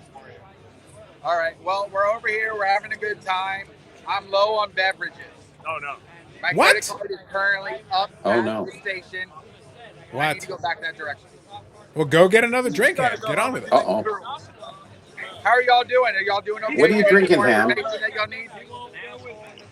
What are you drinking, Doing Mike? all right. See, Dan, what happens when we leave them to their devices? It's debauchery out there. It's incredible. This looks like more fun than the party I was at, I should say. Just saying. I think so. What were you Way drinking? better. You should be here with us. Now, if Eric was there, he'd be doing. If Eric was there, he would have one Guinness, and he'd be basically running. He'd be streaking, running up and down the street, and the police would be chasing him. It'd be scandalous. We don't. Nobody wants that, Ham. Nobody. No doubt. One Guinness, and all hell breaks loose. Thank you. Yep. Hey, I have a special guest here, and Hold on. he was actually chased down by ice earlier today. Ice was chasing me, dude. I'm A bleeding Pinot out. Man. Yay. I smashed them, but I'm free. Look at you. Mexicans. Ice was chasing him down earlier tonight. So the next day, Oh, stop. Eric has the same problem. He's not a real American. They've been trying to get rid of him for years.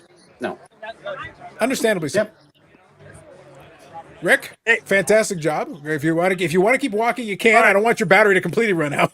You're going to need that for bail, probably. So you want to get your one phone call. I'm going to let you go. No doubt. Thanks, Carlos. Go ahead. Go ahead. You're good. You're good, See you Rick. tomorrow. Take it easy, Rick. All right. Bye. Thanks, Rick. Bye. Oh, that was great. Yeah. Dan, we got to think ahead. We got to think ahead. What? Uh-oh. I'll pull him off. Oh, you he's gone. got to think He's ahead, back. Dan. He's Look, not- Rick's going to need that battery life when he gets his one phone call. He's going to need it to get the Uber to get home because nobody's driving to that party. 100%. Oh, yes. We had No. a sit-down dinner with really, really good food. We were sort of the upper crust. They're just the derelicts, just hanging out, drinking. Oh, we're back to that again. I see. Yeah. Proletariats, as you said, yes. I am, Dan, in fact, media. Dan, I'm appreciating that. The Eric, status I'm appreciating involved in that this. Dan Oh my is God. fully appreciating looking down upon the peasants because I've been on this train for years. He Oh is. yeah, yeah. I appreciate Dan's. We're kindred spirits, Dan. You're picking up what I'm putting down here. I appreciate it. But look who they gave me on the card. That is Kate Martin. Who is Yep. You know what Kate Martin was? Kate Yep. Martin was like the talented woman who let Caitlin Clark become the centerpiece and take the ball and do everything. And Kate Martin was really talented, but she gave up a lot for the team. So I kind of feel like I'm the Kate Martin of for collectors. I gave Wow. up a lot for the team today. Oh, Going into the carnival. She's the to one have who's- a video. she's Wait, the one who so hold stepped on. up in Caitlin Clark's place, right? Yeah, Kate Martin. It was in Iowa. She played in Iowa with Caitlin Clark, and Kate Martin Yeah. actually was so good that she didn't get drafted because she didn't really do much in college because she let Clark do everything. But she was so good in the tryouts that she actually made the WNBA because she was so talented. But that's because she sacrificed for the team, just like me and Four Collectors. Me sacrificing, having to go in and I actually That's saw Ken true. Gold today. Did he light himself on fire? Because I'm hoping. Did you say Come hi on. for me? Did he light himself on fire? I didn't really acknowledge him, but I made sure I got him on the video because I thought people that kind of funny. Wow, gotcha. So Dan, since you bring this up, I have to ask you briefly. So you've comped yourself to Cape Martin. All right, fine. Look, I'll accept this comp, but I have a question now. So then, where do the other 4 collectors fit? Where Sammy Thunder? Where we got Theo? Where like now? What are the comps here? Which one's the ball boy? Go tell me. Theo is the coach. Theo's the one that tells us where to go, and he's like a coach of 12-year-olds. So he has to tell us all what to wear, where to go, what time to be there, Really? all that stuff. You know, you got to do everything on who's got to do this and that. So he's like the coach. He's the professional. Who's the Caitlin Clark? I guess Sammy Thunder is the Caitlin Clark. You know, young, interesting, attractive, you know, physically fit, and you know, star qualities, all that stuff. These are your comps for the record. It's on you. I'm listening. Go on. Everybody else in the 4 collectors is just, you know, part of the team. Let's put it that way. Wow. Okay. Yeah. Interesting.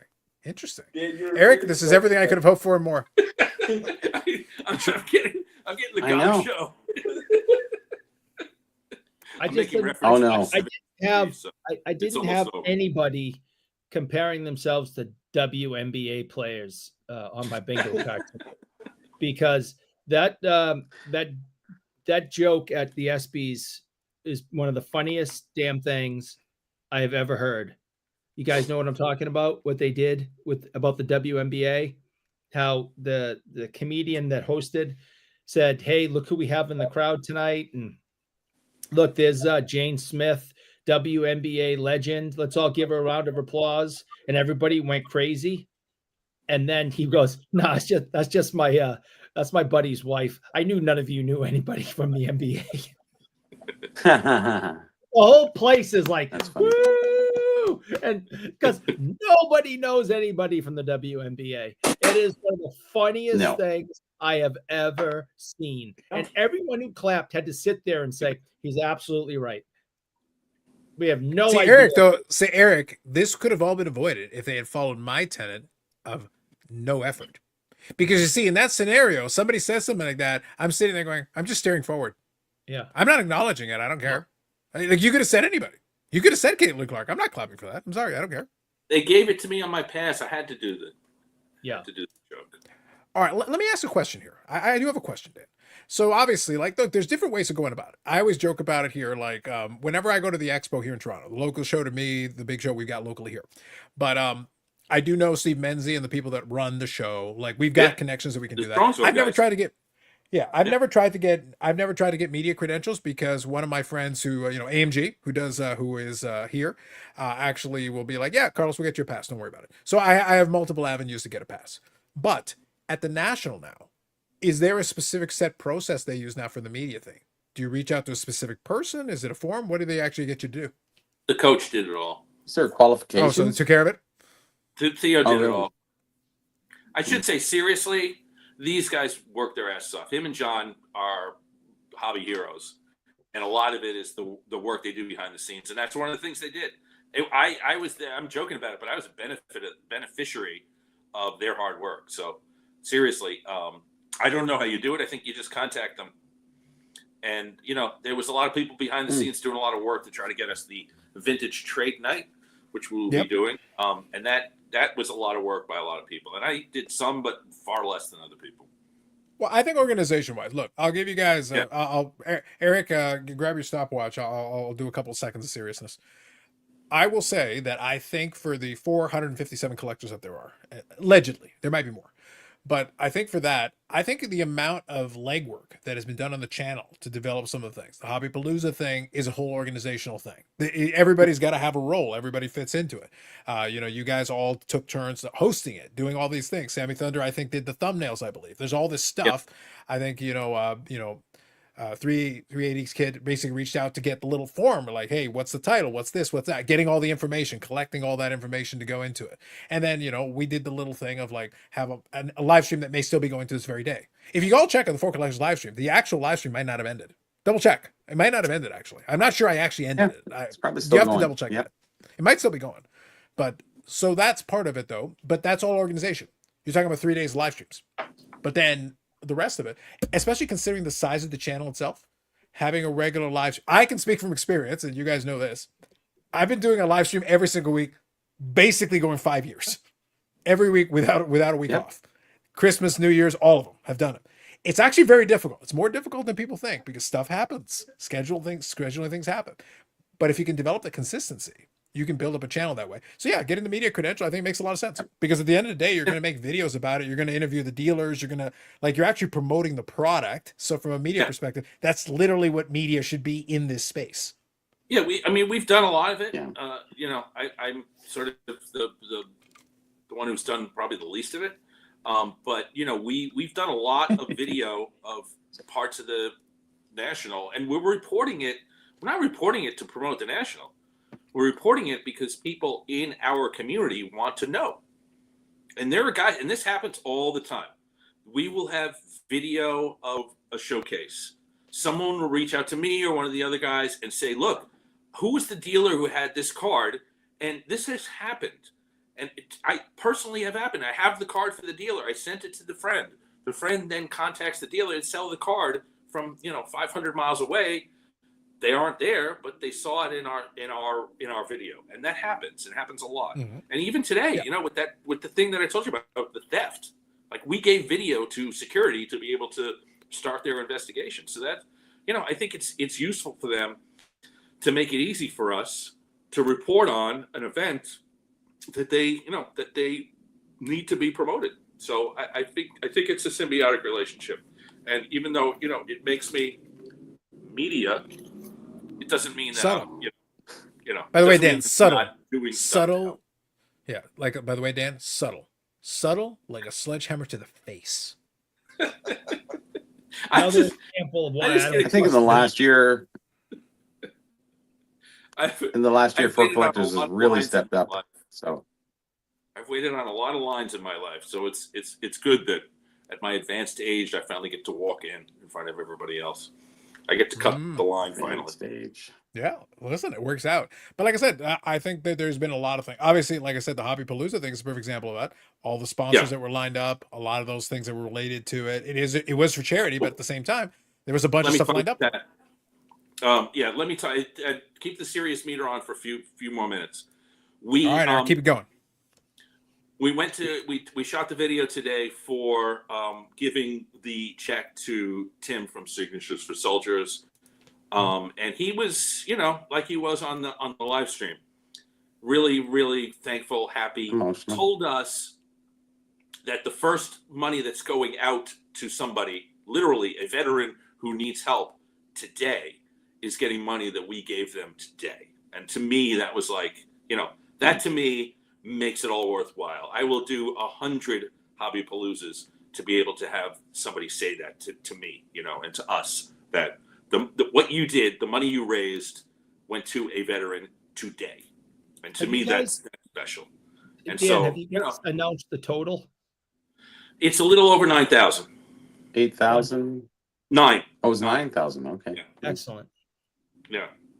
So we, that was a nice thing today to shoot that video with Tim from Signatures for Soldiers and have that sort of,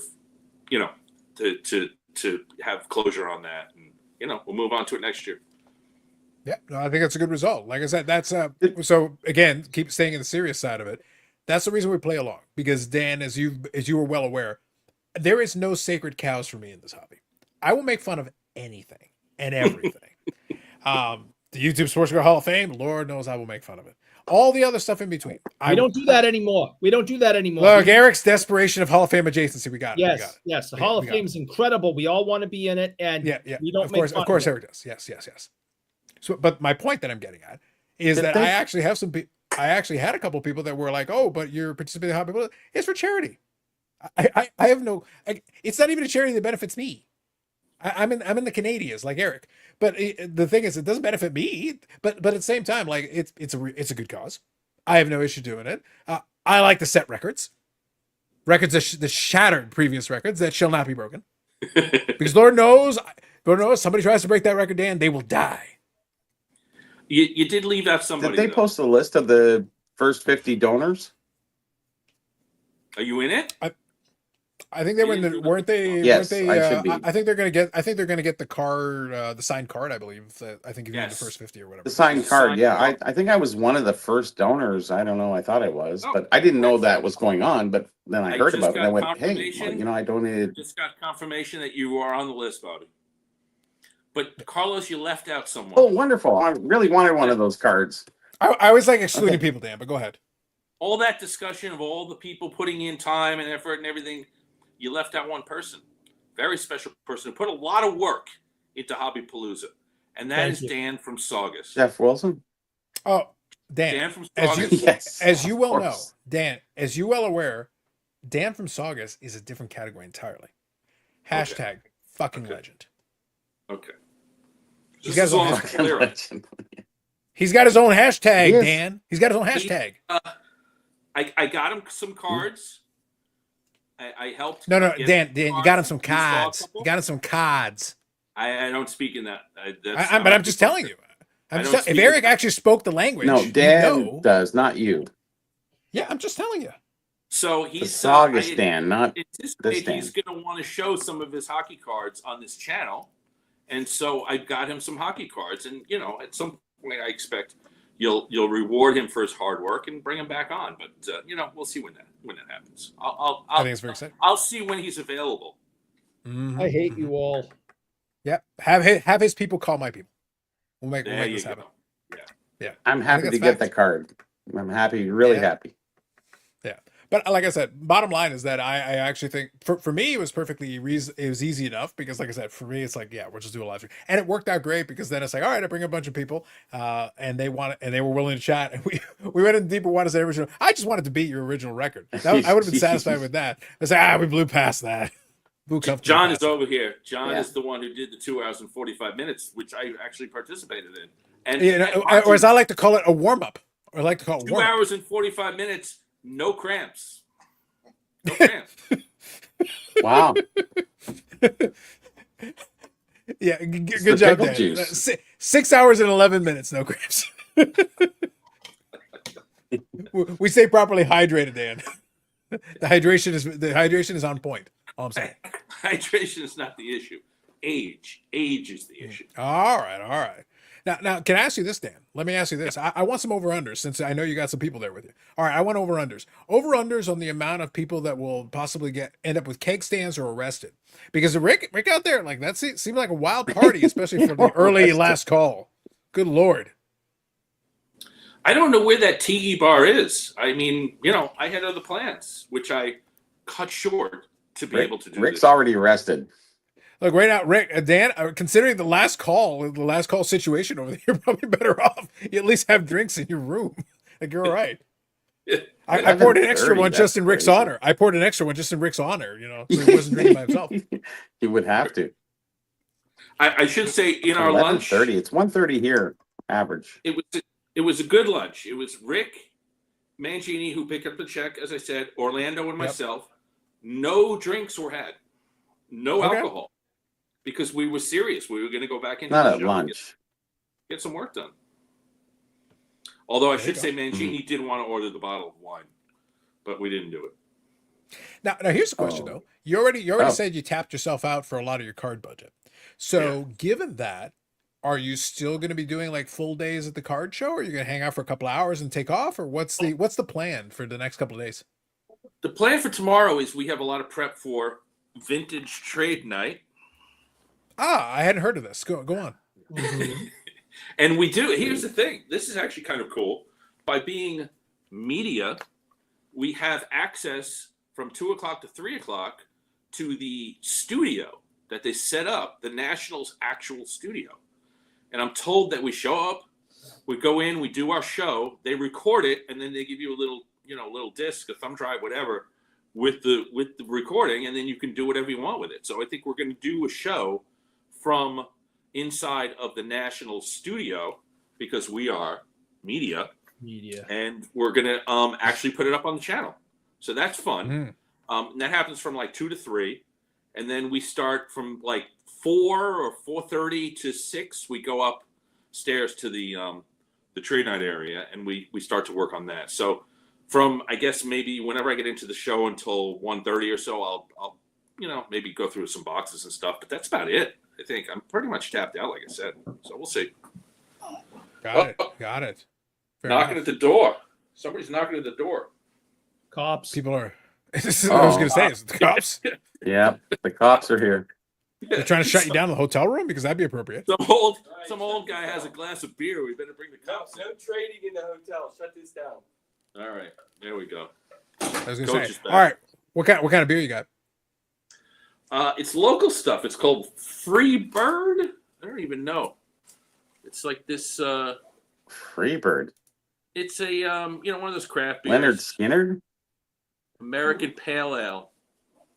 Okay, so you got American Pale Ale. Okay, all right. I just went to the local craft brewing place and bought some cans. I don't know, Chicago beer. And Anyway. it's the correct play. You put a couple of beers in the What's fridge. the percentage on that? I don't know, probably 5 or 6. 5.6, almost exactly right. 5.6. Nice. That's decent. Right. That's reasonable. That's not bad. Yeah. For a pale ale, yeah. Yeah, it seems reasonable. So we've covered a lot of ground, a lot of different categories, so especially for what you're collecting and doing. Is there anything else that we haven't touched on that maybe you guys, and by the way, Chad, if there's anything you got in mind, is there anything else we haven't touched on? Chad should have questions. Yeah, because I do want to make sure, like, look, we had Ham on tonight who was able to contribute to it. We had Mangini on. We had an appearance from Dustin. He didn't even sell us an ad. I was shocked. I was scandalized. He didn't even talk about eye appeal and get it wrong, almost as wrong as Jeff did. It's like I said, Dan, I think you're going to find out one of these days. You're going to find out the Geoff is like, yeah, I know what eye appeal is, but no. It's Louis Taint all day long. By the grade, not the card, Dan. By the grade, not the card. Louis Taint for life. For life. Just saying. Look, I need to get on this staff because I would build out the rage. I would have a whole document of rage bait. It's like, what are all the things we can say to set everybody off? What can we do? Every video would be like, I'm just going to say one scandalous thing after another, and that's basically how I play it. What's that? We're burning packs now. We're not even opening them. We're burning. So no chat? We got chat questions or no? I'm looking. Let's see here. I kind of want to go to National just to get a media pass to show this guy it's not a big deal. See? Of course Zach it's wants to not a get big media deal. pass. That's the joke. That's the joke. It's not a big deal. It's all about the media pass. We don't do sarcasm on the show, Dan. I was going to say. Yeah, So we play it straight. if you're gonna act the way you acted, the people in the chat and the regulars are going to assume that you're being truthful and honest. It's true. Yannick, out of curiosity, do you have a question in terms of that? Obviously, we had all the different national people. Any thoughts on any of the stuff we've been talking about? Any vintage hockey, like pre-war stuff? Any of Yeah. that sort? I have been especially looking for hockey, and I've seen a lot of hockey, actually. And I don't know what it is, but it looks old. All right. Anything with Boston. Thanks for playing. Anything that you see Boston Bruins is a defunct hockey team that never really existed. He bought a Boston I have Bruins seen card. quite a bit of Parkhurst. There's quite a bit of was it 54 Parkhurst? Seen quite a bit of that. Yeah. And you so see that- Bobby Orr's rookie card in like every other case, basically. Even There's the a lot. vintage baseball guys have it. But in terms of hockey, like deep hockey, I wouldn't know it enough to know what's special and what's not. But there has been a lot of hockey. I may not have noticed it before because I wasn't looking for my friend. But now that I'm looking for a friend for the hockey, I see a lot of it, and there's a lot of it. I think it's fair. Well, one of the fun things, and you may appreciate this, obviously when you do your videos, when you go into a deep dive on sets and all that, you do a lot of fun facts. Obviously, you even do a deep dive into some of the different players and like a little bit more background on some of the players and all that. This is a fun fact for you. Boston Bruins legend Ray Bourque actually is the very first NHL hockey player to actually be a living zombie while he played hockey. He was actually part of the undead while he played his entire career. It's quite a sensational story. Eric met him a bunch of times. Fortunately, Ray didn't try to eat his brains because honestly, there was none to have. So he and Eric have met? Really? They have, yeah. So what happened was normally a zombie tries to eat brains, but Eric doesn't have any, so he was basically immune, so Ray had no interest in him. Oh, I should. There's one other thing I want to talk about. Love of the Game auctions. the auction company that had me do a 2-hour interview that resulted in the cramp video. Leg That's cramps. Yes, Same leg Auctions. cramps. Yes. They have in their, you probably know this, right? What they have? It's the Yes, 1910. I did know. see. Yeah. Yeah. Yep. I was told off camera. I don't think I'm giving away any trade secrets here, but they had in the weeks Someone's leading bidding on to something. auction. Mhm. More Canadian people sign up for their auction company than they ever had before. Yeah. The night before it opened, they had 50 new sign-ups, and they were all Canadians. So Yeah, they wanted the hockeys. When you doing the pre-war of the hockeys, that's where because they're looking for that stuff, and because they had a good quantity of that material. Like I said, I watched it. Also, listen, folks in the chat, I will support Dan's channel, and I enjoy watching, and I watch it. I want to always comment, and this is always the thing for me. I want to always comment because honestly, most of the time I'm just kind of listening. If there is something that I want to have a little bit of fun with, I'll have a little bit of fun with it. And you'll get a comment from me. Comments are rare, but I will usually hit the like button and show appreciation for the video and listen to it anyway, regardless. But yeah, I was listening to it, and yeah, when I saw the amount of pre-war and vintage hockey you had on there, yeah, that's definitely something that's going to draw the collectors that like it a lot, and they're really keyed in on those pieces because they're looking for them. And the numbers that And they're pretty rare too.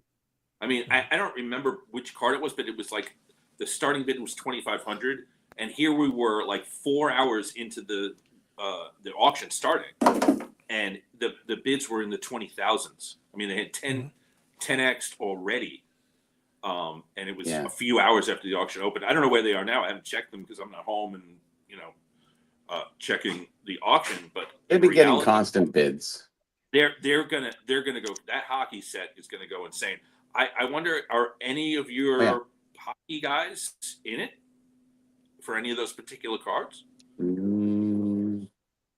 Or is it just allegedly? If you look at the bottom of the screen, Nobody. there may be some knowledge on that. Nobody. Allegedly. Nobody. Okay. This is where you got to do the no hablo here inglés, to Bobby. see. You got to do the no hablo inglés. No hablo inglés. I think there's some interest somewhere, Dan. Somewhere out there is some interest, I think. Yeah. But the numbers are going to be. But I did see. Curious. I did see a lot of William Patterson in the videos. They had the Howard Morans and a few other cards, and a lot of like pre-war like hockey, like the tougher stuff, like that Morans goes for like in a two, like $5,000, $4,000. It's ridiculous. And they brought some stuff this time, and I'm really surprised that someone we could sign there. But they've done such a great job on promoting it, and even the descriptions are really good. I have to give them credit. They must have been reading my my app or something. I don't know. So you can look up the numbers, but I think that the interview has maybe 500-600 views, and the cramp video has about 1,000 views. So Dan, this is how this works. Like the virality works. And so real quick, we'll finish off on one or two things, and we'll log it off. So Eric, why don't you take off? I know that you're exhausted from doing your 30-mile bike ride without a seat. It's not easy. Well, maybe you should get a seat. Have you considered getting a seat? They're expensive. Yeah, you can afford it, you bougie bastard. All right, I'm gonna head out. Dan, thanks for joining us. Have fun at the National. Hope you find some good stuff. All right. And if you are the dopes, I'll see you later. Yeah, you go. Flee for the hills while you still can. All right, I'll let bye, him out guys. right now. Go. Yeah, go. So real quick before we finish off, so the reason I keep tabs, and if Eric needs to take off, I give him an out. In perpetuity though is key because he needs to show up otherwise. And otherwise, Dan is like, I'm gonna stick him there and I'm gonna put him in the corner until he stays there forever. That's what it takes. But what I was gonna say was, I think what's gonna be interesting with a lot of those is that you've got all those different auctions. I'm not a big auction guy in terms of those types of auctions, but it is interesting to see what a lot of stuff goes for. That's why I made that point earlier tonight. That's why I say I always try to balance it, Dan. When I'm having fun with it, is I always try to balance it because I understand that the majority of the rank and file hobby, their budget isn't crazy. So when we're talking about these crazy dollar cards, for the average person, and we always forget, sometimes it's hard because if you're in there long enough, you go, oh yeah, I spent $500 on that card or $1,000 on that card. And I go, but the majority of the hobby is going to be like, wait, $1,000 on one piece of cardboard? What are you talking about? Like, I don't care what it is. Like, what are you talking about? Yeah, no. It's a very specific group of people. It's Minimum actually pre-order. a small percentage relative to the greater hobby whole, because most people the budget doesn't fit that. Like they just can't. Yeah. They can't justify it, or they got other expenses that take precedence. Like that's key. But I've been concentrating on the big cards in that set. Are there smaller cards in that set that can be had for $500, $600, $800? Which I don't one? know. In the sweet cap. Which one? Which set? 1910 sweet cap. No. Everything's No, you're $1,000 minimum. Yeah. Everything. By the way, Love of the Game has. They were a duplicate of the. I think we're losing Bobby. Go ahead. Yeah, Love of the Game has a booth there, and in fact, they have I'm sorry. a box with the entire set. So Mhm. I've seen them now in person, but they're behind glass. So Sure. anyway, No, I think it's fair. But like I said, my Well, only the reason is I always C56 set. Sorry Keep about that. I'm delayed. C56 set is a duplicate of the Sweet Capital set.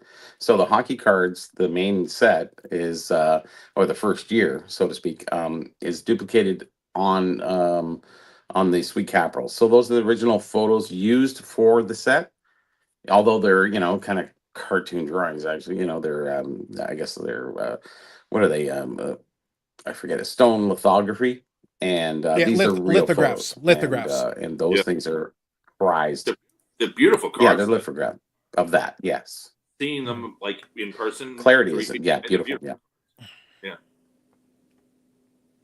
No, that's fair. Very popular. But they only said they made 50 sets, for the team and stuff. So. So I was going to say, Dan, Horrible kind of delay. playing into. It's always kind of interesting to see how a lot of that stuff plays out. I'm not a big. That's the reason I always try to make sure that I never lose sight or connection that I'm willing to devote a certain amount of my income or budget to allow me to purchase certain items. But then there's people who can afford way more than I can. But then also at the same time, when you're buying some of these cards, you're above the average to a certain degree. Obviously we're talking about the card peasants. We must acknowledge and at least appreciate the card peasants for what they are. But that's the majority. Like that's the majority. Like people forget, like most people are not spending hundreds or thousands of dollars a week, a month, whatever on cards, because it's like they just can't justify it. The money isn't left over to do that. There's no way. So if you do, that actually puts you in a privileged position. So, you don't lose sight of that, but there, of course, are like people who can dwarf that. Like that's a rounding error for them. But at the same time, it's like, no, I can still find stuff that's fun for me. That's the reason my Josh Rosen collection exists. I can buy those cards dirt cheap. They're a joke. They're obviously a joke. Like they can't be more obviously a joke in terms of there's no recollectability. There's no investment value. And it's just, I'm screwing around just because I can and because I can get those inexpensively and I can have some fun with it. And that's all I'm shooting for at this point, Dan. I want to have fun with the projects I'm working on. Yeah. Some of them I'm definitely working on for that, but other ones are just, they entertain me. And that's the reason I'm doing it. And that's it. That's the only reason. Well, you want to talk about fun? Buying cards for fun? What do you do with them? Oh.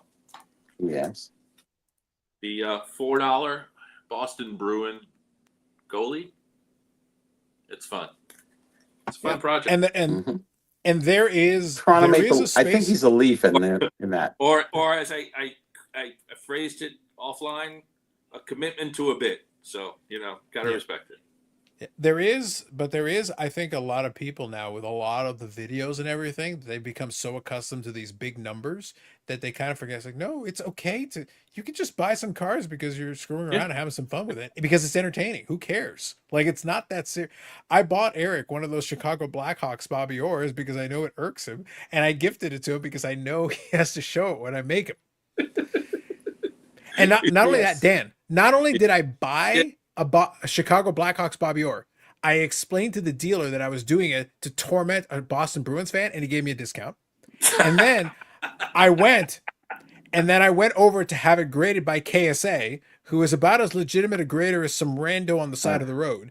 And I went and had them grade. I spent $50 to have a card that wasn't worth it graded just so that I could double it up.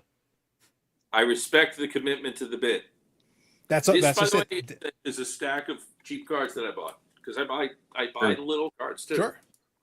For various purposes that have to do with my collection. So yeah, and that's the game I'm playing. That's the way I do my collect. And I still have my other stuff. The 53 to Bowman set, I'm going to keep chipping away at it. It'll probably get done before the end of the year. That's there. The 63 Fleer cards, that's a thing that I'm working on. I didn't show you this. This is the 1959 home run. I take it out of the case. Sorry. The home run derby. Yep. 59 home run derby. It's Gil Hodges. It's not Mickey Mantle or Willie Mays or Hank Aaron, which are too pricey. And it is a one. But it really presents very nicely. And is this a type collector thing? Because I needed a home run derby card. I'm never going to own another one of the other ones. And it's Gil Hodges who, checks a lot of boxes for me also. So I got this. Sure. I did not buy it from a dealer. I bought it from Mike Petty, the famous Mike Petty, who not only sold it to me, but sold it to me at a discount. So there you go. Okay. Yep. It's all about the stories, Dan. The key is the key takeaway is your media. You get things. But by the way, I don't know if you can see Dan underneath your name. I see it. I see it. I got you covered. The thing is that when it comes to a lot of stuff, it's the stories though that make the show.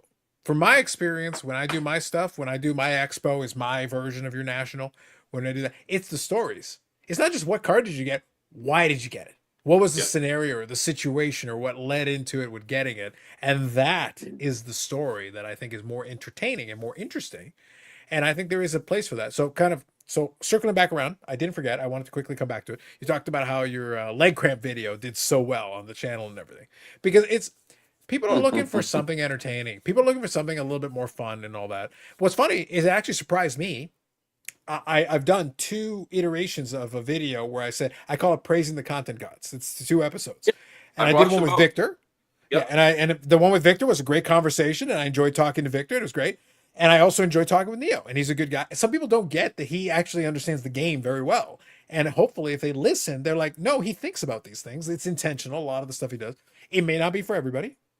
But every conversation I have with him, he's a decent guy, and we can have these conversations. And he agreed to come on and all that. But the timing was also perfect. He had just done the thing. Well, what happens? Dan, and I think Dan, even you're kind of in the comment section. Oh, it's just a PR piece for PSA. It's like, well, Neo doesn't care about being a PR piece for PSA, but it was perfect timing. Worked out for him. No, I think I said, I didn't comment on Nia's video with Ryan Hodge. Okay. Well, but in the comment section, they did have a lot of it where it's a PR piece. It's like, no, it's not. But from PSA's perspective, there is a narrative. They did time it out. Like, it's not a mistake. Let's put it that way. It's not a mistake who they chose and when they chose. I did comment on your interview with Neo because that was the one where you posited the idea that Eric was this, brilliant tactical criminal who could pull off the. Like I said, I think he's Kaiser Soze and he's trying to sneak about, and he's not fooling me, Dan. And I think he's a guy that just drives into trees. So there you go. I think his concussion is so deep that there are 2 sides to him. I think there's a Kaiser Soze side and the one who runs into trees. I think both are true. There's a real possibility. It's like a Jekyll and Hyde situation. I'm just saying. Anyway. Yeah. So bottom line was what surprised me. There's a little story to your card, Dan. Sorry about that. What was that? Yeah. I didn't get that. There's a little story behind your Bobby Hall card. Sorry, go ahead. Oh, whatever. Sure, go ahead, Bobby. Go ahead, say it. We heard that. You want to talk about the Bobby Hall card story behind it?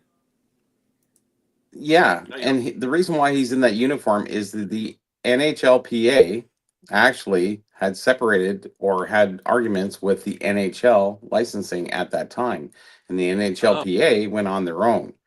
So this was an issue that was exclusively by the NHLPA. Now, what had happened, they had hired a great marketing company, LSA, out of the United States, who actually had all the, the tops and all the other different companies. And they actually cleaned the clock of the NHL. Yes, exactly. Yeah. And so the NHLPA actually ran the roost, and that made in 1974 the NHL and the NHLPA come together. And finally, the NHL bowed to the NHLPA and it said, okay, we're willing to deal with you. Because otherwise they were giving subsidized payments that were really low, and this is for the Players Association. They're sitting there going, hey, listen, this is too low. So they get LCS in.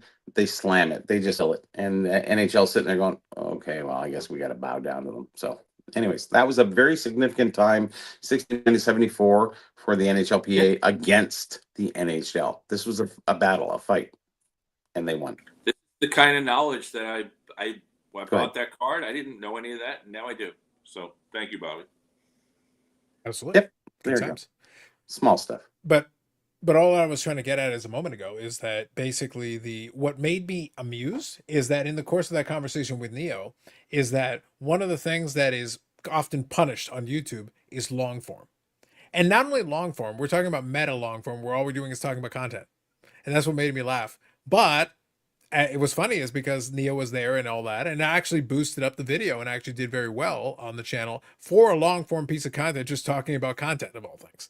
That's what just made me laugh. But you never know what's going to work. Some stuff is going to work and makes a lot of sense, True. and like you can pretty much predict it. When I decided to do a video about Peter Steinberg, it was the exact right day, the right time. Like that was the moment to do a video. If you're going to do a video, this is the correct moment to do that video. It was very obvious that was going to do well. But that other one, you don't know. But the timing was well because he did talk to Ryan Hogue and it was perfect time. And then the Nationals coming up. So all the timing of all the pieces came together. And tonight was perfect because we got here at the National. We have you here. We had Ham here. We had the, Rick and everybody out there. But we're not, none of us, other than yourself, on this screen are at the National. And we can still do national content from afar. Yeah. We can do it from the HQ. Good national content. And, I knew I was coming on. Yep. I knew there was going to be questions. I was prepared for them because I was thinking about this all week. Like, how are we going to present this? And I was paying attention to things that I thought would be interesting in terms of people who aren't here. And, of course, things that would be funny for people who aren't here, like the big, giant Jeff Wilson head as you come down the escalator. Yeah, or, as I prefer to call it, what Eric is going to be stealing and putting in his room to worship as his personal god. Eric would have to get catapults up to it's high up on the ceiling. He'd have to put some pretty solid effort into it. Dan, Ocean's 13 was based on an Eric heist. Okay, yeah. Ocean's 13 was built on it. Don't worry about it. He would take care of the logistics. Kind of heist. It wouldn't require real top mental energy. It would require a lot of physical energy. So I'm just saying, there's quite a bit. Yeah, that's and I think he's just the guy to get this done. I believe in his ability to get this done. I think that's going to be sensational. And here I believe that he's just a guy who rides his bicycle into trees. So we'll have to disagree. We'll have to agree to disagree. Basically, you'll see. One of these days, all of a sudden, he goes, "Hey," Eric's like, "Hey, I got a 52 tops mat. Where did that come from? Where did that come from? You just found that in a box, Eric? Is that what happened?" The Dallas Card Show has not been solved, Dan. It hasn't been solved to this very day. All right. It looks like our next thing is the Honey Boy. Maybe that might be the thing. Yeah, but I don't have a Honey Boy. Last question, then. I'll leave us on this. I'll tune us out on this. Let me ask you this question. So we're going to be back in Chicago for 1 or 2 more years, and then we're going to be either in Detroit, or Atlanta after 2027. Yeah. 2 questions. One is Atlanta. What do you think we're going to be right now, based on what we've got and what we're going to have in the next couple of days? What do you think is going to be the headline coming out of the Chicago show that you're at right now? And then second, which do you think gets it, Detroit or Atlanta? I am hearing some inside information. You wanted this, didn't you? It's going to be Detroit. Atlanta. All right, Detroit. Sorry about really? No Atlanta. Wow. For you. Yeah. Despite the Bobby Burrell lobby, hard for Atlanta. Sorry, it's going to be Detroit. Detroit Rock City. This is going to create a dilemma for you, Carlos, because Detroit, as you know, is only how many miles from Windsor, Ontario? 4 hours away. Yeah, you're practically 4 there. hours away for us. Yep. It is true, Dan. But look, can Carlos going to drive there? Dan, can I be 100% honest with you? I have driven into Detroit. It's not really that difficult a hike from where I am. But I got to be really honest with you. If it goes to Detroit at that point, which based on your discussion and point, it appears to be a fait accompli. So let's assume it is. I got to be 100% honest with you. If it was ever at that close proximity range, Dan, it would be the most me thing ever to fly to Vegas and do all my national content from Vegas, because fuck the Nationals. I'm out. I'm not interested at all. Not in Detroit. No. I don't care where they put it. Yes, but there's so many different things you could do here to actually have fun. And as much as you got a lot of information from Rick and Ham, who again, great guy, and as I gave maybe a little bit, as much as you got remote information, there's nothing like being here, and you really should come. You really should. And I'm saying that as a person, as a human being. You will. There are things here Next year for me, for sure. To keep yourself entertained and to produce enough content. The content gods are smiling on the National right now. Oh, Dan, I have no doubt whatsoever that the content is there in space. It's literally pouring out of every wall. Look, Rave Rick is all I would need to have millions of views. That's all I need. I'm a couple of glow sticks away, a couple of drinks, and a couple of glow sticks away from billions of views. Glow stick Rick vintage oddball cards is all I need. It's going to be amazing. That's all I would need out there. And listen, the debauchery happening over there at the Tiki Bar or wherever Filmington is. The keg stands are probably well in full effect by now. Like, I don't even want to know what's going on. The beer pong and the keg stands, like, Dan. There are going to be some very hurt. There are going to be some very injured ligaments out there. Is all I'm saying to you. It's going to be wild. Mm-hmm. It's going to be scandalous. Leg cramps galore. Oh, leg cramps galore. Good Lord. It's going to be that as a starting point. Good Lord. Lapper says, I like keg stands. That's what I'm saying, man. Listen to me. I'm telling you. But yeah, no, for me, Dan, it's been like a thing. I was like, nah, I'm just not the big crowd guy for that. The National has gotten to that point where it's like, yeah, no, it's not my deal. Yeah, and to sort of undercut my own argument, Detroit has never had the National, as far as I know. I don't think so. They haven't had it in any recent time. They do have large enough convention centers. Like they've got the car show ones. I know. The downtown of Detroit has had a great resurgence to the point of mortgage.com, whatever the guy's name, who put a ton of money downtown. Yeah, that guy. Yeah, it's not infrastructure as much as it's corporate infrastructure. So they've got the kind of convention center that could hold something like this. They do. That is true. And there are sections. It's not Atlantic City. You're not a block away from problematic neighborhoods, but they can keep it inside of a section of Detroit where nobody's going to have issues. And so, but the problem is it's going to be crowded. They've never done it before, so it's going to be a situation where they might screw up the logistics of it. And yes, it might be, not lines around the street that they haven't figured out how to get them in. So yeah, you. But of course, Carlos, you will probably be media. I would have pretty much have to be at that point. Dan, have you ever been to downtown Detroit? True. Yes, I have. Okay. When was the last time you were downtown Detroit? Just out of curiosity. Not in the last decade. Okay. But downtown Detroit is better now than it was 10 years ago. Way better. Sure. Okay. It was. That one guy it's hard to be. I went back. I went there in 2013. There were two times. There was 2013 when I went to go do a Packers Detroit Lions game over at Ford Field. And I did that with a buddy of mine. And then we went down a couple of years later to go do a Detroit Red Wings game over at where Joe Louis Arena was still open. So whatever year Joe Louis Arena was still open towards the tail end, would have been one of the last years. We went there to do a game when Joe Louis Arena was still there. So I've been to downtown Detroit a couple of times. It's fine for what it is. 10 years ago is very different from 10 years ago. Dan, I would hope so. Because when I was there, my favorite thing is the hotel we were at was fine. The hotel we were at was fine. Ford Field was really fine. And in between is the burning ruins. Well, no, but think of it this way. All of that property was so undervalued to the point where a guy who made millions doing mortgage.com could come in and buy the entire city. So he's got an entire center named after him. And so that's the kind of thing that a convention center inside of a bubble could achieve without having to have the burned out sections, which, by the way, there aren't that many of the burned out sections left anyway, but it's a lot different than it was 10 years ago. And I think Detroit actually, I mean, if it is there in 2 years and I'm still walking this earth, I will go there. But 3 years, actually, it's 3 years. There's 2 more years in Chicago. Yep. Jeff is filling in the blanks here. Downtown 2028. Yeah. Jeff, I don't doubt you for a second. It's just amusing to me as someone who has been down there. It's just very funny to me. Like I'm sitting there going, Dan, Detroit was my favorite because it was housed to I went down to the MGM Grand in Detroit, which by the way was brand new at the time. Brand new at that time when I went over there. Beautiful. Like really, it was when you walked in, it was stunning. Really well done. Very impressed with it. They're the most impressed people on the planet. Dan, I like to gamble. I like me a casino. You give me a casino, I'm having a good time. I walked in there, I couldn't even gamble. This is so depressing.